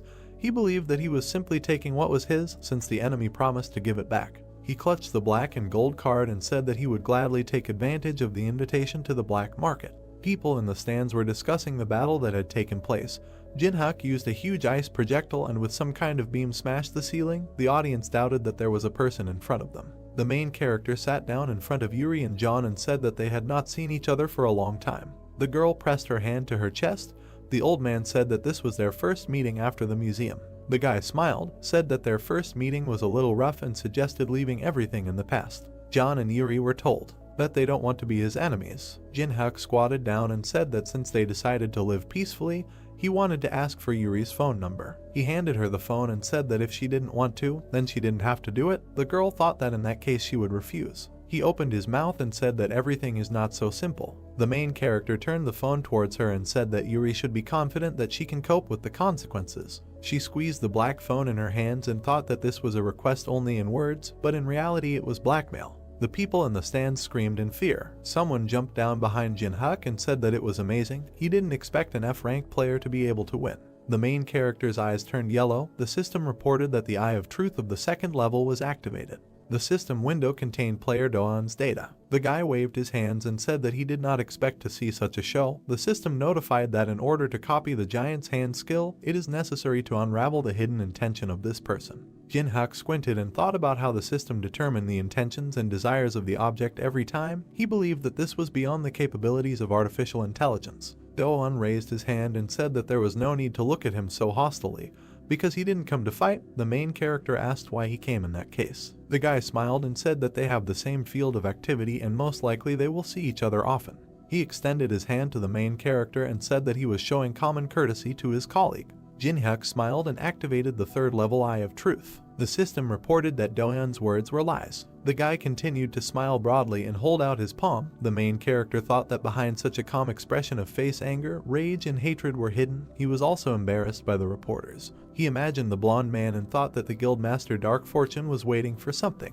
The main character introduced the giant and thought that Dokpyo wanted his guild member to defeat the newcomer who defeated the winner of the tournament in front of reporters in order to draw attention to himself. Jinhyuk smiled and thought that they were like an open book to him. The system notified that he had figured out Doan's hidden intentions and that the copying conditions had been met. A golden hexagon appeared. The system reported that the giant's hand skill had been acquired. In the system window, it was said that the giant's hand increases the grip strength and makes it possible to lift objects that weigh 10 times more than it does. The main character presented a machine with prizes and thought that when the challenge tower was a game, it was not possible to copy this skill because there were few users who had it.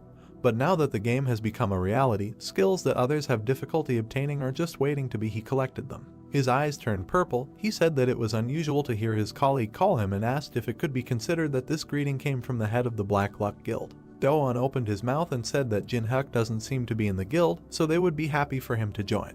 The guys smiled broadly at each other. The main character asked if they would give him a deposit if he decided to join. Doan replied that he only needed to name the amount. They shook hands. The dark guy tensed. The main character looked at him with displeasure and asked if he really thought that he could defeat him with sheer force alone. Doan smiled brightly. He stuck out his tongue and said that it goes without saying that the system sent an alert that Doan had activated the level 5 giant's arm. The guy opened his mouth wide and said it was obvious. They continued to stand holding hands. A purple silhouette of a woman with scales appeared behind him. The system reported that Anubis's court was activated. Doan could not understand why his skill did not work. The guy frowned. He got down on one knee and screamed in pain. Jin-hyuk said he had to admit he was holding up well. The main character's eyes became their normal color. He said that Do-eun seemed confident in his strength, asked if he was ashamed to writhe in pain like that and why he forgot about his pride. Purple discharges surrounded their hands. The guy opened his mouth wide and screamed in pain. Golden lines appeared between them.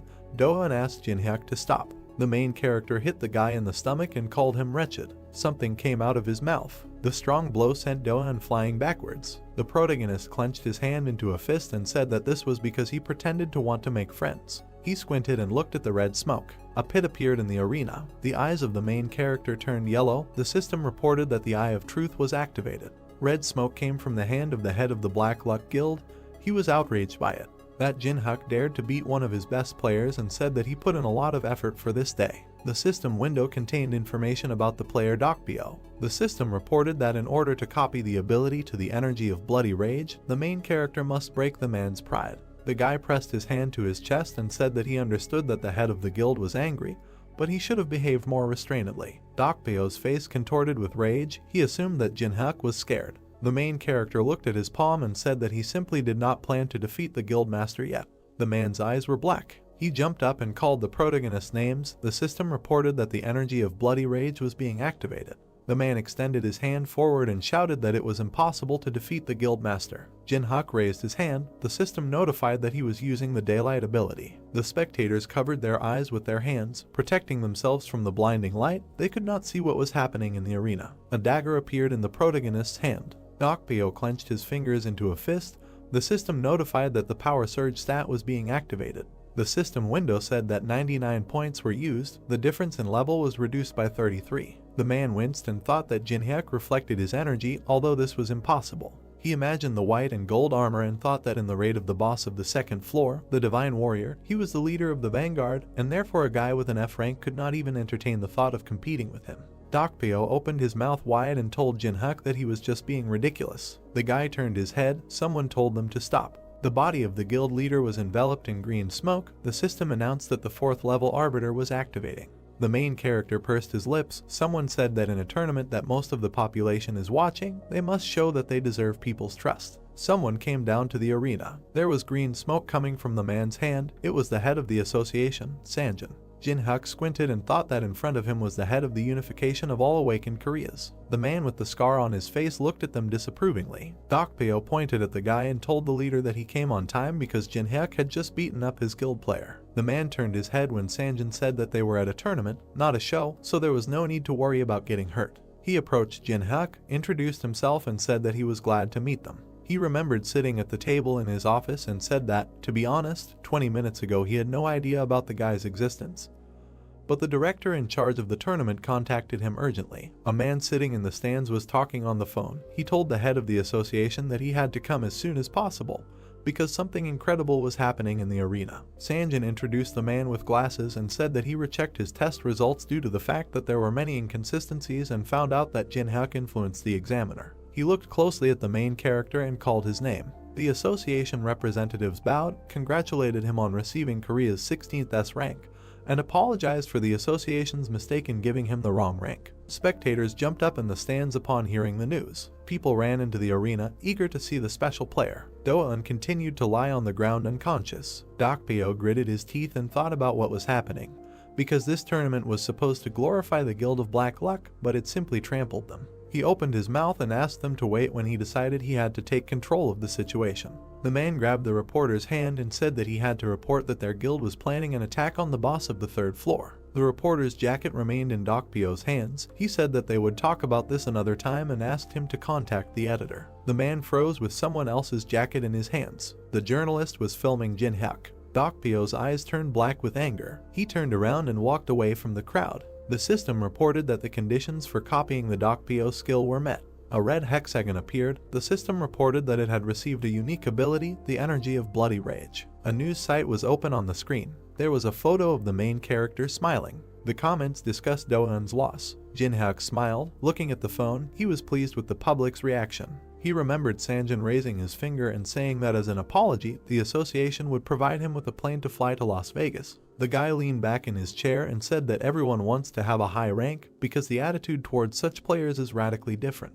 The plane took off into the sky. A flight attendant approached the main character. She placed the food in front of him. Jin-hyuk was delighted with the level of service in first class. He tasted the food. The main character closed his eyes and smiled blissfully. The Lord called him. The blonde guy was chatting with the flight attendant. The vampire asked the main character to pay attention to him. The man was surrounded by smoke. Lord said there was a strange smell coming from him.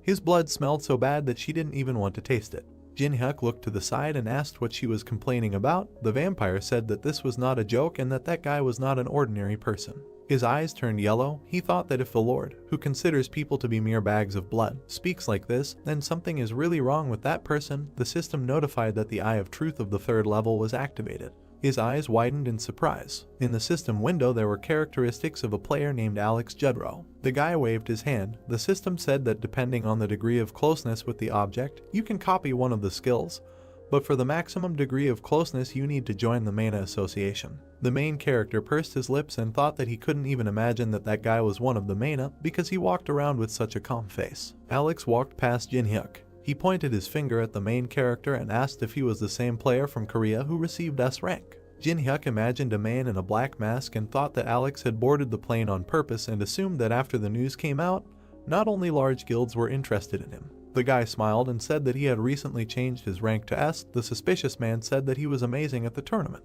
Alex handed over his business card and introduced himself. He gave us a thumbs up, said it must be fate, and suggested they have a drink together to pass the time on such a long journey. The main character took the black business card, decided to play along and said that he was right. There was a bottle of alcohol on the table. Taking out expensive cognac, Alex began to talk about himself. They sat opposite each other. The new acquaintance told Jin-hyuk about his cosmetics business and the difficulties he had to endure after the appearance of the test tower. The main character closed his eyes, smiled and thought if this man knew that he knew who he was. The blonde guy smiled back. He raised his glass and said that to be completely honest, he didn't come to Korea for the cosmetics business. Alex tilted his head and said that he wanted to expand his business and start doing business with the awakened ones to keep up with the times. The guy raised the glass to his mouth and said that he had a problem. Jin-hyuk asked him to tell him more about it.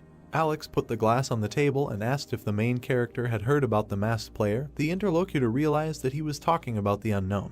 Jin-hyuk raised his glass and said that he seemed to have seen a video in which the unknown suggested attacking the boss of the 3rd floor and asked Alex how he was related to him. Main smiled and said that they also wanted to take part in the raid on the boss of the 3rd floor, but the masked player got in their way, so an unpleasant situation arose. Alex narrowed his eyes and said that despite the fact that the unknown said that he was doing this to protect his comrades, he refused them, saying that he needed to do something alone, so they should not interfere with him. They continued to sit opposite each other. Jin-hyuk suggested that Alex personally knew the unknown person. The man said that it could be said that way. The main character smiled falsely and said that the unknown person turned out to be greedy. The interlocutor agreed with him. Jin-hyuk was delighted with his ability to lie with a calm expression. The man put an ice cube into a glass. He poured himself more cognac and said that the main character would provide them with invaluable help if he went with them to the 3rd floor to the room.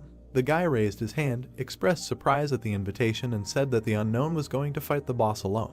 Alex handed him a bottle and said that S-rank players are given the right to freedom of action, so that no one will touch them and they will be able to get items from the 3rd floor. The main character closed his eyes, thought that even the large guilds allowed the unknown to go through the floor alone and agreed to block the entrance to the boss's room and assumed that the main wanted to get there with his help. He opened his eyes and said that Alex's request was too serious because he had just received rank S and his new acquaintance wanted him to go against large guilds. The man smiled and said that he was a businessman and that he not only asked a lot but also offered a lot. A vial appeared above his palm. Main said that there is a medicine that helps with incurable diseases and even with cardiac arrest. His eyes lit up and he showed the main character a bottle of elixir. Jin-hyuk's eyes widened in surprise. He took the bottle in his hands, said that his interlocutor's offer interested him and thought about how the Manga Association was able to get such a rare thing. Alex hid his hand under his jacket and said that many people wanted this elixir, but he was ready to give it to a new acquaintance as an advance. He put the contract on the table and asked Jin-hyuk to sign it. The system reported that Main would activate the contract with the 6th level dead man. The main character's eyes turned yellow.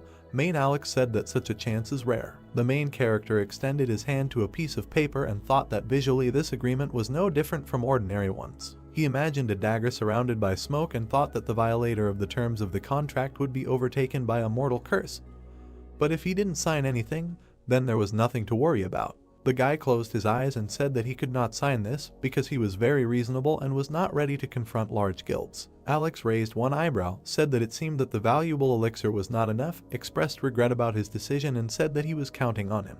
Jinhyuk clutched the bottle to himself when Main said that now he had better forget about the elixir. The man looked at him irritably and asked what he was doing. The main character showed the bottle and repeated his words that he is very reasonable. Jinhyuk's eyes glowed purple and he said that he is also very greedy and always gets what he wants. Alex clenched his teeth and said that he was talking nonsense. Passengers inside the plane began to shake. The man grabbed the armrest of his chair, thought about what the main character was going to do with so much mana and assumed that he intended to blow up the plane. The board lit up. The pilot reported that the plane had encountered sudden turbulence and asked all passengers to take their seats and fasten their seat belts. Jinhyuk closed his eyes, asked if Alex heard the alert and said that he should return to his seat. The man clenched his teeth and asked if he really knew from the very beginning which association he belonged to.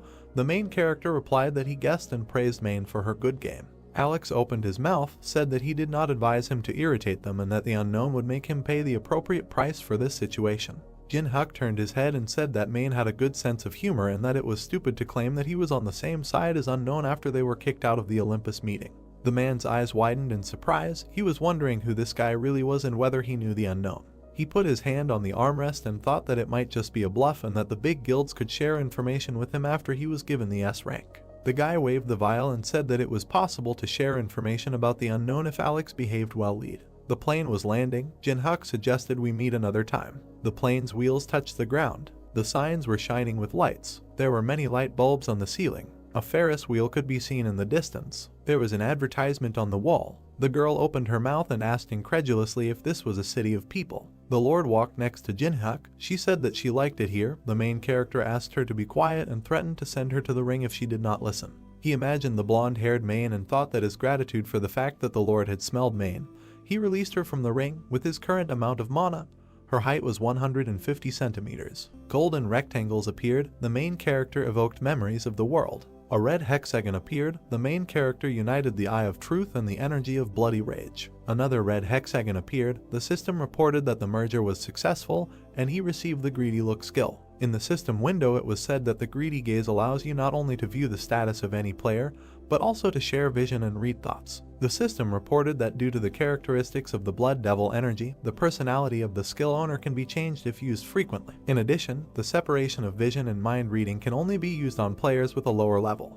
The protagonist imagined a blue hexagon and thought that he wanted to combine this skill with a safer spiritual skill, but he urgently needed the Greedy Look. The guy clenched his hand into a fist. Someone called him. The Lord showed the casino and asked if they would go there. The main character reminded her that they did not come here to have fun. They went further. Jinhyuk said that it is forbidden to use magic in ordinary casinos. The hotel employee hurried to the car. The main character thought that he could take the money by force to spend it at the auction, but he could not take the earnings from ordinary people. The Lord turned to him and asked where they were going. Jinhyuk smiled and said that this place cannot be compared to a regular casino. The girl's eyes shone with delight. They approached the building where the Tortuga private gambling house was located. The Lord frowned with displeasure and said that those buildings were better. The main character once again reminded her that they did not come here to have fun. A man with a knocked-out tooth shouted that he had seen with his own eyes how some person used the skill so that he became a victim of deception. Another man slapped him in the face and said that he used the skills himself and was now trying to get out. The main character and the Lord went up the steps. The girl said that those who are beaten like that are fools. Jinhyuk looked at the back of her head and agreed with her.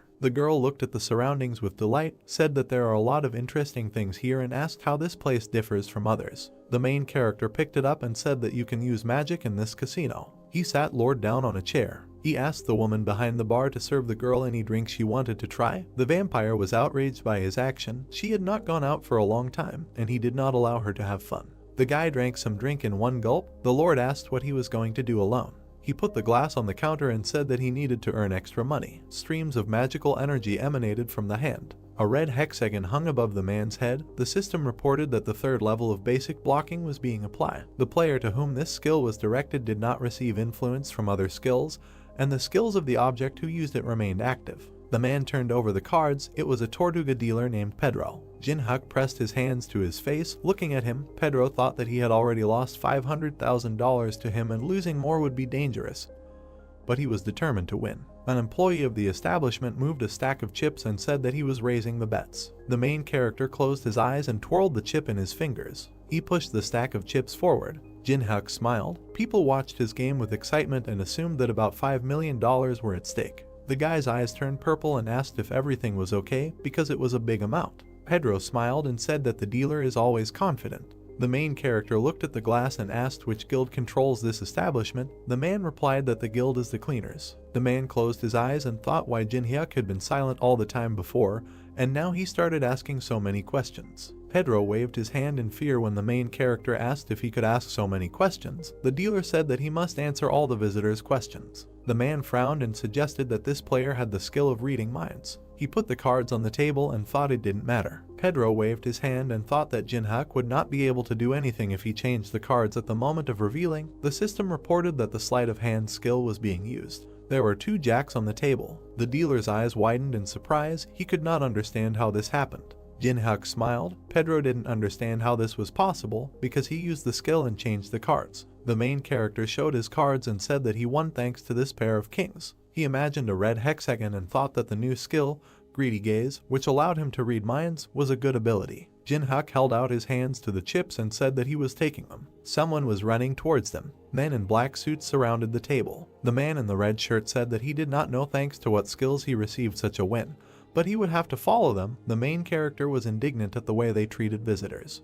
The red-haired man frowned and said that they do not call those who take such winnings visitors. Jin-hyuk smiled. The man opened his mouth and ordered his subordinates to take the guy into the room. Blood began to flow from the man's nose. The main character clenched his fingers into a fist and said that he remembered the words he heard at the entrance. He raised his hand to strike and said that those who are beaten like this are fools. Jin-hyuk dodged the shots. A man with glasses shot him with a pistol. The hero dodged and stabbed him into the ground with one blow. The bar continued its work. Someone shouted for the hero to smash them all. The girl pulled out a glass of drink and asked what the drink was called, while flames rose and explosions thundered behind her. The bartender said that this drink is called the drink of fire. The girl looked at the pink drink. The bartender said that this drink expresses the emerging passionate love between their lovers. The girl frowned. Everything was on fire behind her. She said in a half-whisper ardent love. She closed her eyes, took a sip of the drink and said that all this was nonsense. The men looked nervously at the beating of people and asked if the guild leadership had arrived, but they were supposed to arrive only in 30 minutes. The red-haired guy frowned angrily.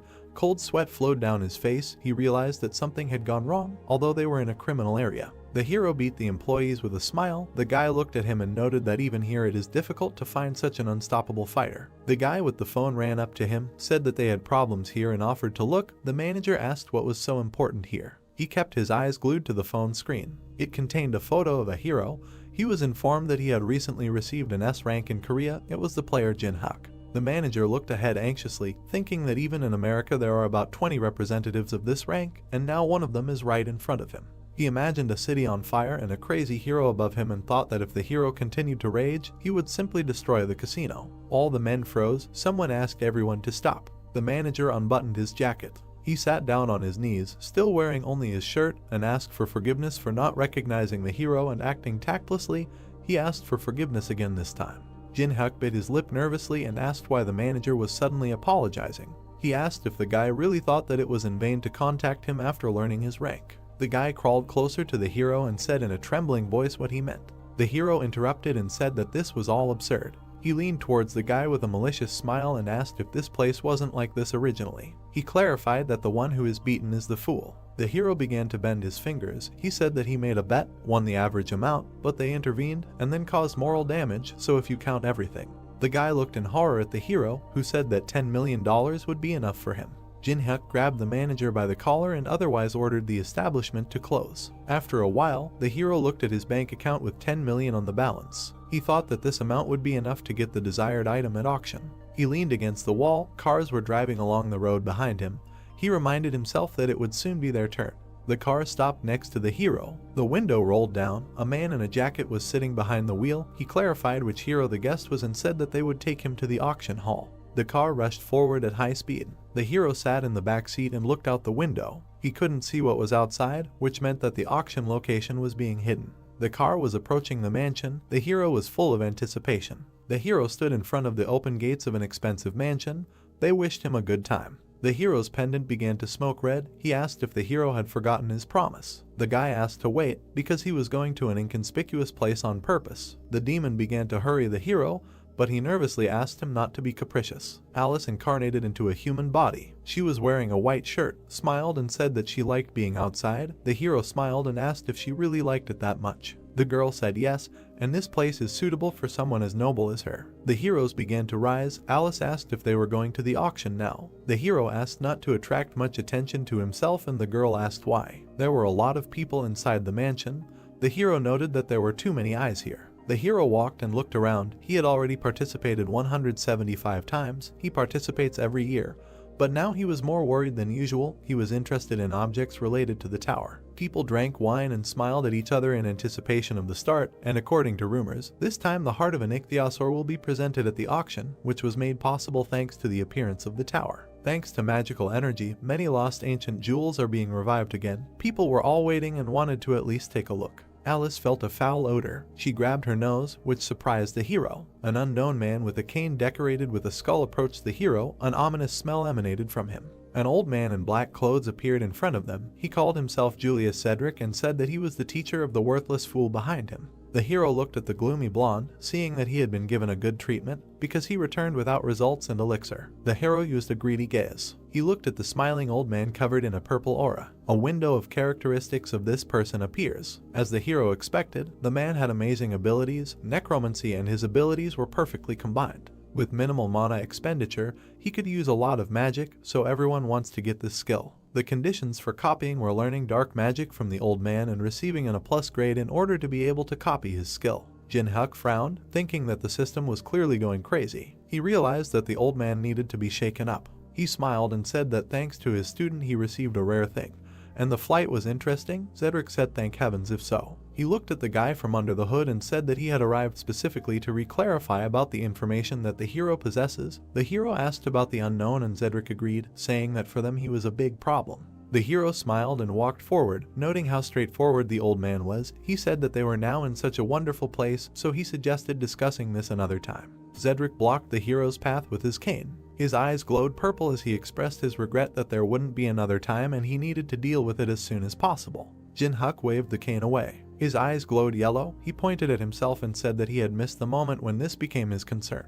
He and Alice went ahead. She stuck out her tongue. The blonde was terribly angry, calling him a bastard. Cedric put his hand on his shoulder with a smile and asked him to leave him, saying that there were still ways. Jin-Hyuk was annoyed, but Alice was amused and said that smelly people annoy her. She suggested getting rid of them. Jin-Hyuk asked her to leave them as there is no need to make a fuss here. They went out into a large hall where people were already sitting in their places. The guy said that he would just buy the desired item and that's all. The host on stage drew the attention of the ladies and gentlemen to himself. He said that everyone had been waiting for this for a very long time. The hero decided to hurry. The presenter raised the gavel up and said that they were starting the 175th black market auction. The screen showed a smoking meteorite that fell into Arizona, USA. The hero kept his hands in his pocket, thinking that this stone was now emitting strong magic after the tower appeared. The man pointed to the crowd and said they were starting at $100,000. The heroes sat down in their places. People began to inflate the price, and other, higher prices began to outbid them. Jin-Hyuk smiled. At the moment there was no craftsman who could process the meteorite, so this item cannot be used in any way. Now there was an opportunity to buy it cheap.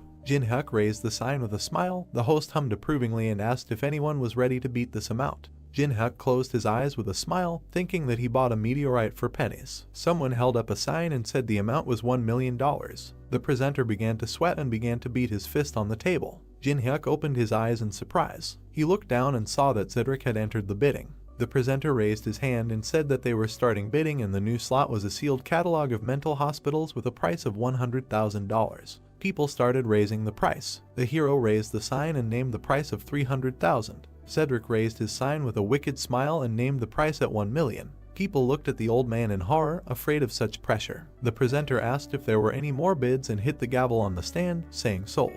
Jin-Hyuk bit his lip nervously, looking at the old man, realizing that he had decided to buy everything he had his eye on. He clenched his teeth. Alice looked at the hero with slight curiosity. The hero raised the sign. The presenter offered the next lot, a relic of the Mayan civilization found in South America. The hero immediately offered $500,000. Alice looked at the hero with confusion and said that it was unreasonable because he didn't even listen to the end, but the hero said that they had a plan. Cedric held up the table and named the price at $1 million. The host was amazed again. He asked if there were any more bets. Jin-hyuk shouted 1.5 angrily. Cedric immediately raised his hand and named the price of $3 million. The presenter was pleased. He asked if there would be more bets. Jin-hyuk calmly lowered his hand. The presenter asked again. Cedric smiled. The item was sold to him for $3 million. He looked the hero in the eyes. The presenter began to name the next lot. The guy and the old man immediately raised their numbers. The presenter announced that he sold the item to an elderly gentleman for $2 million. The signs waved and the whole hall was silent. The next item sold for $3 million. The presenter loudly banged his gavel on the table. Sold for $5 million. The presenter pointed to the old man and said sold again. The next lot was also great. When Columbus discovered a new world. The student looked at the teacher and asked, how about giving in? Cedric hit the student and asked, what will happen if the guy gets what he wants? Cedric gritted his teeth and thought that they had big losses, but they would have enough funds. He decided that they would get whatever he set his sights on. They will definitely exchange it for information about the unknown, and they will definitely exchange it for information about the unknown. A chessboard appeared on the screen. The presenter said that the next lot was for real connoisseurs. He showed the first chessboard. The hero was silent with displeasure. The people around did not appreciate the trinket. They were indignant that even the figures were not attached to it. Some people wanted to bury the money on the heart of the ichthyosaur. Alice looked at the hero. He raised the board and named the price at $50,000. The presenter accepted the information and announced a new price. Cedric doubled his bet. Arguments echoed throughout the room as the stakes grew inexorably. The hero, covered in sweat, has already named the price of $1 million. Cedric drooled and indicated the price at $8 million. The hero sat down. People were in shock discussing the patient who took some kind of board for $8 million. The hero, all embarrassed, raised the sign and named the price of $10 million. The old man smiled. He could not contain the gushing energy, and like a madman he named the price at $30 million. He looked at the hero with a smile, saying that $10 million was his limit, and he found what he really needed. He threatened with his fist and shouted that if he wanted to get this thing, he would have to agree to his terms. The stunned presenter asked who wants to offer even more. The hero hid his displeased face behind his hand. He understood how much Cedric had spent and was surprised that he still had something left. It exceeded his expectations. He leaned forward, thinking that he needed a new plan. The presenter said that lot number 56, the very first chessboard, was being purchased by an elderly gentleman for $30 million. Alice stood up, folded her arms across her chest and named the price at $100 million. The old man, without expecting it, opened his mouth in surprise. He didn't understand why the hero needed some kind of board worth $100 million. He looked at Alice and the hero, not understanding who this little guy was. Cold sweat was running down his face. He had spent more than $70 million on all sorts of rubbish, and if he stopped now, it would be a complete failure. He shook his head and named the price at $110 million. But Alice immediately named a new price of $200 million. Cedric pointed his finger at her. She became covered in red energy. He said not to cross the line and asked if she really had $200 million. The presenter excitedly raised his hand and asked the girl to show her a certificate of her account balance. Alice began to cast a magic ball. A huge pile of gold appeared under her. The girl asked if this was enough. One man ran up with a special device and checked the gold crown for authenticity. He said the crown alone was worth more than $500 million. The old man looked at the girl in surprise. She winked at him slyly while the old man suggested that she was not an ordinary person. In this couple, Jin-hyuk began to confuse him even more for keeping such a mysterious girl next to him. The old man frowned. Perhaps he had an opponent who would be more problematic than the unknown. He stood up and said that the situation had changed. He said that they were moving on to Plan B. The student smiled wickedly. His eyes glowed green and he said he had been waiting for this. The presenter smiled. The girl in a mask carried a chessboard in a glass box. Alice, uninterested, asked to hand the board over to the hero. She calmly looked at the mountain of gold and said that she was going to sort out all this rubbish anyway, and more importantly, she can't stand to see how these fools are looking high at her contractor. The hero exhaled, looked at the girl and thought that she knew how to speak words worthy of praise. There was an explosion behind the hero. Everyone began to take cover from the flying debris. The roof over people's heads began to crumble and fall. Auction employees began escorting people out. People ran in panic and pushed each other. The blade of the sword waved. Someone asked where are people in such a hurry. The student, enjoying himself, killed one person after another. He called people victims who he needed as raw materials. Alex used melt magic. A magical rune appeared above his hand. The floor under people's feet began to crack and emit light. People's skin turned gray. One man grabbed his head and said that it was torn. People fell to the ground. The little boy was crying and calling for help. The hero was covered in energy here. He looked at Alex and said that he was crossing all boundaries.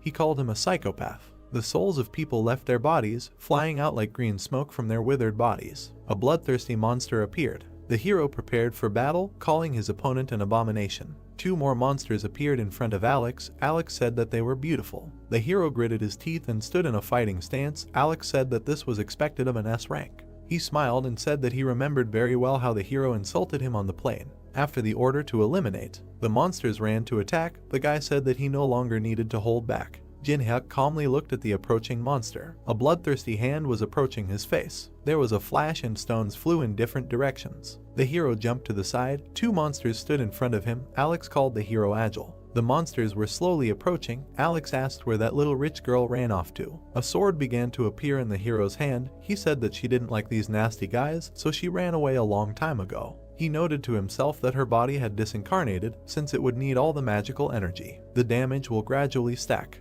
Jin-hyuk frowned. Monsters, covered in flames, ran to attack the hero. He understood that there was no point in wasting time and decided to end the fight as soon as possible. He took off. The sword graveyard has activated. The hero ended up behind the monsters, inflicting a bunch of cuts on them. The monsters disappeared in 2 black flashes. Alex looked at the hero in admiration and said how amazing it was.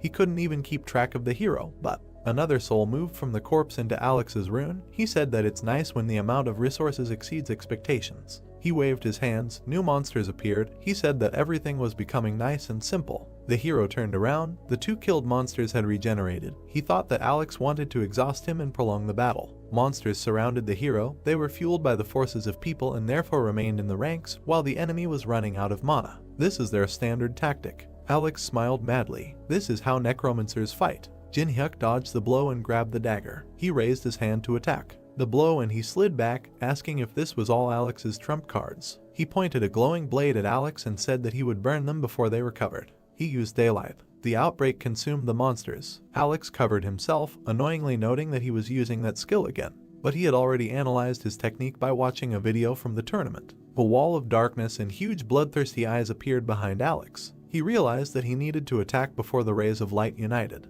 Alex watched as the rays of light incinerated the monsters.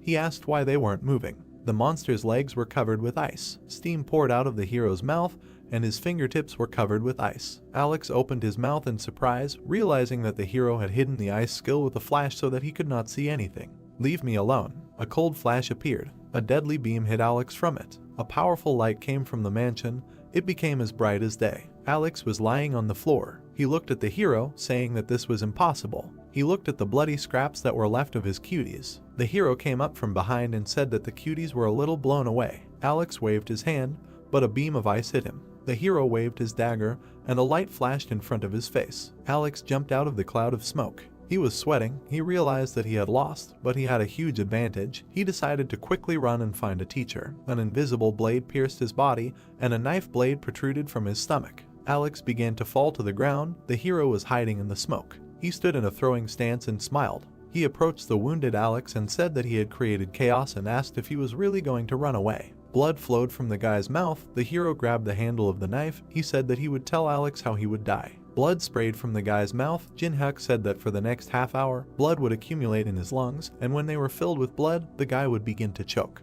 The hero's eyes burned. He said that in the first place, perhaps death by fire, but suffocation is no less painful. He said what he thinks. What can make sure a guy doesn't suffer for too long? He showed a bottle of elixir and said that if he tells about the main association, Alex decided that he could survive. Anu smiled and grabbed the hero's leg. He couldn't speak because he was choking. He clenched his teeth, blood seeped through them. He decided that he could write in blood. Jin-hyuk stepped on his hand. He smiled and said that if the guy can't talk, then nothing can be done. Alex realized that he was not going to listen to him. The hero put his hand in his pocket and said that he didn't need it now. He threw something to the guy and offered to take it away. Alex's business card fell into a pool of blood. The hero asked to do a favor. He turned around and walked in the other direction, asking the guy to die as long and painfully as possible. The entire auction hall was in ruins. Something caught the guy's attention. He saw a safe created by Michelangelo in the heart of an ichthyosaur. With this combination, he can create a subspace for items. He combined both artifacts. He clenched his hands and pulled out his tongue from effort. The system reported that the hero had successfully created a huge subspace for 5 tons of inventory. The hero twitched. Someone turned to him.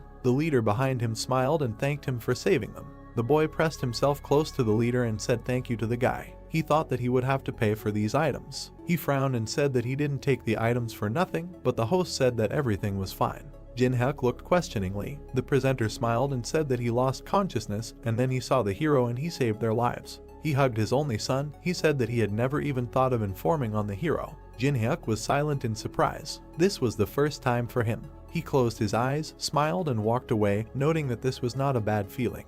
Third floor of the Tower of Challenges, Cathedral of Hate. The door opened leading into the corridor. The girl covered herself from the arrows with the tabletop. She threw it aside. She asked why they put up so much protection. She slouched and said that you have to go through this every time. A man with glasses stood behind her and asked her to stop complaining, as he was in a bad mood because of Alex. Melina turned around with displeasure. She put the snake dagger to his neck and asked if she should really worry about his bad mood. He replied that if she did not want to die, she would have to. Someone appeared in front of the couple and asked them to stop. There was an inverted cross on his robe, and the man in the plague doctor mask said that he couldn't even believe that they had survived together for more than 10 years. The couple turned away from the unknown. He asked why they are always like cats and dogs. They sat down on different benches. The unknown person said that the reason he called them was the appearance of a new character who required special attention. It was about a hero. Melina waved her hand and said that he probably played before too, but that does not mean that he is stronger than other rankers. The unknown man turned around and asked the girl to be vigilant. Perhaps he had already risen above them. Melina said that those who rose to 20 are considered covered. She did not think that he could. The man said that he also thought that they shouldn't have done that. He looked at the unknown person and said that they had chosen the unpopular virtual reality, the Tower of Tests, to hide from the surveillance of the international police, and therefore they knew the tower well. Melina said that others simply had no need to bother themselves like that. She leaned back and said that perhaps the hero was playing this heartless game out of idleness. She looked at the chandelier and said that only a sick person could try to get into this game. The unknown man was silent. The couple did not take his words seriously, but at least they understand each other. He understood that the hero should not be underestimated. His eyes flashed red as he knew he needed to eliminate the threat. He ordered to keep an eye on Kedrick. He disappeared and asked to be told that this was not a fiasco. Melina smiled and called the unknown man a troubled old man. It was a sunny day. Yewa swung her leg. Teeman was on the defensive. He managed to block, but the blow was too strong. The guy's defense fell off. He fell to the ground. Yangwa asked if he was okay. He raised a trembling thumb. They washed up after training. Teeman called Nuna over to him. He pointed to the screen. An unknown person was depicted there. He said that he was not so simple. Yewa sat next to him on the sofa and said that he might be bluffing like the others. Teeman said there was something special about him. They looked at the stream. Yangwa asked, is there really an unknown person standing in the Tree Man Temple in the boss room of the 3rd floor? Teeman said that this place was very popular, and if you answer 3 questions from the Tree Man, he will give you a skill item as a reward. Teeman tensed. He said that the problem is the complexity of the questions that the tree asks. An unknown person stood in front of a tree with a human face. An unknown person was commenting in the chat. The tree smiled and said that it had not had visitors for a long time. It asked if he had come to solve its riddles. The unknown person put his hands in his pocket and asked to ask the most interesting questions. The tree frowned and said if a person guessed 3 riddles, then it would give him a leaf that he would choose. Wooden legs appeared. It said that if a person even makes a mistake. The unknown man was surrounded by several wooden giants. The tree said that otherwise it would punish the hero. It announced the first question. It introduced the sea dragon and asked what is the optimal depth and temperature for a Kellhorn to live in seawater. Teeman and Yewa looked at the screen in confusion, asking who could know the answer to such difficult questions. The unknown person raised his hand and said that the depth was 175 meters and the temperature was 1.5 degrees Celsius. Yanhwa and Teeman froze. The tree opened its mouth wide in surprise. The unknown person suggested asking the next question. The tree said that it had not yet answered whether the answer was correct or not, but the man said that he knew that the answer was correct and therefore suggested asking the next question. The tree frowned and said that the next question was not an easy one. The guy and the girl watched the stream in bewilderment. The tree asked how to use Feliani's spongy body. The unknown person said that it was necessary to simmer for 5 hours the salt of the sunny desert and the holy water of a priest who had changed his profession. The tree said that this answer was correct. The unknown remained calm. The tree called the last question. The giant eagles from the heavenly plateau only mate once a year. When? The unknown person pressed the button. He pointed his finger at the tree and said that when the first snow falls in the tower. The tree smiled. It laughed and said that the answer was correct. The unknown person rubbed his nose through the mask and said that he was interested in talking about the tower. The hour was going crazy. The tree calmed down and said that it would give the man the leaf he chose. It suggested choosing red, yellow, or green.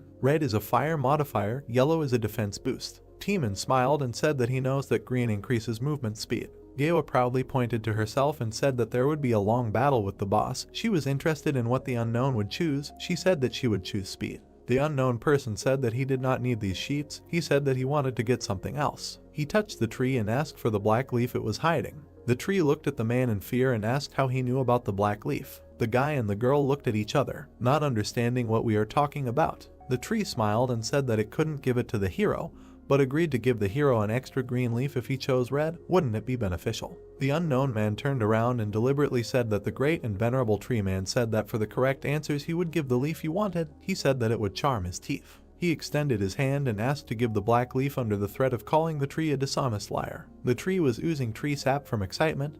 The unknown person asked what the managers would think about this. All the leaves fell off the tree. The system reported that the spirit had kept its promised word and the hero was receiving a well-deserved reward. The hero received 1280 black leaves. The unknown person squeezed the piece of paper in his hand and thought that the last element of the puzzle was ready. He asked if it was time to start. He took out a lightning dagger, looked at the tree giants and said that he would deal with them first. One guy turned to the other and asked if he had heard. Two guards stood in front of the portal and one said that the unknown person had already started a raid on the boss of the 3rd floor. The second asked, is it really so fast? They told him that they could sit here and go home. There were still soldiers in front of the guards. The guard asked if there was any point in protecting the entrance. Will someone come? Only crazy. The second guard said that they were ordered, so they are on defense. He ordered them to do what they say. The guy smiled and said that they had a plan of action, and if he bothered too much, nothing would work out. The soldiers in front of the guys turned into purple smoke.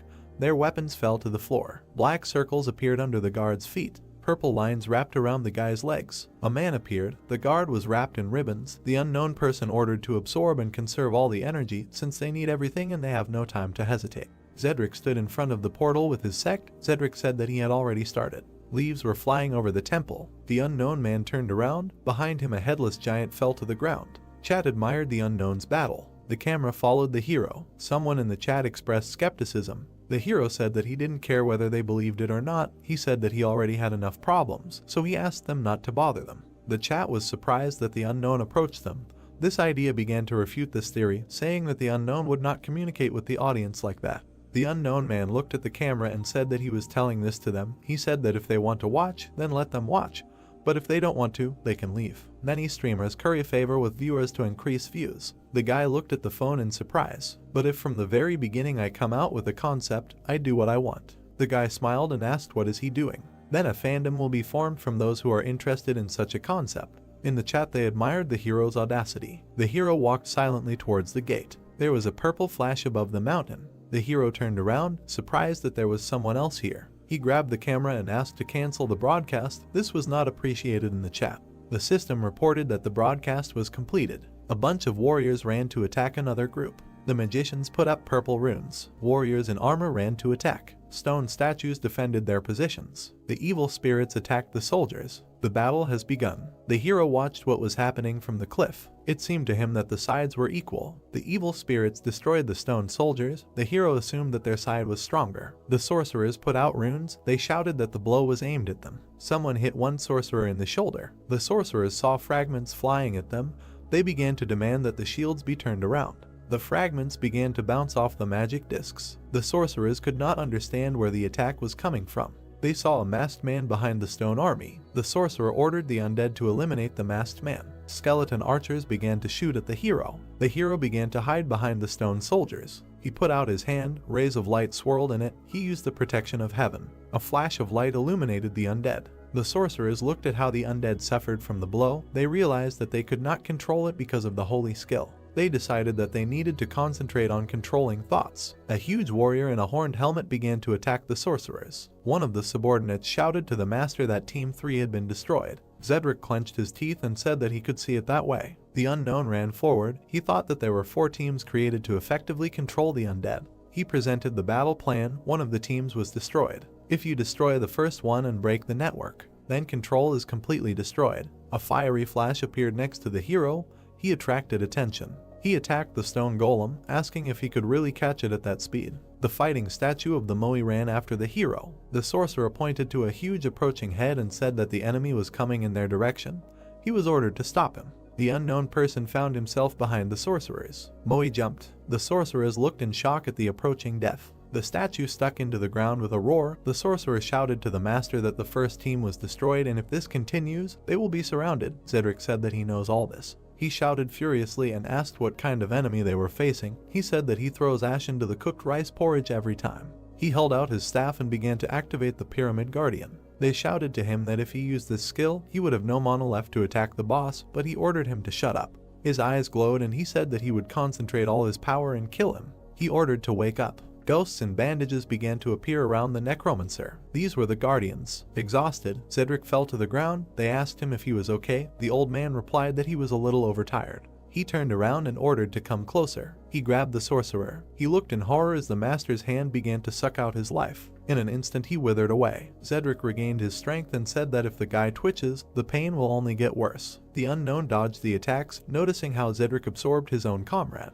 All that was left of the assistant was hollow clothing. Cedric's eyes glowed red. He asked how long the hero had been waiting for him. He stood in the middle of the army of guardians and smiled madly. He suggested that the fun begin. The guardians rushed to attack. Cedric screamed and asked the unknown how he liked his strongest army. The guardian extended his hand and the bandages, like snakes, stretched forward. Cedric said that it was his mummy soldiers who were free to use bandages as strong as steel. The bandages easily destroyed the stone soldiers. Cedric shouted that the undead could not be stronger. The hero dodged the soldiers' fragments and bandages. The necromancer shouted that he had to hold them back for the battle with the boss of the third floor, but if he killed the unknown, then the game was worth the candle. Cedric began waving his staff, stuck out his tongue like mad, and asked the hero to die as quickly as possible. The two watched the intense battle from the sidelines. Melina and her partner said that the eccentric in the mask was amazing and she had not seen Cedric give all his best for a long time. The guy said that his plan to destroy the bases was, of course, good, but the fact that he didn't leave after that was stupid. He said that Cedric had miscalculated the balance of forces and paid for it.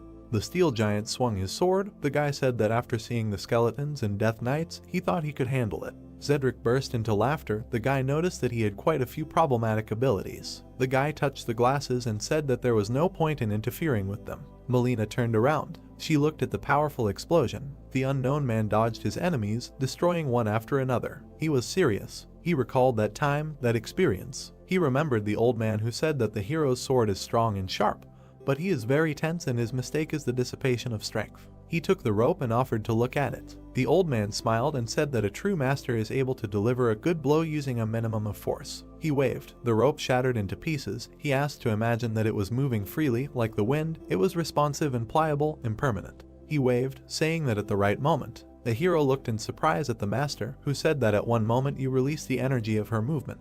The master smiled and asked if he wanted to learn his spiritual sword art, Shuhangamu. The system reported that part of the spiritual art skill had been restored and could now be reproduced. Something dug through the earth in an arc. The bandages began to be pulled off the mummy's face. The hero attacked with a dagger. The system reported that the understanding of the Shuhangamu sword spiritual art skill was growing rapidly. Cedric began to cover himself from the pressure of energy. He looked at the hero in confusion, thinking that the whirlwind from his spiritual art was so powerful that it attracted everything around him. A tornado of energy began to form, sucking everything inside itself. The hero frowned. He used the fifth type of sword dance, soul destruction.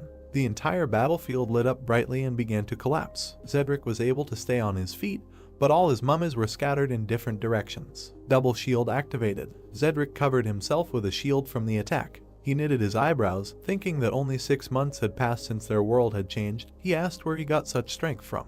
The skull on the staff began to crack, and a moment later it burst, spewing out energy. Cedric was thrown to the side and screamed. The tornado went out, leaving only twilight. The necromancer lay among the debris and bodies. He looked ahead and realized that he needed to run. He realized that he could not win this fight. He looked at the pile of bodies around and the approaching army and began to ask to protect himself and delay the enemy. He shouted that this was an order. A hero approached him from behind and said that the apple does not fall far from the tree. He compared him with his student. Cedric turned around in horror. The hero said that he first boasts of his advantage, and when he realizes that he needs to run, he immediately runs. Cedric called the hero a bastard. He realized that the unknown was Jin Huk. The hero asked to say hello to his student.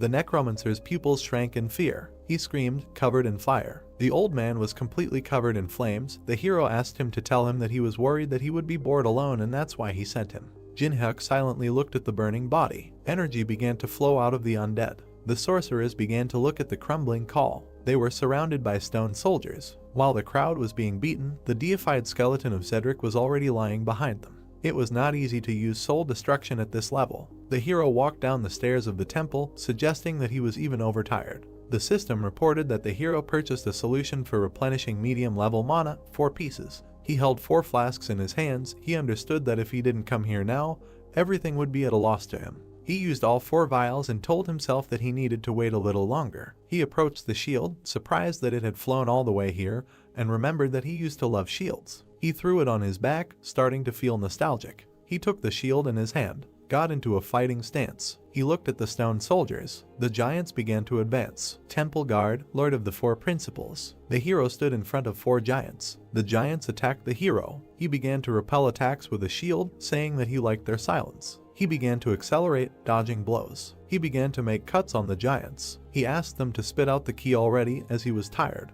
The giants with evil faces continued to attack. One of them has already fallen to the ground. Jinhyuk grabbed the shield with both hands and asked if they had such a pattern. The giant held a golden bud in his hands. He used the pagoda of knowledge. At the end of the golden bud was a key. The giant squeezed the flower. It shone with green energy. The system reported that the key leading to the main hall was responsive. The hero's mask began to disappear. The entity behind the gate responded to the call. A huge orange flower appeared above the giant. The hero frowned, realizing that the enemy had decided to act for sure. The flower was shining. Golden hands appeared. A golden sage appeared with a bunch of hands. The bodhisattva appeared. He looked at the destroyed giants and said that he had not been summoned for a long time. He smiled and said that he didn't think there would be a person among the visitors who would pose a threat enough to use the key. The hero lowered his hands and said that he would only destroy the boss of this floor. The deity smiled and called the man interesting. He said he was not sure about the rest but acknowledged the man's bravery. The hero jumped back and said that he wanted to finish everything quickly since he was terribly tired. The deity said that he would like to continue the conversation.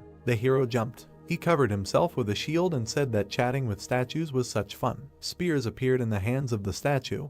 He said that every moment of life is a gift. He called the hero a stupid child. He swung a bunch of arms and ordered the hero to enjoy it while he could. He said when death comes, he will miss this moment. The hero frowned. The statue smiled. There was a green flash. The hero fought off a powerful green beam with his shield, which began to crumble the ground. The shield began to crack. He bent down, thinking that the attack was so powerful that when he simply blocked the blows, it seemed to him that his body was crumbling. He ordered himself to endure. He will only have one chance. The statue smiled and said that the hero was able to withstand sound attacks. A bunch of hands attacked the hero. The hero took a stance and began to cover himself in cold steam using ice creations. Huge ice growths appeared in front of him.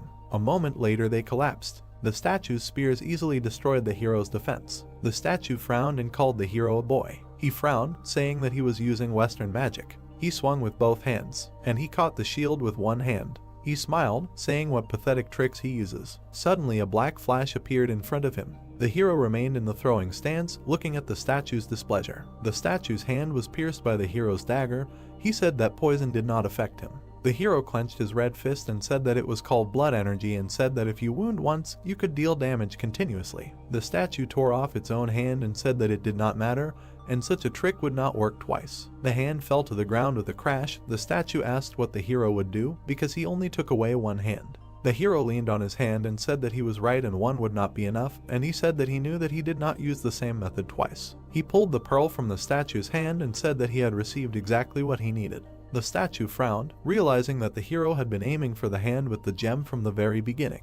The hero began to combine the artifacts and told the deity to blame himself for giving away one of his hands so easily. The grimoire and the pearl began to unite. The golden dawn of S-rank Lemigeddon has appeared, allowing one to learn magical abilities. The hero used a greedy gaze. He began to study the characteristics of the statue, but could not see anything except the name. The deity bowed its head in disappointment. The conditions for copying were as follows. It was necessary to infuriate the opponent within 5 minutes using ice magic, and to fulfill the conditions, suitable music and attire were needed. The hero froze in bewilderment in front of the system window. He didn't want to believe what he saw in front of him. He thought that the system was going more and more crazy. He pressed something and was glad that he could do it. The statue asked what he was doing. The hero ordered the gramophone to appear and said that the conditions are strange, but he cannot give up. He said that if he takes the lower 25 floors, then he can only get the mandala here. The deity got angry and asked what the boy was doing. Music started playing. The hero rubbed his head and asked not to ask anything else from now on. He created a woman's wig for himself. He said that he was also not happy with what was happening. The veins on the face of the statue bulged. He asked what the hero, in the name of the saint, was doing. The music was gaining momentum. The statue furrowed its brows. He screamed and raised his hand to attack, asking if he was going to play jokes in front of him. Avalokiteshvara activated the mandala skill. Weapons began to appear in his hands. He began to attack and told me to feel the pain that follows a millionth samsara. The hero waved the book. A huge wall of ice appeared. The statue began to attack the hero's defense. The hero stood calmly. Shards of ice flew past him. He said that he was getting an excellent result. The deity looked angrily at the hero. 1,000 attacks hit blocks of ice. Melina and her partner watched from the side. Melina said that she couldn't believe that the hero's ice magic had reached such a level. They were lying on the slope of a cliff. Melina asked what kind of wig the hero had. The guy stood up, noting that his actions could not be predicted. The unknown defeated Zedric and is now fighting with the 1,000-armed statue. Avalokiteshvara's strength is great and can hardly be dealt with. Even after reaching the 10th floor, she is called the second boss of the 3rd floor. The guy looked at the hero, appreciating the hero's strength, noting that he went beyond the capabilities of people. Melina looked at her friend and asked if the two of them could handle it if they attacked. The guy said that it would be difficult. The girl turned around and offered to retreat. She said that they could not cope unless they received support from management.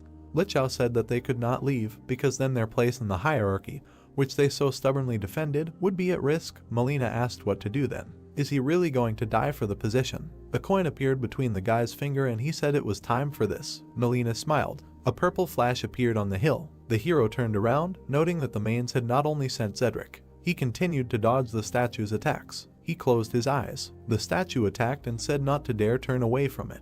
The hero sat down, his hand caught fire. He used the element of fire and apologized to the statue. The grimoire flipped through the pages on its own. He straightened his hair so he couldn't concentrate. Ice creation activated. A pile of ice shards rushed towards the statue. The hero said that thanks to him he even worries. The statue screamed furiously and attacked again. The hero used ice magic. The ice blocked every attack from the statue. The statue called the hero a fool. The barrier trap was activated and the green dome covered the statue and the hero. The deity waved one of his hands and asked if the hero could really only defend himself. She asked where the confidence went. The statue jumped and attacked again. The blows began to ricochet off the dome. The hero fell into a trap from a pile of golden cuts. He used ice magic again.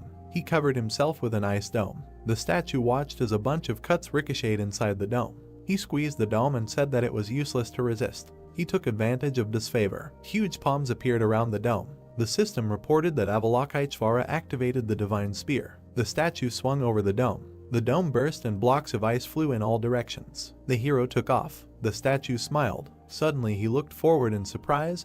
The hero asked if the same attacks wouldn't work twice. He looked down. The hero was running at his feet and said that they were going through quite well. He stood in a throwing pose. The statue looked angrily at the blocks of ice that appeared at his feet. He was completely covered in ice and screamed. The hero slipped back and asked if he knew how offended he was. The statue was writhing in rage, locked in an icy prison. The hero asked why someone who has achieved nirvana through self-improvement is so prejudiced. The hero reached out to the wall of ice. An installation of the middle finger appeared next to him. Jinhyuk said that for compulsive disorders, there is nothing better than shock therapy. The statue's face expressed fury. He shouted that he would send the man to endless suffering in Abysai. He said that he would make the hero reborn into an insect thousands and millions of times. The system reported that the copy conditions were met. The hero successfully copied Mandal's ability, which is capable of imbuing weapons with special powers. The hero took off his wig. Magic symbols appeared behind the hero's head, like a statue. The deity clenched his teeth in fear. The hero touched the icy middle finger while the deity asked how he was able to obtain this ability. He said that it took an eternity of meditation before the mandala revealed itself to him. How could a simple man like him use it?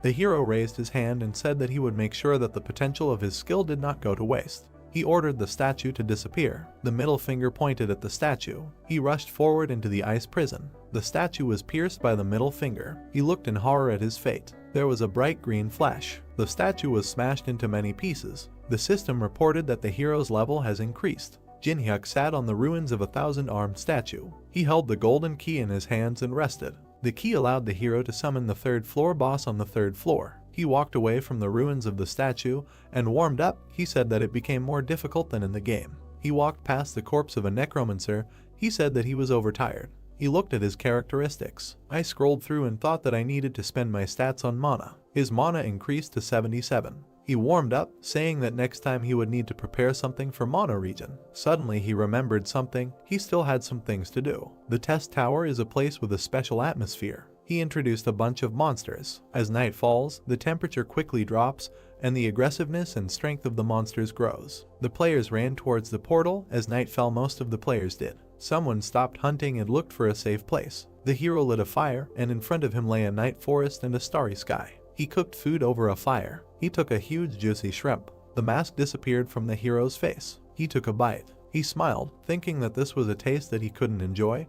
He decided that next time he would need to copy the cooking skill. Someone made a noise among the bamboo. Strangers appeared and said it smelled delicious. It was Melina and Lichao. The girl said that they would also have to spend the night here. Could they stay with the hero until dawn? The hero silently looked at the unknown people. Melina smiled. The hero agreed and offered to sit down. They sat down and introduced themselves. The hero held out a bowl of food and offered a treat. Milna's mouth watered. Lichao waved, thanked the hero and said that they do not eat what strangers who hide their faces offer. The hero put the bowl on the ground, asking if the mask really bothers them. Lichao said that it is worn when there is something to hide. Jinhuk pointed his finger and said that he could take it off if they were embarrassed. They were sitting by the same fire. The couple was surprised. Jinhuk raised his finger up and said that he wouldn't take it off just like that. He suggested holding a game. He showed 3 fingers and said that they would be interested in learning about each other.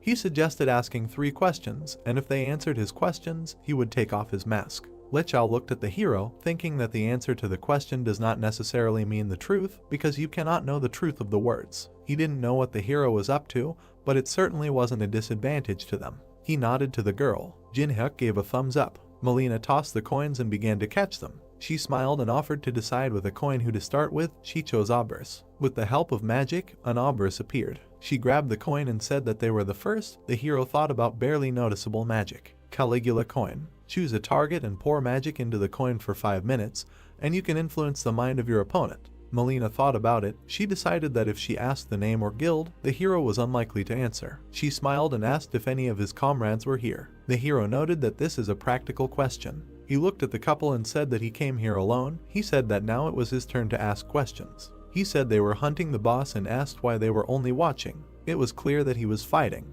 Melina smiled and said that they were waiting for the right moment to enter the temple, because this place had a bad reputation and they had to be careful. She again took the coin in her fingers and asked why the masked man came to the tower. The hero straightened the coals in the fire and thought, even if the interests coincide, she wants to win him over to her side. He said that he doesn't know what he wants. He asked if he said what he needed, would they be able to fulfill his conditions? Melina played with the coin and agreed on the condition that their interests coincided, because they are capable of much. Lichao smiled. Jinhuk leaned over and said that now there will be the last question. He asked if they answer now, then he will take off his mask. The girl asked what the hero wants for the last time. Jinhuk looked at the fire and said the last thing he was interested in was. He pointed a stick at the couple and asked if the main association really thought that the 2 of them were enough to resist him. Melina smiled and said that everything was as she thought. They stood up. She said that he knew their true colors, and they saw with their own eyes how strong he was, because he alone dealt with Avalokiteshvara. The hero continued to sit. He was asked if he was still overtired. They realized that he was very weak. She raised her hand and said that 2 of them would be enough. She pointed a coin filled with magic at the hero. They looked at each other silently. Melina looked at the coin in surprise and asked why it didn't work. Lichao asked what the girl was doing. The hero took the bowl of shrimp and said that the Caligula coin was fine. A purple scale appeared behind the couple. The hero said that she couldn't use it now. The judgment of Anubis was used, which reduced stats by 50% and blocked abilities for a minute. Lichao shouted that they had been discovered.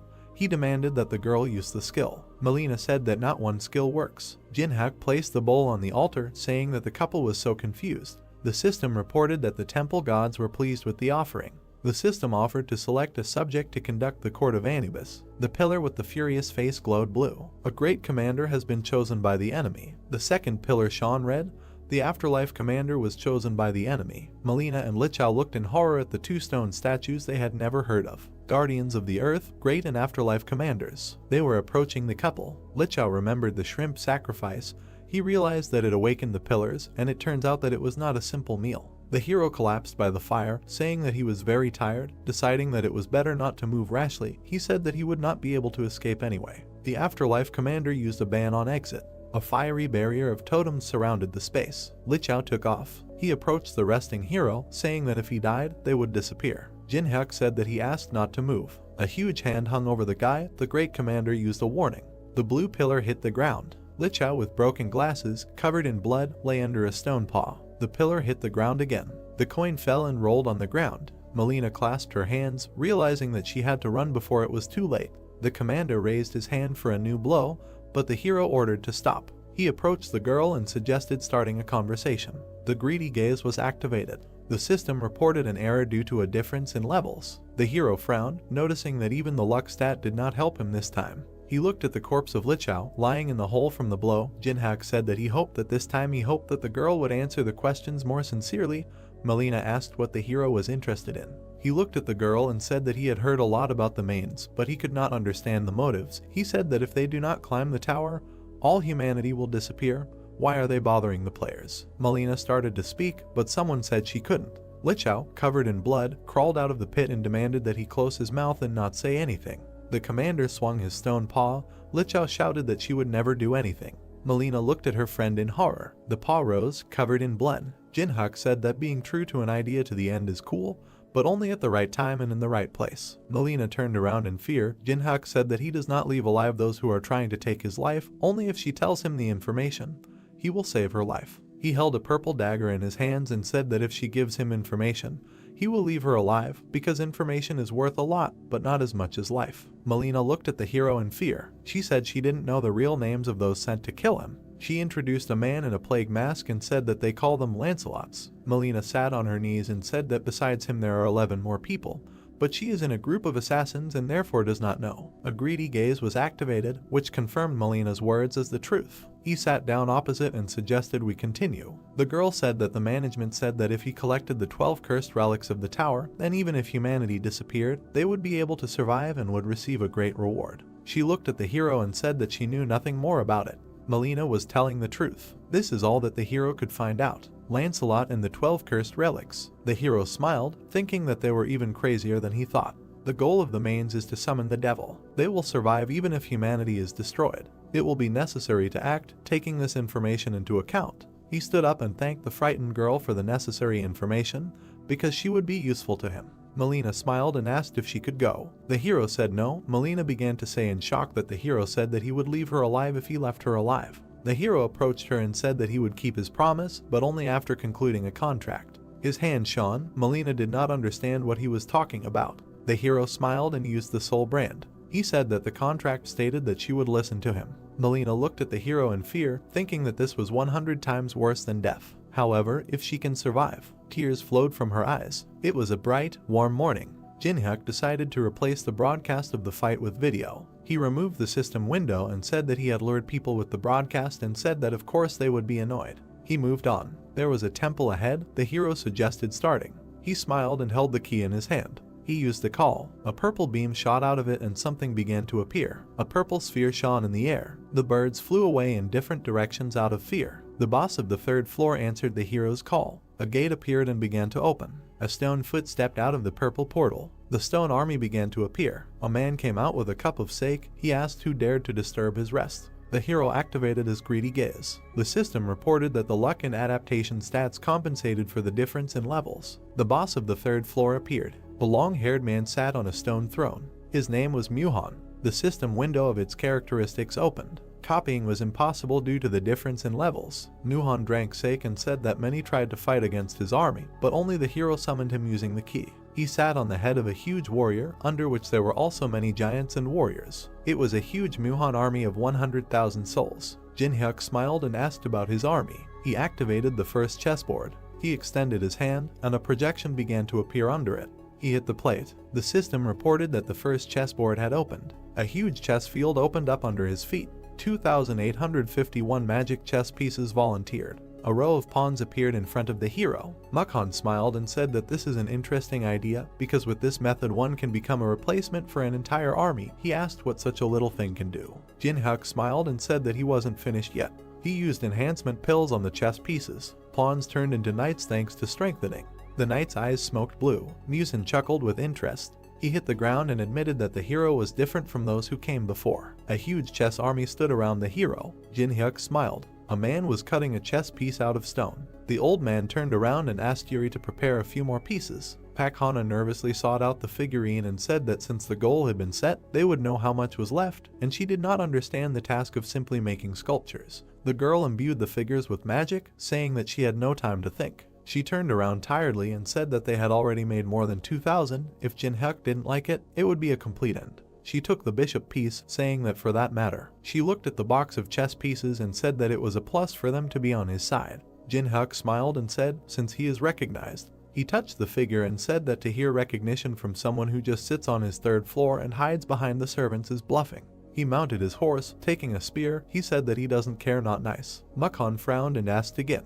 Jinhyuk said that Muhong defeated a couple of weak players and is now showing off, which is why he is stuck on the third floor because he does not have the ability to go higher. Muzan is covered in energy. The monsters of the test tower guard each floor and use the energy of this floor. In addition, not only the players, but they too can climb the tower and increase their strength. Mukhan laughed, calling the hero a nice fellow. He asked if he really thinks that he cannot rise above the fourth floor because he does not have enough strength. The hero calmly said that it was so, because he was tied to the third floor. Muhan stood up, smiled and said that the hero can think as he pleases. He said that it seemed like the hero's plan was to piss off his opponent. His face suddenly became angry and he said that the difference in army size and level of tactics was obvious. He said that it was simply impossible to win with the strength of a hero. First Battalion. The stone warriors put up their shields. They put out their spears and went forward. The hero looked at the approaching enemies, calculated that there were 1,000 statues in the first vanguard. He realized that the enemy wanted to see how he would react. He raised his spear up. The first chessboard skill has activated. The attack and defense of chess pieces on the field has increased by 30%. The chess warriors were beaming with energy. The hero presented a diagram of the upcoming battle. He ordered the outermost pawns to take 3 steps forward, and he ordered the first detachment to prepare for defense. The warriors moved forward. The pawns activated the shield wall. They put their weapons forward. The enemies were approaching. The hero ordered to maintain the battle formation. The shield warriors collided with each other. The soldiers stood in line angrily. The pawns were pushed back. The hero ordered everyone to fight to the death. The shield warriors were pushed back. The hero ordered to shoot. The boats began to shoot from crossbows. The arrows flew towards the shield warriors. They began to pierce the enemies. The warriors raised their shields. The elephant figures activated a wave of fire. They raised their staffs and fiery flames poured out at the enemies. The warriors held shields and fire seeped through the cracks. Burnt bodies fell to the ground. Muhan smiled. A purple mark appeared on his forehead. He said that the hero mated with the advance group in seconds, which was worthy. He ordered the 2nd and 3rd battalions to advance. He pointed with his hand. The warriors ran to attack. The horses attacked the enemy's flank. The hero presented the battle scheme. The horses activated a wedge formation, which increased damage by 200%.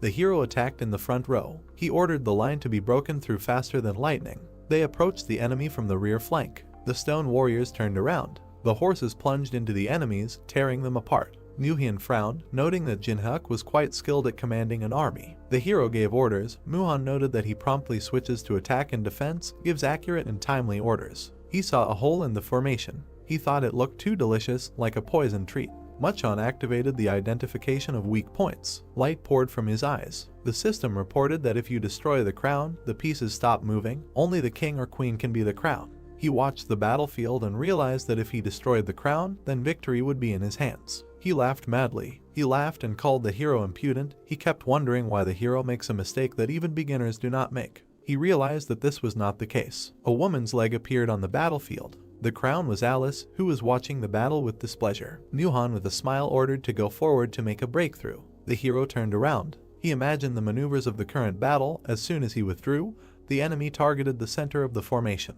Jinhyuk ordered to ignore everything. He said that the enemy now has 3,000 fewer soldiers in defense. He understood everything. He attacked Muhan. He lured it by opening the center and showing the crown bait, which was a good trap. The giant raised his hand to strike. The elephants burned with fire. The giant was torn to pieces. A huge hand grabbed the giant. He swung, and he threw it far forward into the center of the chess formation. The giant roared through the center. Shrapnel flew past Alice. The giants landed very close. Alice was surrounded by enemies. Muhan smiled insidiously. He said this is the end. Alice looked around gloomily. The horses galloped forward. The huge titan praised the protagonist because he got to him with a small number of warriors. Jinhyuk lowered his shield, saying to stop talking nonsense, because he knows that he left the passage on purpose. Mohan frowned when he learned that the protagonist knew about the trap. Lowering his hand, Mohan said that he had given the crown to Alice and made his way to him with such small forces, but he would not achieve more. Mohan enveloped himself in mana, saying that they will end this here and now. The protagonist looked at the two titans that appeared. The Bodhisattva and David began to discuss the weakness and beauty of modern people. Mohan frowned as he noticed the strangeness. He raised an eyebrow, asking the protagonist if he was crazy because of the defeat, why he was laughing in such a position. Jinhyuk smirked as he walked forward. Events take us back to the past. Alice irritably asked Jinhyuk if he was really going alone. He responded by asking her if she was worried about him. Alice looked at the protagonist, saying that of course she was worried about him, because Mohan was the guardian of the third floor for a reason. Jinhyuk angered Alice by saying that it was the first time she considered someone strong, which means he was stronger than her. She immediately yelled at him, asking him how he dared to compare the Lord of the Night with these guards. Turning away, the dissatisfied girl said that she didn't care about him at all. When the protagonist asked Alice if he could leave this area to her, she looked at him arrogantly, saying that even in her current state she could easily cope. Many guards' hands rushed towards Alice. She, seeing this, waved her hand and formed bloody spears. She screamed sharply, asking them if they even knew who they were trying to kill. Her bloody spears destroyed her attackers. The spears broke off entire parts of the guards' bodies. Only a few remained untouched. But this was not for long. Alice took off, beginning to form a sphere of blood. The system notified Alice of activating a bloody explosion. Alice looked arrogantly at the guards, ordering them to die. Alice sent the sphere at the guards, creating a powerful explosion. After the explosion, she carefully stepped on the guard's corpse. Then she raised her head arrogantly, showing her superiority. A shocked Mohan screamed, asking how such a little girl could have such power. The protagonist, whose spear was enveloped in mana, said that he, thinking that he would defeat the queen, let him get closer, and this was already a mistake. The system notified the activation of Bloody Rage energy. The black leaf suddenly enveloped itself in mana, after which the system notified that the black sheet was reacting to the energy of Bloody Rage. The protagonist's spear began to flare with mana. The system notified that a new attack modifier had been received. An icon with a crack in a man's skull appeared in the air, after which a system window appeared with a description of the mind destruction skill, which caused ongoing damage from decay and disorientated the enemy. The protagonist wound up his spear to throw. A moment later he threw it at Mohan. The spear left behind a trail of mana as it rushed towards the target. Dark mana suddenly flashed in the guard's eyes. Even the Bodhisattva did not escape this. David glanced at the Bodhisattva, who began to tell him that he did not like him in the first place. With a cry, the three-faced demon sharply attacked David. David, whose face was crumbled, was shocked. The Mohan army started fighting each other. Small warriors even killed generals, and the Bodhisattva continued to beat David. Mohan clutched his head in horror, not believing that his entire army was destroyed by one man. The protagonist's call made Mohan look at him in horror. Jinhyuk grinned and told Mohan not to be nervous, otherwise he looked too pitiful. The system notified that ice creation had been activated. A wall of ice formed behind one of the generals. A nervous Mohan called the ice nonsense. Jinhyuk began to form a bow out of ice, asking the floor guard if he was going to escape from certain defeat. Mohan rushed to run and ordered his soldiers to stop the protagonist. One of his generals immediately attacked the protagonist after the order. The general's fist struck even his allies. Jinhyuk's horse was cut in half and flew away along with the fragments. Jinhyuk himself jumped into the air, forming an arrow and telling Mohan that he was still the same. At that time the system notified the activation of the mandal. Afterwards, the system notified about the skills ice creation and mandala that worked together. Jinhyuk smirked as he knocked an arrow. A moment later, the protagonist released the bowstring. The arrow struck the general's outstretched palm. Suddenly an arrow flew out of the general's back, after which she rushed towards Mohan, almost overtaking him. The arrow pierced Mohan's chest, causing hellish pain. He fell to his knees and began to glow brightly. Mohan released mana from every crevice in her body. Soon a powerful explosion occurred at the Mohan site. The system notified that the boss of the third floor had been killed.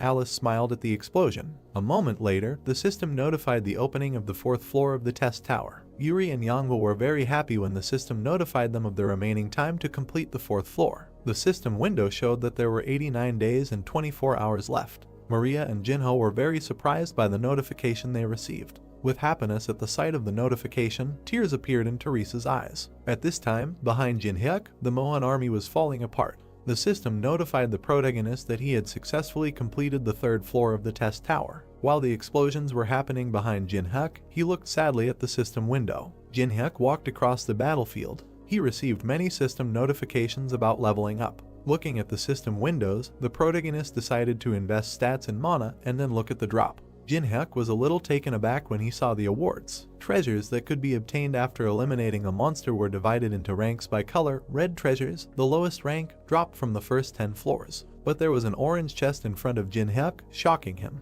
The protagonist was overjoyed, guessing that this was due to the effect of the monopolization skill, which was triggered when he received a reward alone. When the chest opened, cards immediately flew out of it. The system notified the receipt of such items as pink diamond, first right, soft grain, living water, sunseed, and snail that breathes fire. Jin-hyuk smiled as he placed the items into his inventory. A moment later, he turned his attention to one of the objects. Looking at the sunseed, the protagonist was amazed by the effect of the monopolization skill. Alice felt awkward when Jin-hyuk started grinning, saying that with this item it would be possible to easily pass the 4th floor. But then she smiled. Looking at the protagonist with tenderness, she considered him incorrigible. Events are transferred to the office, where 4 heads of guilds have gathered. Frederick smiled nervously, saying that Jin-hyuk was actually able to walk the floor. Jin-ho laughed sharply, calling the protagonist a hero, and Maria sighed, saying that it was good that they got another 90 days to prepare for the next floor. Tenwei frowned at Mary's words. He slammed the table, shouting, asking if they thought the success of this kind of raid would be good for them, since Jin-hyuk got everything. Loot, views, everything.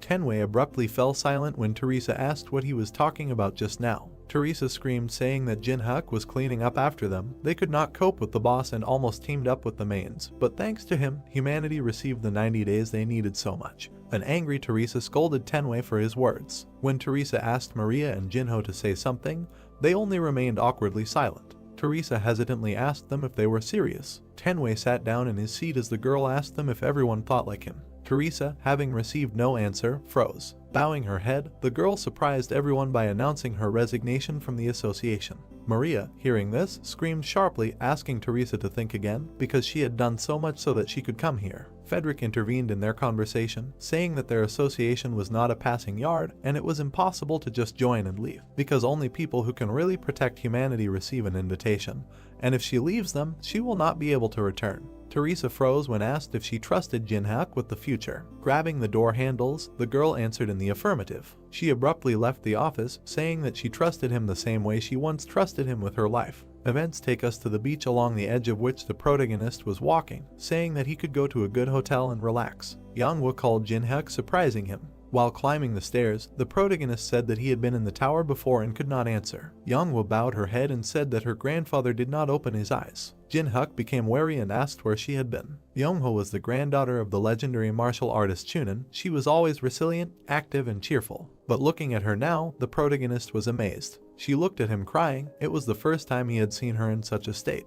Jin-hyuk grabbed the girl by the shoulder, asking her to tell her what happened. In the hospital, a girl's voice was heard saying that this started around the appearance of the test tower, after which she asked if he remembered the incident in Incheon. The protagonist remembered the incident when he was with Pakhana in the labyrinth. Looking down, Jin-hyuk said that he seemed to see it on the news. A despondent Yanghwa said that then grandfather was there and defeated the monsters that awakened after the outbreak, but was severely injured and did not recover. She pointed to her lying father, saying that now he felt even worse. Jin-hyuk, seeing the sick look of the old man, could not believe that this man was considered the strongest in Korea. A moment later, a system window with a complete list of characteristics appeared in front of him. The system informed him that if he saved Chunin, he would be able to copy one of his skills. The protagonist's pupil flashed. He could not believe that in front of him was a person who had never entered the tower. Suddenly, a doctor entered the room, asking Yanghwa what was going on here. Entering the room, the doctor said that she left the room too abruptly, coming to a man who could do nothing but fight. A dissatisfied Hojin approached and said that even an S-rank person could not help here. Jin-hyuk turned around, telling Hojin that he came to see if he could do anything for his friend. Walking past him to Chunin, Hojin asked for forgiveness, saying that he was embarrassed when he thought that he, the famous Jin-hyuk, had decided to also become a brilliant doctor. Yanghwa made Hojin shudder by saying that she was so desperate that she called a friend who is not a healer, although he is strong. Yanghwa shouted sharply, saying that the best local specialists in this field are here, but even so, her grandfather did not recover. Hojin took off his glasses, saying that they are doing their best. A moment later, he put them on, telling Yanghwa that even with the help of modern equipment, they have no time to study the diseases that appear due to the influence of the tower. After his words, everyone in the room fell silent. Yanghwa became desperate, asking for forgiveness. The system notified about the activation of the greedy gaze skill. Yanghwa glanced at Jin-hyuk, asking him to leave so as not to interfere with the doctor's work. But the protagonist was very angry and did not listen to the girl. Looking at Hajin, he read his thoughts. He complained about his appearance because now he had to pretend that he was doing treatment. Pointing to the veins of the old man, Hajin said that due to the conflict between the energy of his techniques and the magic of the tower, he fell into a coma. After he stopped pointing, he said that they wanted to use the magic stone treatment method that they were researching now, but the price of the raw materials was high. The protagonist began to get even angrier when Yeonhwa told Hajin that he didn't have to worry about the expenses since she would pay for everything for her grandfather's sake. Hajung smirked upon hearing her words, but a moment later he got scared when the protagonist asked him what kind of nonsense he was talking about while extorting money. Jin-hyuk approached Hajin calling him a fraud. Two assistants immediately stepped forward, shouting at the protagonist. Hajin adjusted his glasses saying that even if he is Yeonhwa's guest, he can't say whatever he wants. Frowning, he mentally told himself that even if they were caught, he would not find accounts for cryptocurrency wallets registered under false names. Jin-hyuk scared Hajin by asking what else he had done besides fake accounts and cryptocurrency. Yeonhwa started to get angry, asking Jin-hyuk what he was talking about.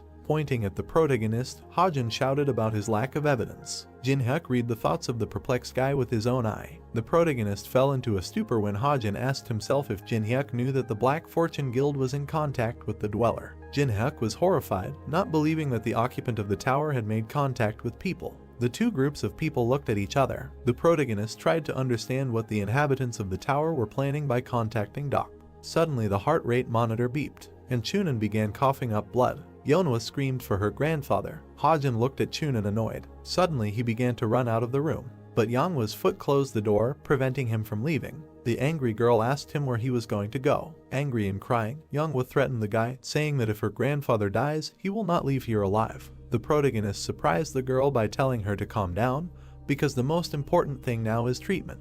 Chunin clenched his teeth in pain. Hajin shouted sharply, saying that he was about to go get the necessary medicine, but they stopped him, forgetting that it was thanks to them that Chunin was still alive. Jin-hyuk closed his eyes, tired of the guy's lies, and then asked Yeonhwa to hit him once. She jumped up sharply. Hajin was puzzled as he watched the approaching foot. Yeonhwa's punch hit Hajin square in the face. Jin-hyuk approached the old man, thinking that the case was serious, because the overflow of mana was too serious. The protagonist began to form the elixir, telling himself that he could not leave it to die. The wounded Hajin stared at the protagonist in shock. Jin-hyuk smiled, saying that Hajung really knows something since he understood what was in his hand. I uncorked the lid. The protagonist decided not to miss this chance and not copy the Chunin skill, even at the cost of the elixir. Pouring out the elixir, the protagonist smiled terribly. The system notified that the patient had consumed the elixir. Chunin's body began to glow. Soon his veins changed color, and a moment later they disappeared completely. He sighed in relief, no longer feeling pain. Yeonhwa was happy when she saw this. She even cried out of happiness. The system notified that the conditions were met. A moment later, the system notified that the heavenly flower cultivation technique had been successfully copied. Next, a system window appeared with a description of a technique that helped restore mana 30% faster. Hajin was shocked, not believing that Chunin would be cured. Opening the door, he decided to quickly leave. Suddenly, Jin-hyuk kicked him on the back. The assistants were very scared when Jin-hyuk gave them permission to go. Looking at Hajin, he told him that he would talk to him separately. After some time, Hajin was thrown into the wall. Angry, he asked the protagonist what he was going to do to him. Jin-hyuk narrowed his eyes, saying that he is not killing for simply embezzling money. He will let him go if he returns the money stolen during this time. Hajin was surprised, asking if he would really let him go after this. Jin-hyuk responded by saying that he himself would explain everything to Yeonhwa and he didn't have to worry. Hajun looked away, thinking that the whole thing was suspicious. Crackling his fingers, the protagonist asked Hajin if he stopped wanting to live. A satisfied Yeonhwa's phone screen lit up. 36.3 million won was deposited into her account. The people in the hospital were amazed. Hajin ran at full speed, glad that he was alive. Looking after Hajin, Alice told Jin-hyuk that it was not like him. He responded by ordering her to follow the guy and find out where he was in a hurry. The vampire looked at the satisfied protagonist and asked if he let the guy go on purpose. Jin-hyuk confirmed this in response. Alice looked with interest at Jin-hyuk, who said that even if they tortured ordinary servants, they could not get much information, so it was better to find out where their base and leaders were. Alice flew off after Hajin with a smile on her face. The protagonist turned away, not understanding the girl's joy. In Yeonhwa's room, the protagonist asked her to go out for a while to check how the elixir was absorbed. She agreed and left the protagonist alone. Then Jin-hyuk looked at the old man and said that everyone had left. He didn't show any reaction at first, But a moment later he opened his eye, saying that he thought he had faked it perfectly. Chunin sat down asking if his breathing gave him away.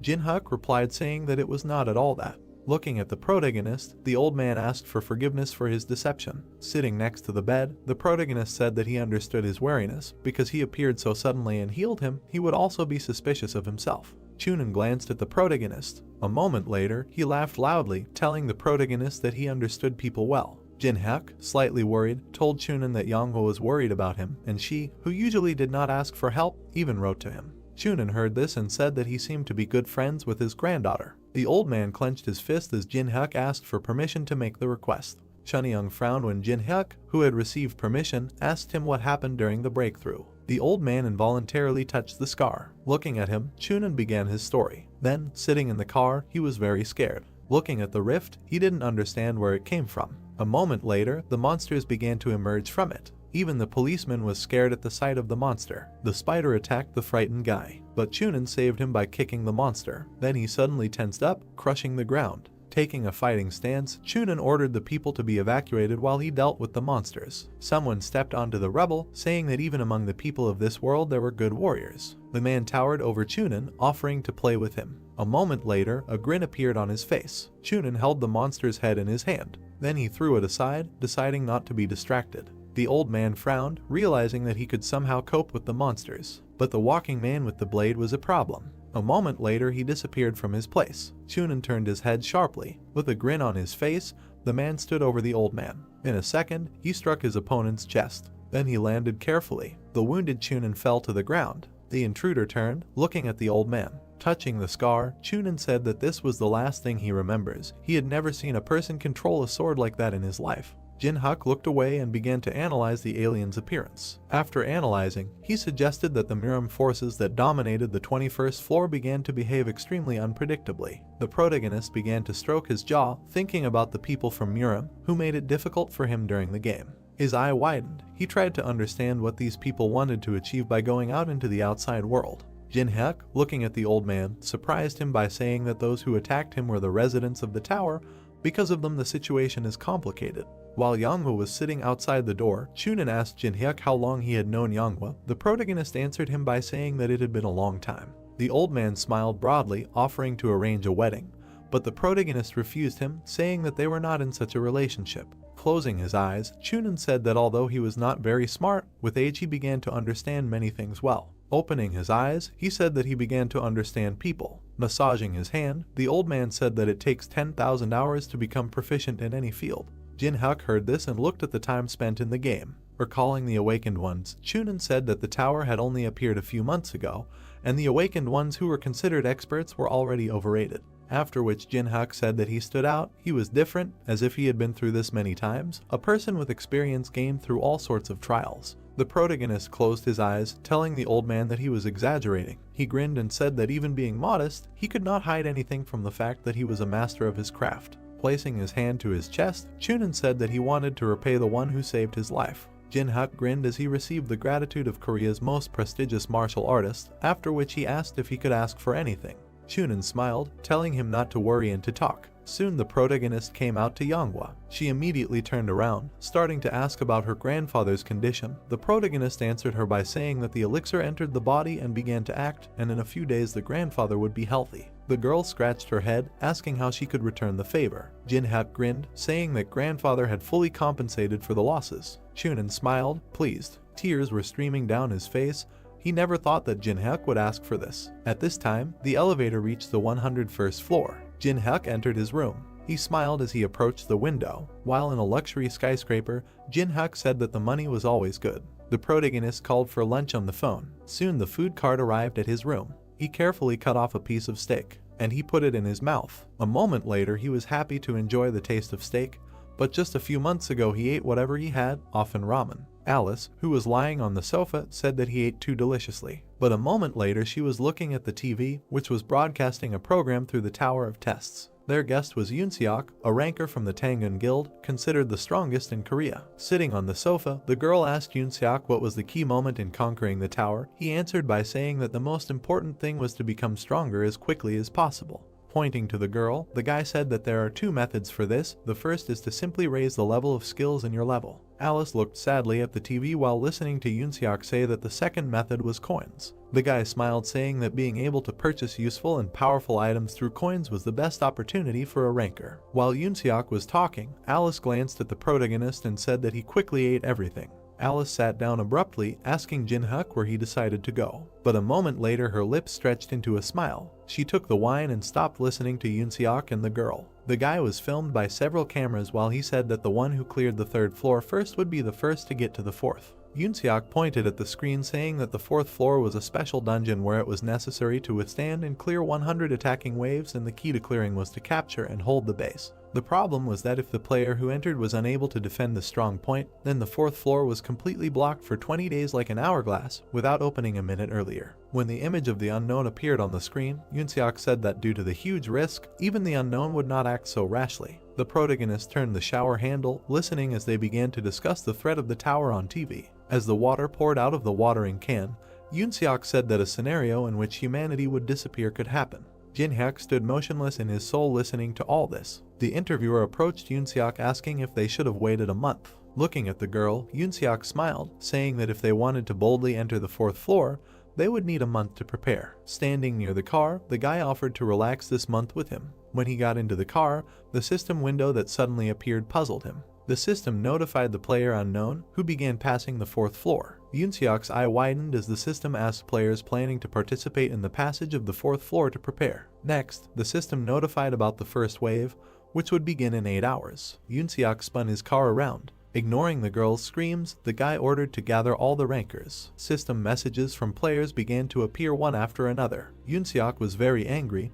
They were completely unprepared, and there were only 8 hours left. While driving in the car, he asked himself what the unknown was thinking about when he did this. At the same time, the protagonist, who was sleeping together with Alice, opened his eyes. Stretching, he said that he slept well. Getting up, the protagonist told Alice that it was time to move out. The system notified that 1 hour 37 minutes 51 seconds remained before the start of the first wave. The 4th floor of the challenge tower consisted of 100 waves consisting of regular and special zombies. Players could clear them in 2 ways. The first was to prepare various towers for defense, or you could choose a base where you could effectively hold the defense. Upon entering the 4th floor, the protagonist immediately received a system notification that he was the first player to enter. Walking around the city, the protagonist said that it was creepy here. The system notified him of 20 minutes after which players would be able to get here. Looking at the destroyed city, the protagonist decided to hurry up because he only had 20 minutes. First, he arrived at the World Cup Stadium. When the protagonist touched the pillar, the system notified that the right to install a base had been used. Soon a flag appeared over the stadium, and the system notified that the stadium had been chosen as its base. When the protagonist began to plant and apply various seeds and living water, the system notified about each of them. The system reported an increase in plant growth of 20%.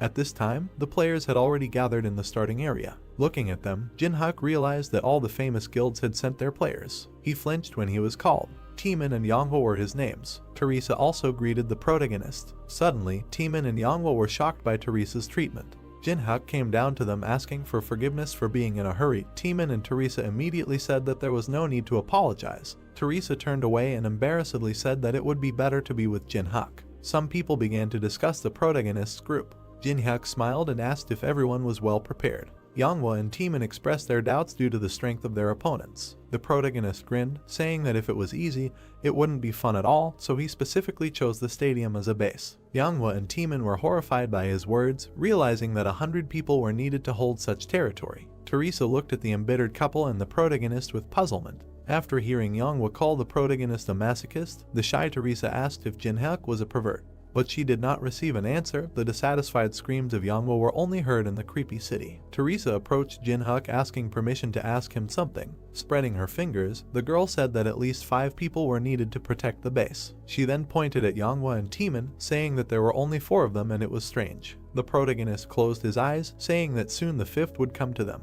Suddenly, an angry Yusung landed nearby. He pronounced each syllable of the name separately, calling out to the protagonist. An angry Yusung took out his blade, telling Jin-hyuk that he would kill him. Some time ago, Yusung was quietly training in the forest. He stood up and began to meditate, but the system window interrupted his training. It was a message from Jin-hyuk telling him to arrive within an hour at the starting area. Yusung frowned, deciding to ignore it. But a moment later, the protagonist sent him a message saying that if he comes, he will fight him without using his left arm and right leg. Continuing his training, Yusung called it a provocation and decided not to get caught. But a moment later another message came. Jinhyuk said that he would also close his eyes. Yusung could barely contain his anger, deciding to take revenge in the future. Next, the protagonist asked if he was a coward. This question struck Yusung like lightning. Jinhyuk told an angry Yusung to come over. He smirked when he saw the attribute sword, an item that channeled elemental magic that allowed him to fight at a distance. Yusung approached and told the protagonist that he would now show how wrong he was. I screamed furiously.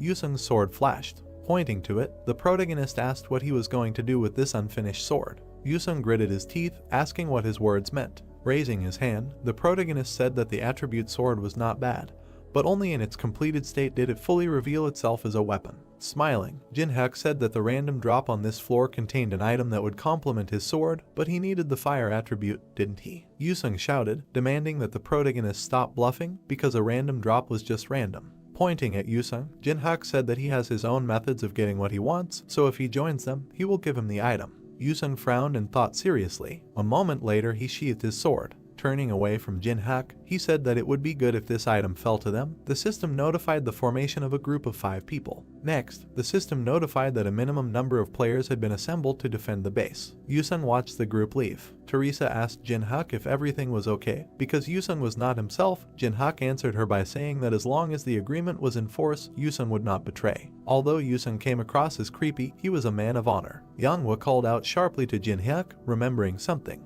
She handed him the swords. Jinhyuk, smiling, took the twin swords. The system immediately notified that these were the twin swords of a dragon, and because of the tower, the ancient relics received magical power comparable to the power of the artifacts. Manhwa asked with interest how he was able to get the swords that his grandfather valued very much. The protagonist replied by saying that his grandfather treated him well. When Jinhyuk removed the canvas, he saw a note with the inscription dowry on the sword. Soon the entire group approached their base. Manhwa and Yusung immediately started arguing when they saw the base, but Jinhyuk calmed them down by saying that he had a plan. Suddenly everyone in the group looked away. A group of people stood outside the stadium asking them if they were the ones who chose the stadium as their base. The protagonist paid close attention to the speaker's sword. He began to remember where he had seen this pattern on the sword. The guy grinned when he recognized the identity of the protagonist. The protagonist's group looked at the approaching people. Jinhyuk, looking at the pattern, recognized it. It was the pattern of one of the Miram members from the 21st floor. Looking closely with Gunhyun, Jinhyuk realized that the inhabitants of the tower were indeed getting out. The protagonist confirmed his identity when one of them asked him. Gonghyeon closed his eyes and introduced himself, but Jinhyuk interrupted him with irritation, saying that he shouldn't introduce himself because he knows well enough how wild the people from his family are. Gunhyun fell into a stupor upon hearing the words of the protagonist. Teresa worriedly asked Jinhyuk if he knew Gunhyun. He answered her by saying that they knew each other. The clan of masters of the world of Miram, inhabitants of the 21st floor of the tower, remembering their protagonist, grinned because they were all warriors with incredible self-esteem. Gonghyeon trembled with anger. Suddenly, the protagonist made a face that parodied Gonghyun's future reaction. Then he waved his hand asking me to skip this part. Gonghyeon gritted his teeth when the protagonist said that his clan had no pride left to protect. Unable to restrain himself, Gunhyun shouted sharply, asking the protagonist how he dared insult his clan. He unsheathed his sword in preparation for battle. Next, the protagonist saw a system window with a complete list of Gunhyun's characteristics. The system notified that if he found all the inhabitants of Miram, he would be able to copy the skill. The protagonist thought about it, realizing that there were other people besides Gunhyun. Teresa asked the protagonist their further plan of action. Jinhyuk smiled evilly, deciding to simply copy the skill and ordering the group to prepare for battle. The people from the Gonghyeon group ran to attack under his orders. While Manhwa was happy about the fight, Taemin was tense. He activated the Machine King skill, and the system also notified him about this. Soon a tank was formed, and the system notified the mechanism was called. When Manhwa's body was enveloped in mana, the system notified the activation of the skill, not a step back, thanks to which the damage received is reduced by 15%.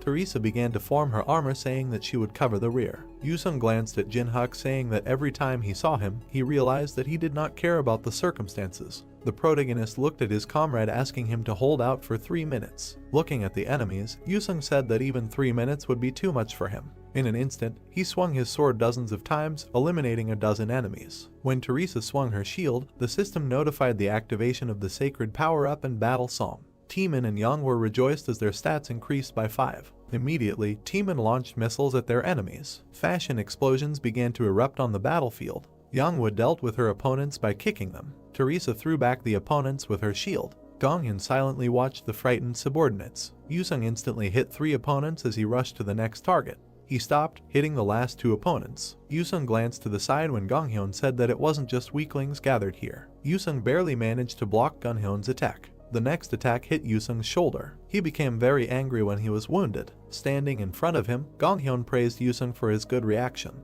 Raising the sword, Yusung said that without knowing the basics, he would not become a swordsman, so he would personally show him what the art of the sword was. Gonghyun stood up in preparation for an attack. He made a sharp lunge. Yusung tensed, looking at the streams of mana in the enemy. He had difficulty blocking the heavy blows of the enemy, who was many times stronger than the triad. A sudden blow from Gonghyun caused Yusung to raise her sword upward. Gonghyun raised his blade in preparation for an attack. Yusung tensed as he saw the blade approaching. But Teresa was in time and deflected the blow with her shield. Following Teresa, Jinhyuk appeared and praised her. Smiling, the protagonist said that now it was his turn. The system notified that the fire element was activated. The protagonist directed a bunch of fire at the enemy. The fire instantly spread, engulfing a large area. Gonghyun tensed slightly as the fire surrounded him. He was very annoyed, saying that he couldn't do anything with such weak magic. Suddenly, the protagonist jumped into the air. Gonghyun smirked, telling Jinhyuk that he couldn't dodge his attack in this position. But he was suddenly interrupted. Ice enveloped his leg, frightening him. Jinhyuk concentrated mana in his hand, saying that people do not check what has already been checked. Then the system notified that the daylight skill was activated. A powerful stream of mana rushed straight at the enemy. Gonghyun clenched his teeth in fear, but suddenly the figure of his brother appeared in the air. He struck in a crisscross manner, deflecting the attack. A moment later, he landed behind the frightened Gonghyun. The protagonist stopped smiling when he saw the arrivals. Hitting the ground with his staff, the newcomer said that it had exceeded all his expectations. The Gonghyun clanmates stood in front of him, coming to his aid. The two groups stared at each other. Hwangbo, thoughtfully, said that he did not think that outside the tower there was someone with so much internal energy. His sister agreed with him. The protagonist grinned, glad that everyone had finally shown up. The system notified that he had found all the residents within the triad. The system then notified that the copying conditions had been met, after which the system notified that the Endless Step skill was successfully copied. The system then reported that the skills Endless Step and Sword Graveyard had been combined. The system notified that the protagonist had received the skill steps of the Demon King of the Sword. Next, a system window appeared with a description of a skill that increased movement speed by 70%. Jinhyuk smiled, satisfied with the result. Hwangbo glanced at his brother asking if he was okay. The brother and sister began to anger Gonghyun by making fun of his failure. Gonghyun shouted sharply, saying that he could have done it alone and no one asked them to interfere. Hwangbo reassured his brother by saying that they did not doubt his abilities, only the head ordered to reach an agreement and not kill. The sister looked at Gonghyun saying that he shouldn't fight much. Gonghyun looked at his sister irritably, saying that he already knew everything. He then pointed at the serene protagonist, saying that he already knew that they came from the tower. All 3 arrivals were shocked to hear this. Jinhyuk watched Gonghyun's questions with a smile. Gonghyun abruptly stood up, saying that regardless of their plans, he must be killed. But Hwangbo lowered his brother's sword with his Bicento. Hwangbo raised his hand and said that they needed to go. Gonghyun got angry when he heard one of the guys say that they had 3 minutes before the zombies arrived. The protagonist waved his hand, driving away his enemies. Hwangbo told him that they would not have chosen this terrible place anyway because they already have a base. Putting his Bicento on his shoulder,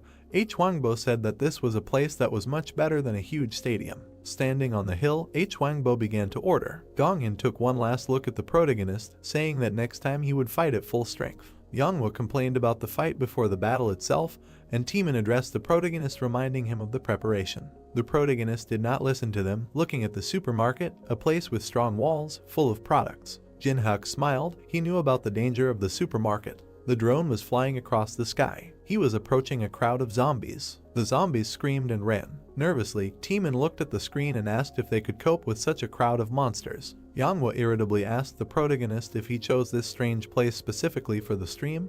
He answered her by telling her not to worry. Pointing to the huge flowers of the sun, Jinhyuk said that they seemed healthier. Looking at them, Teresa expressed her surprise. Jinhyuk took the branch in his hand and asked everyone to come closer. Pointing to the flag, Jinhyuk said that the purpose of defending the base was to prevent the flag from being captured, so he placed the flag in the center of the stadium so that it would always be in sight. Drawing on the ground, the protagonist said that their stadium had 4 entrances on each side and he just planted plants in front of each entrance. Everyone looked at the plants in amazement while the protagonist said that if they kept them, they would be able to protect their base, and at the same time, thanks to its size, they would be able to count on a reward for the maximum number of kills. Jinhyuk and Yusung took turns saying that the plants would kill most of the zombies, but while they were recharging they would have to hold off the hordes of zombies. Yusung turned around, taking over the western gate. Jinhyuk told him to be careful. Angry, Yusung asked Jinhyuk if he thought that some pieces of rotten flesh could defeat him. Jinhyuk sighed and angered Yusung by saying that he had just said something similar and was beaten. Teeman agreed with the protagonist's plan, saying to rely on him. He had to cover his comrades by staying in the center and do not forget to use drones to monitor all directions. Flexing her fists, Yanghwa took the northern gate and Teresa took the southern one. Walking east, the protagonist ordered everyone to take their positions. Summoning the swords, Jinhyuk was happy that he would finally be able to use them. Teeman knelt down, forming a cannon. Jinhyuk looked at the system alert alerting them to the start of the first wave. Teeman screamed, warning everyone about the zombies. Teresa put up her shield in preparation for battle, and Yanghwa stood up. The zombies were rapidly approaching the western gate. Teeman carefully observed his surroundings. Yusung frowned as he prepared to fight. Finally, the zombies came out of the gate. A huge crowd of zombies screamed as they entered through the western gate. They ran forward like savages. The system notified the colors of the sun that applied sunlight. The bud of the plant began to open. The opened flower sent a meteor towards the zombies. The meteor was already above their heads at great speed. Explosions and flames began to flare up everywhere. But the zombies did not stop and continued to run forward. Yanghwa covered her face saying that the plants are superior to ordinary defense towers. Soon, instead of zombies, only blood remained on the ground. The flower bud closed again. Yanghwa exclaimed as she looked at the entrance. Zombies, stepping over corpses, rushed towards him. The protagonist took out his twin blades. Jinhyuk screamed, telling his comrades that they needed to hold out for a minute. Teresa looked at the protagonist. He looked at her in response and smiled. Teresa felt a little embarrassed after that. She remembered how in moments of danger Jinhyuk was always by her side. She stood by his side and they dealt with difficulties by trusting and covering for each other. The girl smiled shyly. She closed her eyes and began to concentrate. A moment later, an aura enveloped her body and she became determined. She completely trusted Jinhyuk. The bloody humanoid monster fell dead after being hit by the blade. The first wave was over. A system alert appeared about the start of the second wave in 3 hours. Wiping sweat from his forehead, the dark-haired guy said that it was very difficult from the first wave. The man added that the team members should not overexert themselves and rest. Chongwon, raising his fist with his finger out, said with a smile that they should think only about objects and experience, and if something goes wrong, they can run away. The guy said they would be careful. It was written on the information window that the best moments of the battle from each base would be broadcast for popularity voting. Putting his hand to his mouth while viewing the entry on the information window, the bald guy asked if the supermarket was the base of the Triad Guild. He added that they are said to be using a new type of tower to protect the narrow passage. Looking at the system window, the guy said that they were good. Turning towards the guy and pointing his finger at the system window, he called Youngwon and said that there is a team that took Sanam Stadium and there are only 5 members in it. Pressing close to the guy, wanting to watch the recording, he asked in shock how there could be 5 people on such a huge base. The bald guy's eyes widened and he said that this couldn't be happening.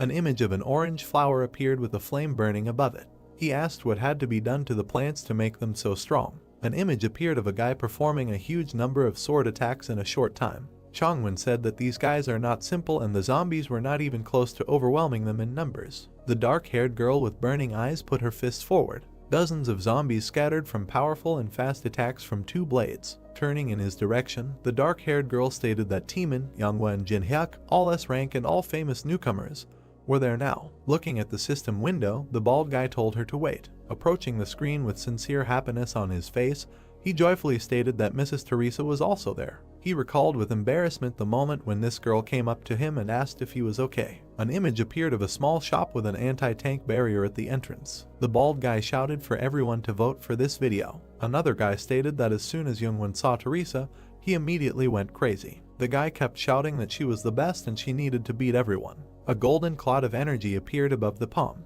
A notification about calculating solar energy has appeared. The guy asked what it was. He received 1,800 energy from the sun. With a smile, clenching his fist, the protagonist said that this energy can be obtained when you kill zombies, and it is necessary to strengthen plants. The girl lying on the ground asked if this would help them defend themselves. He confirmed. A cannon plant with the required amount of energy of 600 units was obtained, as well as an ice plant with 350 units, stone for 250, as well as berserker plant for 600. Teresa, with a dark-haired girl standing next to her, was holding two brown egg-like objects in her hands. The main character said that one cannon should be planted in the east and south. Throwing two more to the two guys, he added that in the center there was ice and in the west there was stone. He looked at the last one in his hands with a smile and thought about what he would do with it. Raising her hand up, Manhwa asked if she should just plant it in the ground. Exhaling with his eyes closed, the protagonist replied that if you just plant it like that, it won't grow in the required time. Making a hand gesture, he told her to wait and then he would explain.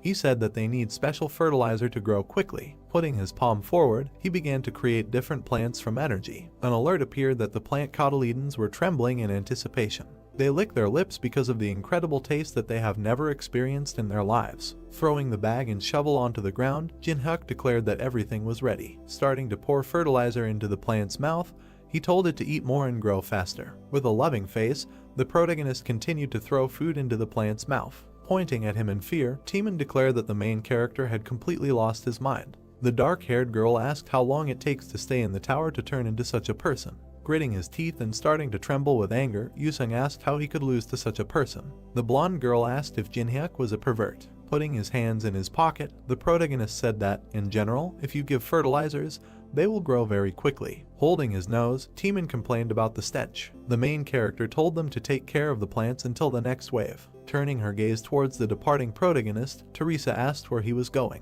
Turning in her direction, he said that he needed to tidy up a little. With confusion on her face, the girl asked him what he meant. The main character calmly walked down the stairs. Looking at his teammates carrying boxes, the protagonist mentally stated that everyone was busy collecting supplies on the battlefield. They are preparing for a long battle. Jumping off the bus and starting to run along the road, he declared that it was all in vain. Raising his head to an abandoned brick building, the protagonist declared that only simpletons prepare for a long battle. Starting to look around in the abandoned room, the main character, making a hand gesture, said that he had not been here for a long time, about 8 years. He added that there were still a lot of cobwebs in the corners, as before. Approaching the illuminated, broken window, he said with a smile that the view also remained the same. He suddenly grabbed the white curtain. Tearing it off and looking at the huge mirror, he also stated that this thing was also here. Extending his finger towards her, he declared that it was time to begin. His finger touched this matter. Several hunters stood in the middle of an unusual ruined building. In the corner of the room there were several dozen boxes and a mirror. Surrounded by a purple aura, a hand began to emerge from him.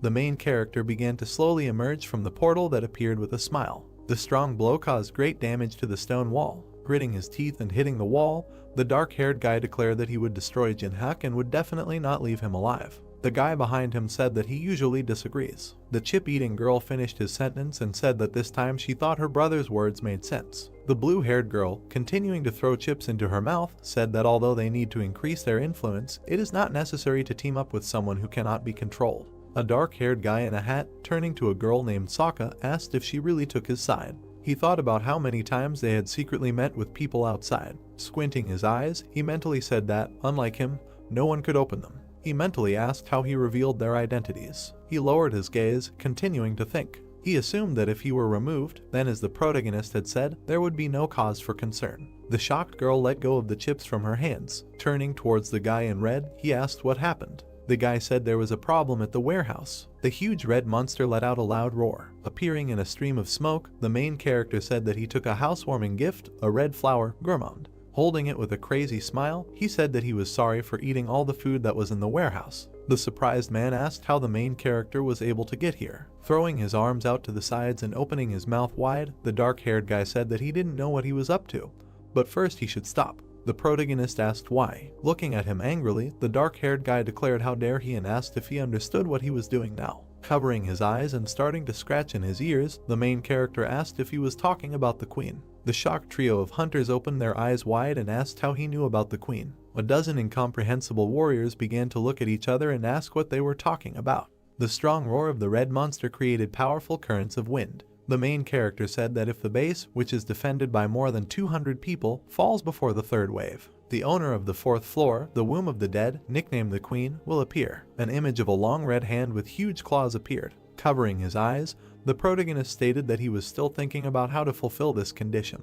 He turned with a grin at a dozen warriors and said that they had just chosen this place as a base. Taking her weapon in both hands, the purple-haired girl confidently stated that the queen could not be defeated even by uniting, and asked why someone who knows about this would want to summon her. With a crazy expression on his face and a burning eye, the protagonist said that he was just too lazy to clear out the fucking zombies 100 times. He put his hand forward and brought his palm to the monster's body. Pushing away from him and jumping out into the hole in the ceiling, he wished them to die successfully. Starting to run after him, the dark-haired guy stated with annoyance that he said what he wanted, and now he's running away. He shouted at him to come back and fight him. A huge monster with a bunch of tentacles was destroying the base. A notification has appeared about the destruction of the supermarket base. Turning to the side with confusion on her face, Teresa asked what this vibration was. Raising his hand to his chin, Timon, looking at the system window, stated that the supermarket was being destroyed. Looking at him, the girl asked if this was the base of those who fought with them. She added that the triad chose it as a base. Looking to the side, the dark-haired girl expressed the hope that this was not related to Jinhyuk. Folding his hands, Yusung stated that his intuition told him there was a connection. A notification has appeared about the fulfillment of the condition and the start of a unique event.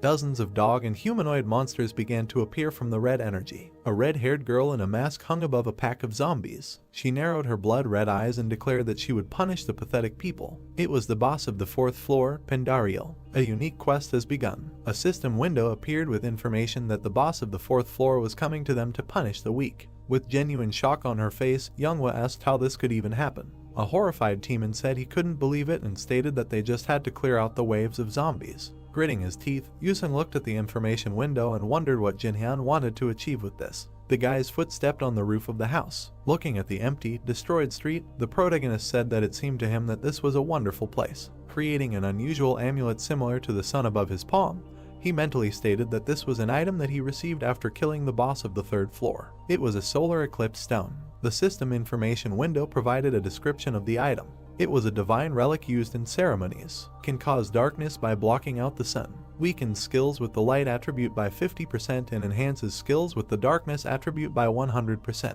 Clenching his fist with the item, he declared that it was time to use it. The solar eclipse stone has begun its activation.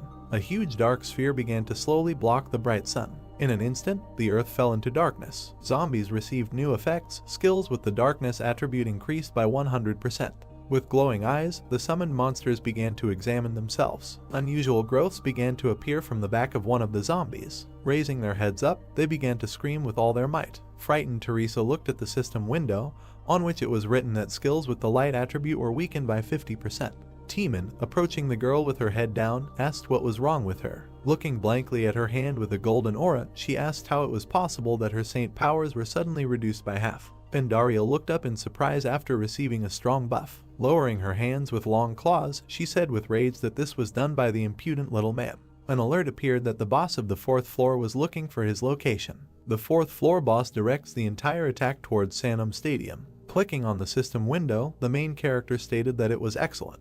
Turning his head towards the flying object, the protagonist said that it was time to load. One of the members of the actively escaping team stated that there was no information that there was a boss of the 4th floor. Another said that they needed to get out faster, and because of the triad, this raid failed. Looking at the bald guy running away, the dark-haired guy said that if they failed the raid on the 4th floor, it would be closed and inaccessible for 20 days. He also added that they should not run away. Youngwon told him to shut up and said that first they need to survive, and only then they will think. A new video has been uploaded. An image of the system appeared, on which there was a recording of the destroyed supermarket and the appearance of a hidden boss. Several people were actively discussing the recording. They stated that for such a large guild with over 300 members to have problems with even one of the first waves was a shame. A notification appeared about the protagonist uploading a video. The intro of the video, which was in the top 10 in terms of views, featured a confidently smiling protagonist with his hand thrown forward. Its headline mocked the triad, and in the comments, people praised and expressed hope for Jinhyuk.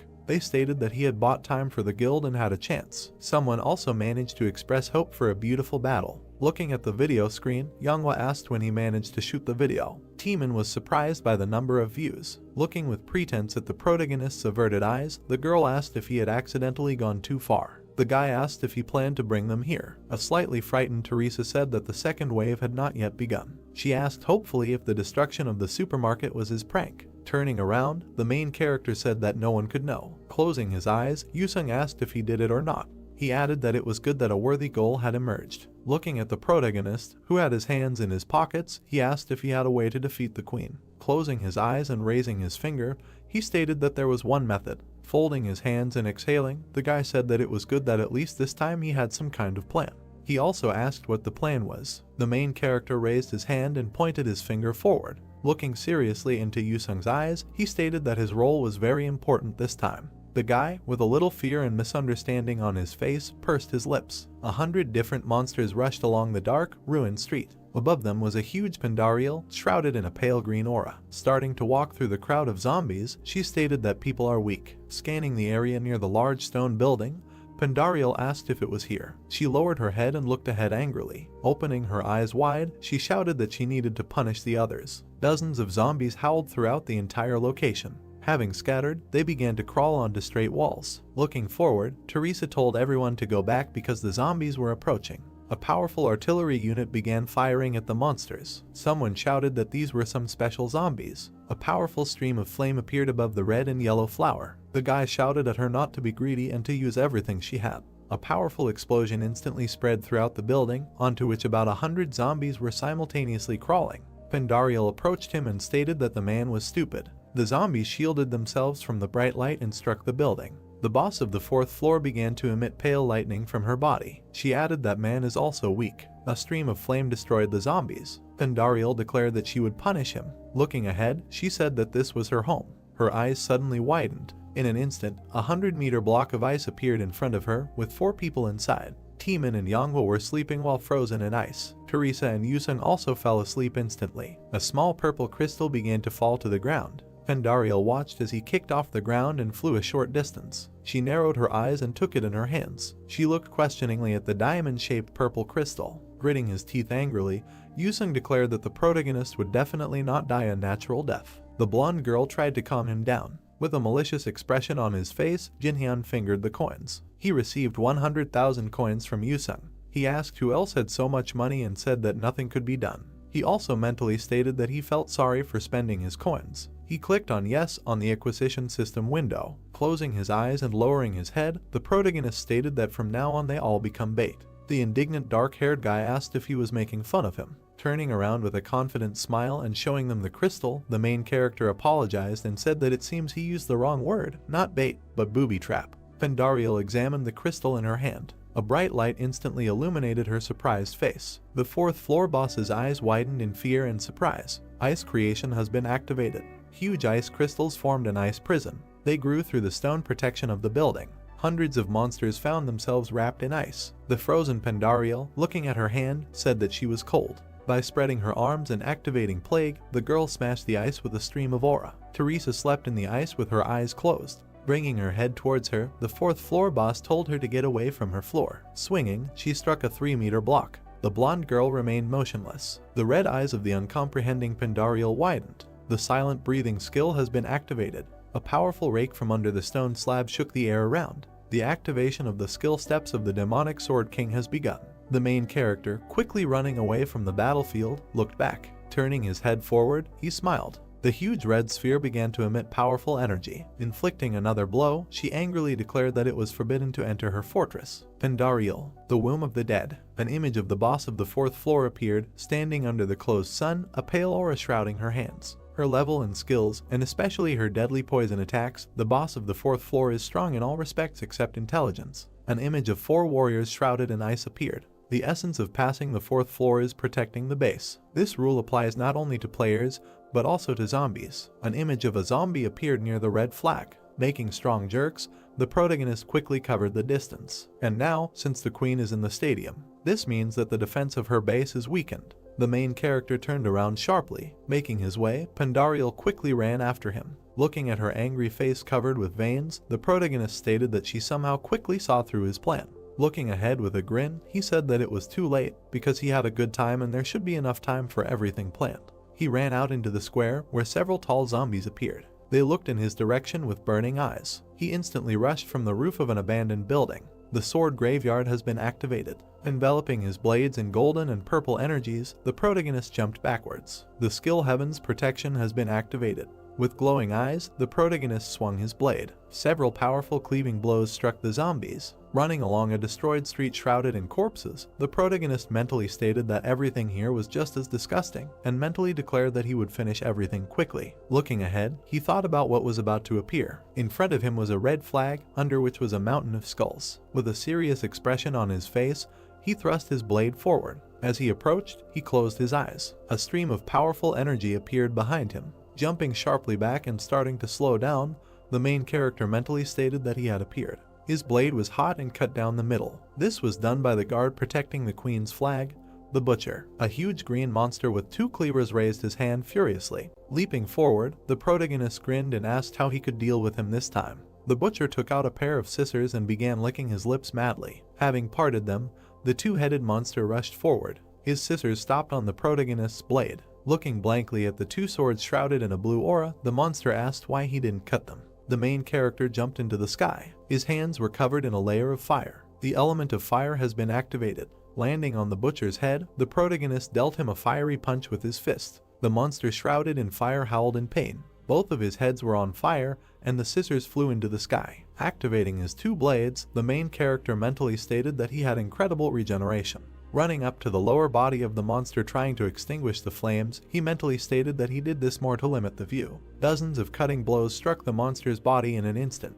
The crippled butcher, gritting his teeth, declared that this would not kill him. Several blades could not pierce his flesh. Running up from behind, the main character again inserted his bladed weapon into his body. A system notification about the activation of the mandala appeared. Starting to channel golden energy through his weapon, the main character offered to argue. A powerful aura struck the body of the monster, who cried out questioningly. A powerful explosion instantly covered a large part of the city. The main character's level has been increased. Large scissors flew away from the splitting butcher. The main character received scissors with a soul thirsting for revenge. He stated that this was the 31st victory. Turning towards the flagpole, the protagonist said that he thought it was time to finish. Putting his hands in his pocket, he slowly climbed the skulls. An information window appeared in front of his surprised face. Above the flag it was written that the Black Hound was showing his presence, and the representative of the Egyptian gods was making him a business proposal. Looking down with a confident smile, the main character stated that he understood what he was talking about. An image of an unusual dark substance appeared, wearing a blue-violet robe.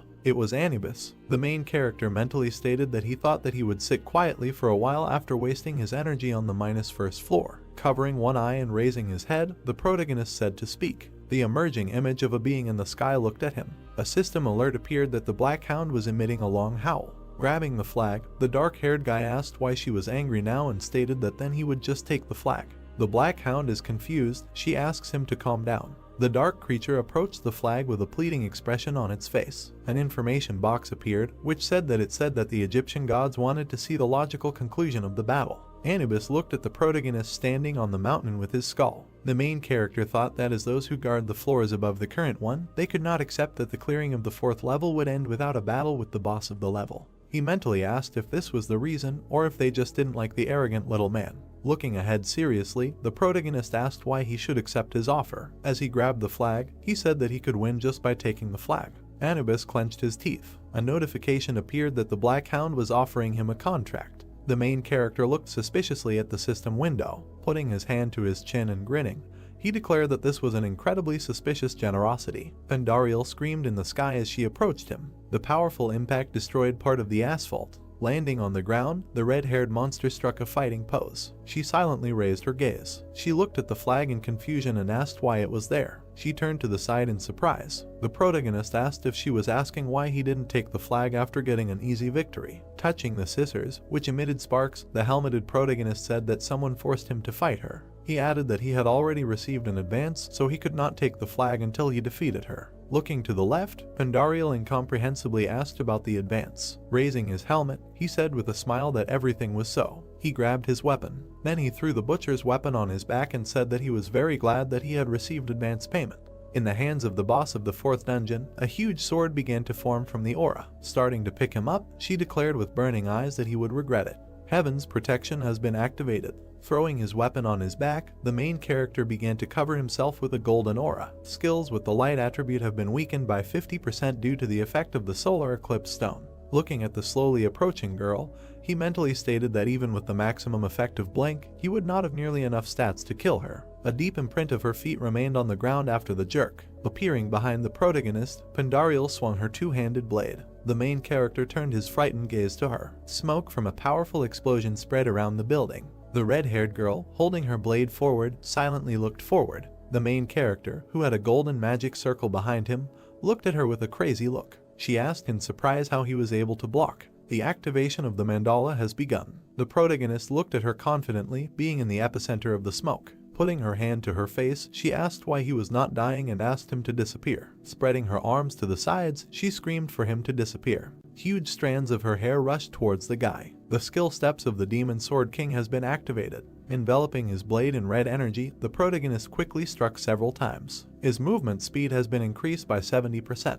He exhaled and began to cover his fingers with ice. The system reported the activation of the skill, Ice Creation. Gritting her teeth, Pandariel tried to jump away from the flow of ice. Soaring into the air, the main character swung his blade at the chain boss. A powerful blow landed on her shoulder. She screamed as her shoulders and neck began to freeze. After carrying out the attack, the dark-haired guy jumped away. Breaking the ice and looking furiously at the guy, the boss of the fourth floor said that he couldn't kill her so easily. Taking a stance, the protagonist said that he knew that this was not enough. With rage on her face, the red-haired girl ran towards him, drawing her sword away. Appearing behind him, she launched an arcing attack. The Create Ice skill has been activated. A dozen small crystals instantly appeared on Pandariel's face, blocking her view. She began to move her hands chaotically, not understanding what was happening. The main character easily dodged her attack with a confident smile. He grabbed the edged weapon with both hands. Raising the butcher's weapon, he delivered 2 slashing blows to the floor boss's face. With fury in her red eyes, she declared that he had made a mistake.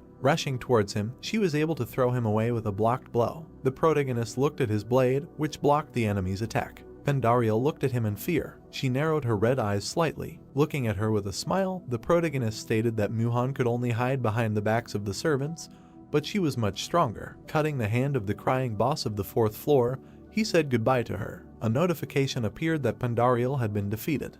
The status window reported that the level was elevated. The guy smiled and put his hands in his pockets. The system reported that the hero successfully defended the base. The ice blocks on the building were breaking up into smaller pieces. People came to their senses after the ice around them melted and turned into water. Teresa smiled and said that Jinhuk managed to do it this time too. The girl sat on her knees and looked at the blue sky above her head. There was a news broadcast on TV. The heroes were talking about how 24 hours had already passed since the fourth floor of the test tower was broken through. But one of them still could not believe it, because he expected that it would take at least 20 days to fight off hundreds of waves. There were signs at the establishment about 40% discounts. The door opened slightly and the bell rang. It was said that it was hard to believe that Jinhuk and his team managed to do this in one day. Apparently they saw the full power of an S-rank player. Truly monstrous. Younghwa stood up and happily waved her hand at the hero. Timon smiled, pleased that the guy had come after all. The main character smiled, asking if he was late. He just had to bring someone with him. The girl opened her eyes in surprise, asking who he was talking about.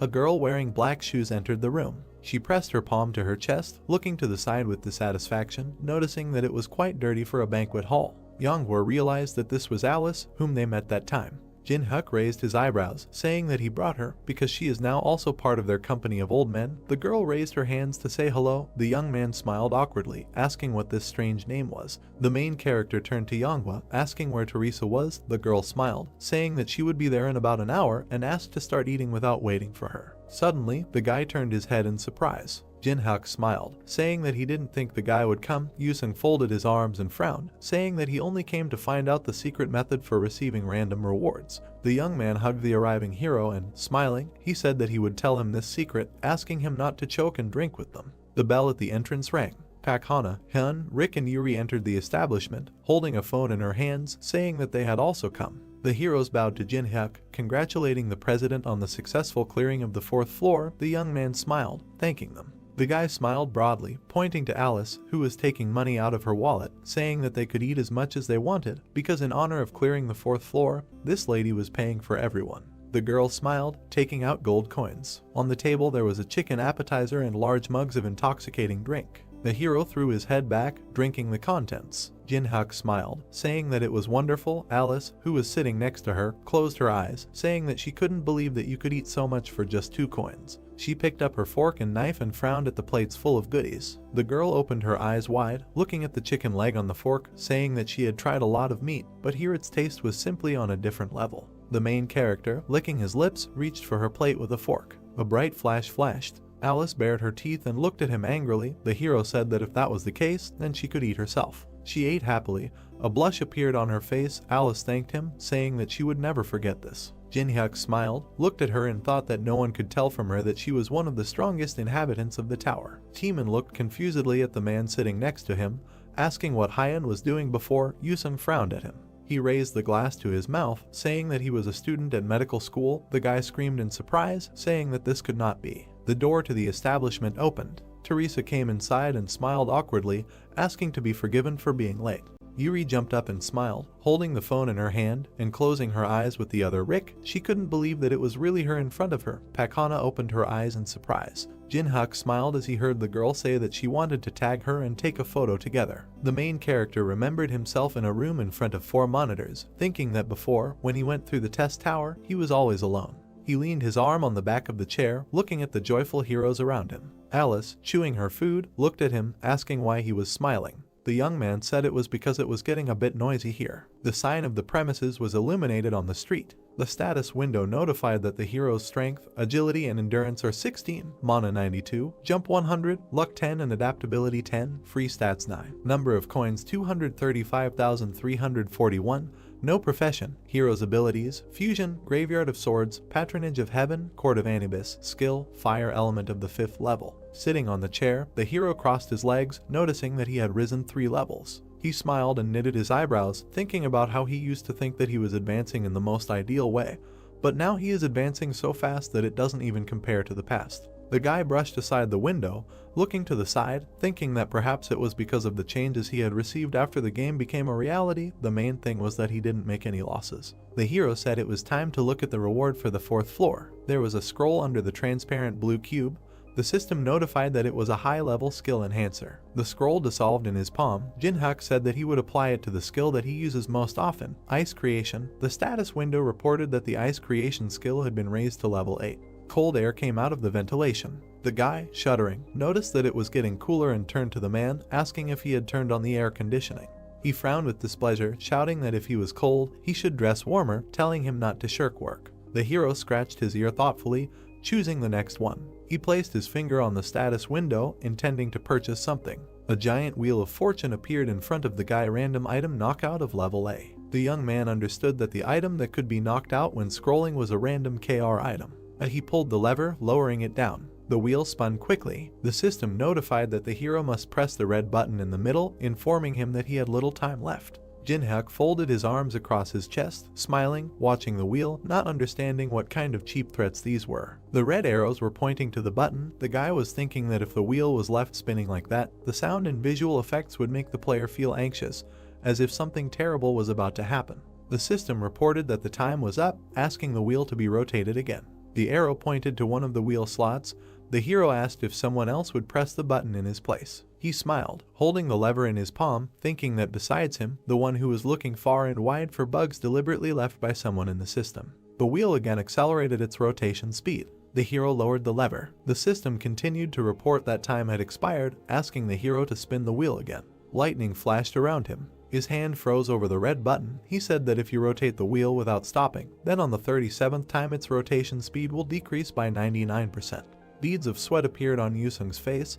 He turned to Jin-hyuk, asking if he really said that this way you can knock out the desired level item. He stood near the wheel, holding his hand to the side, asking how far he went. Jin-hyuk lowered his head and smiled, thinking about letting the man also choose his desired item in this way. Yusung smiled as he held the red sword sitting in his hands, saying that he could finally defeat him. But the picture faded. The hero knew that this method had consequences. In a week the received item would disappear. The main character smiled while holding the lever, saying that the man was so happy that he had collected all the attributes, so the young man couldn't wait to see his face in a week. The arrow pointed to the medicines. The system reported that the hero had received the item 3 color pills in the amount of 3 pieces. He smiled. The objects dissolved in his palm. The guy thought that since he could only use this for a week, then this was the best option for the next floor. And now the last and most important item for passing the 5th floor. Jin-hyuk smiled as he watched the item dissolve in his hand, the system notifying that the hero was using the item entrance ticket for the Great Magical Library. The status window notified that the Great Magical Library had opened. The young man found himself surrounded by bookshelves, saying that he had not been here for a long time, should he visit the old man.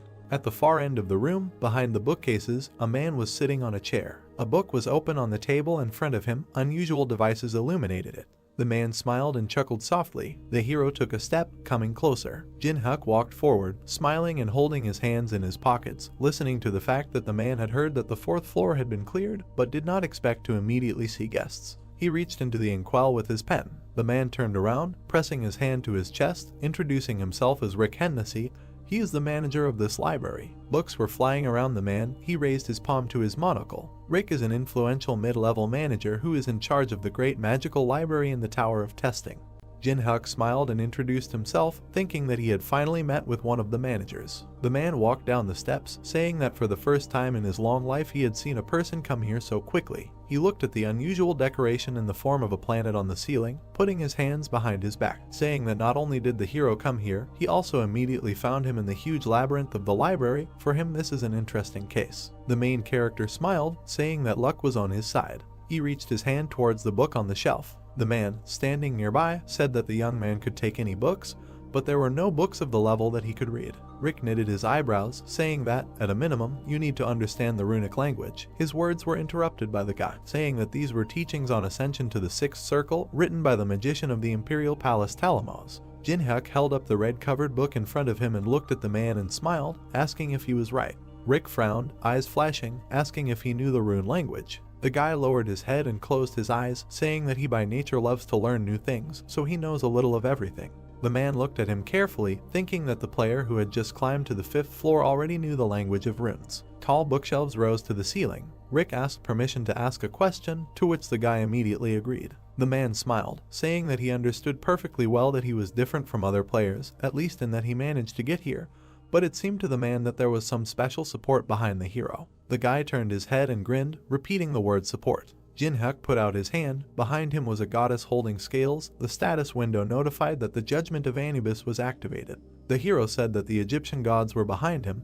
Thanks to them, he was able to get here and get information about the tower. The man froze, looking forward, not understanding how this was possible, because he definitely felt the energy of Anubis, which means that the gods are showing interest in the players. Jin-hyuk smiled as he scratched his neck, saying that he seemed to be a valuable player for them to be blessed with such power. The system reported that since no target had been selected, Judgment of Anubis was being deactivated. Rick straightened his suit, saying that a worthy person requires appropriate treatment. The man took off his hat and bowed, saying that he had underestimated his dear guest, offering his deepest apologies. The guy smiled awkwardly, imagining the laughing god Anubis, thinking that if he saw this, his neck would be seized. Rick held out his hand, pointing at the levitating books, saying that to confirm his apology, he would give the hero one of them. The main character smiled, asking if he really could choose anyone. The man bowed, answering of course. He closed his eyes, saying that he wanted to give his precious guest a precious gift. The guy's gaze fell on book number 12 Fahrenheit 127. He said that in that case,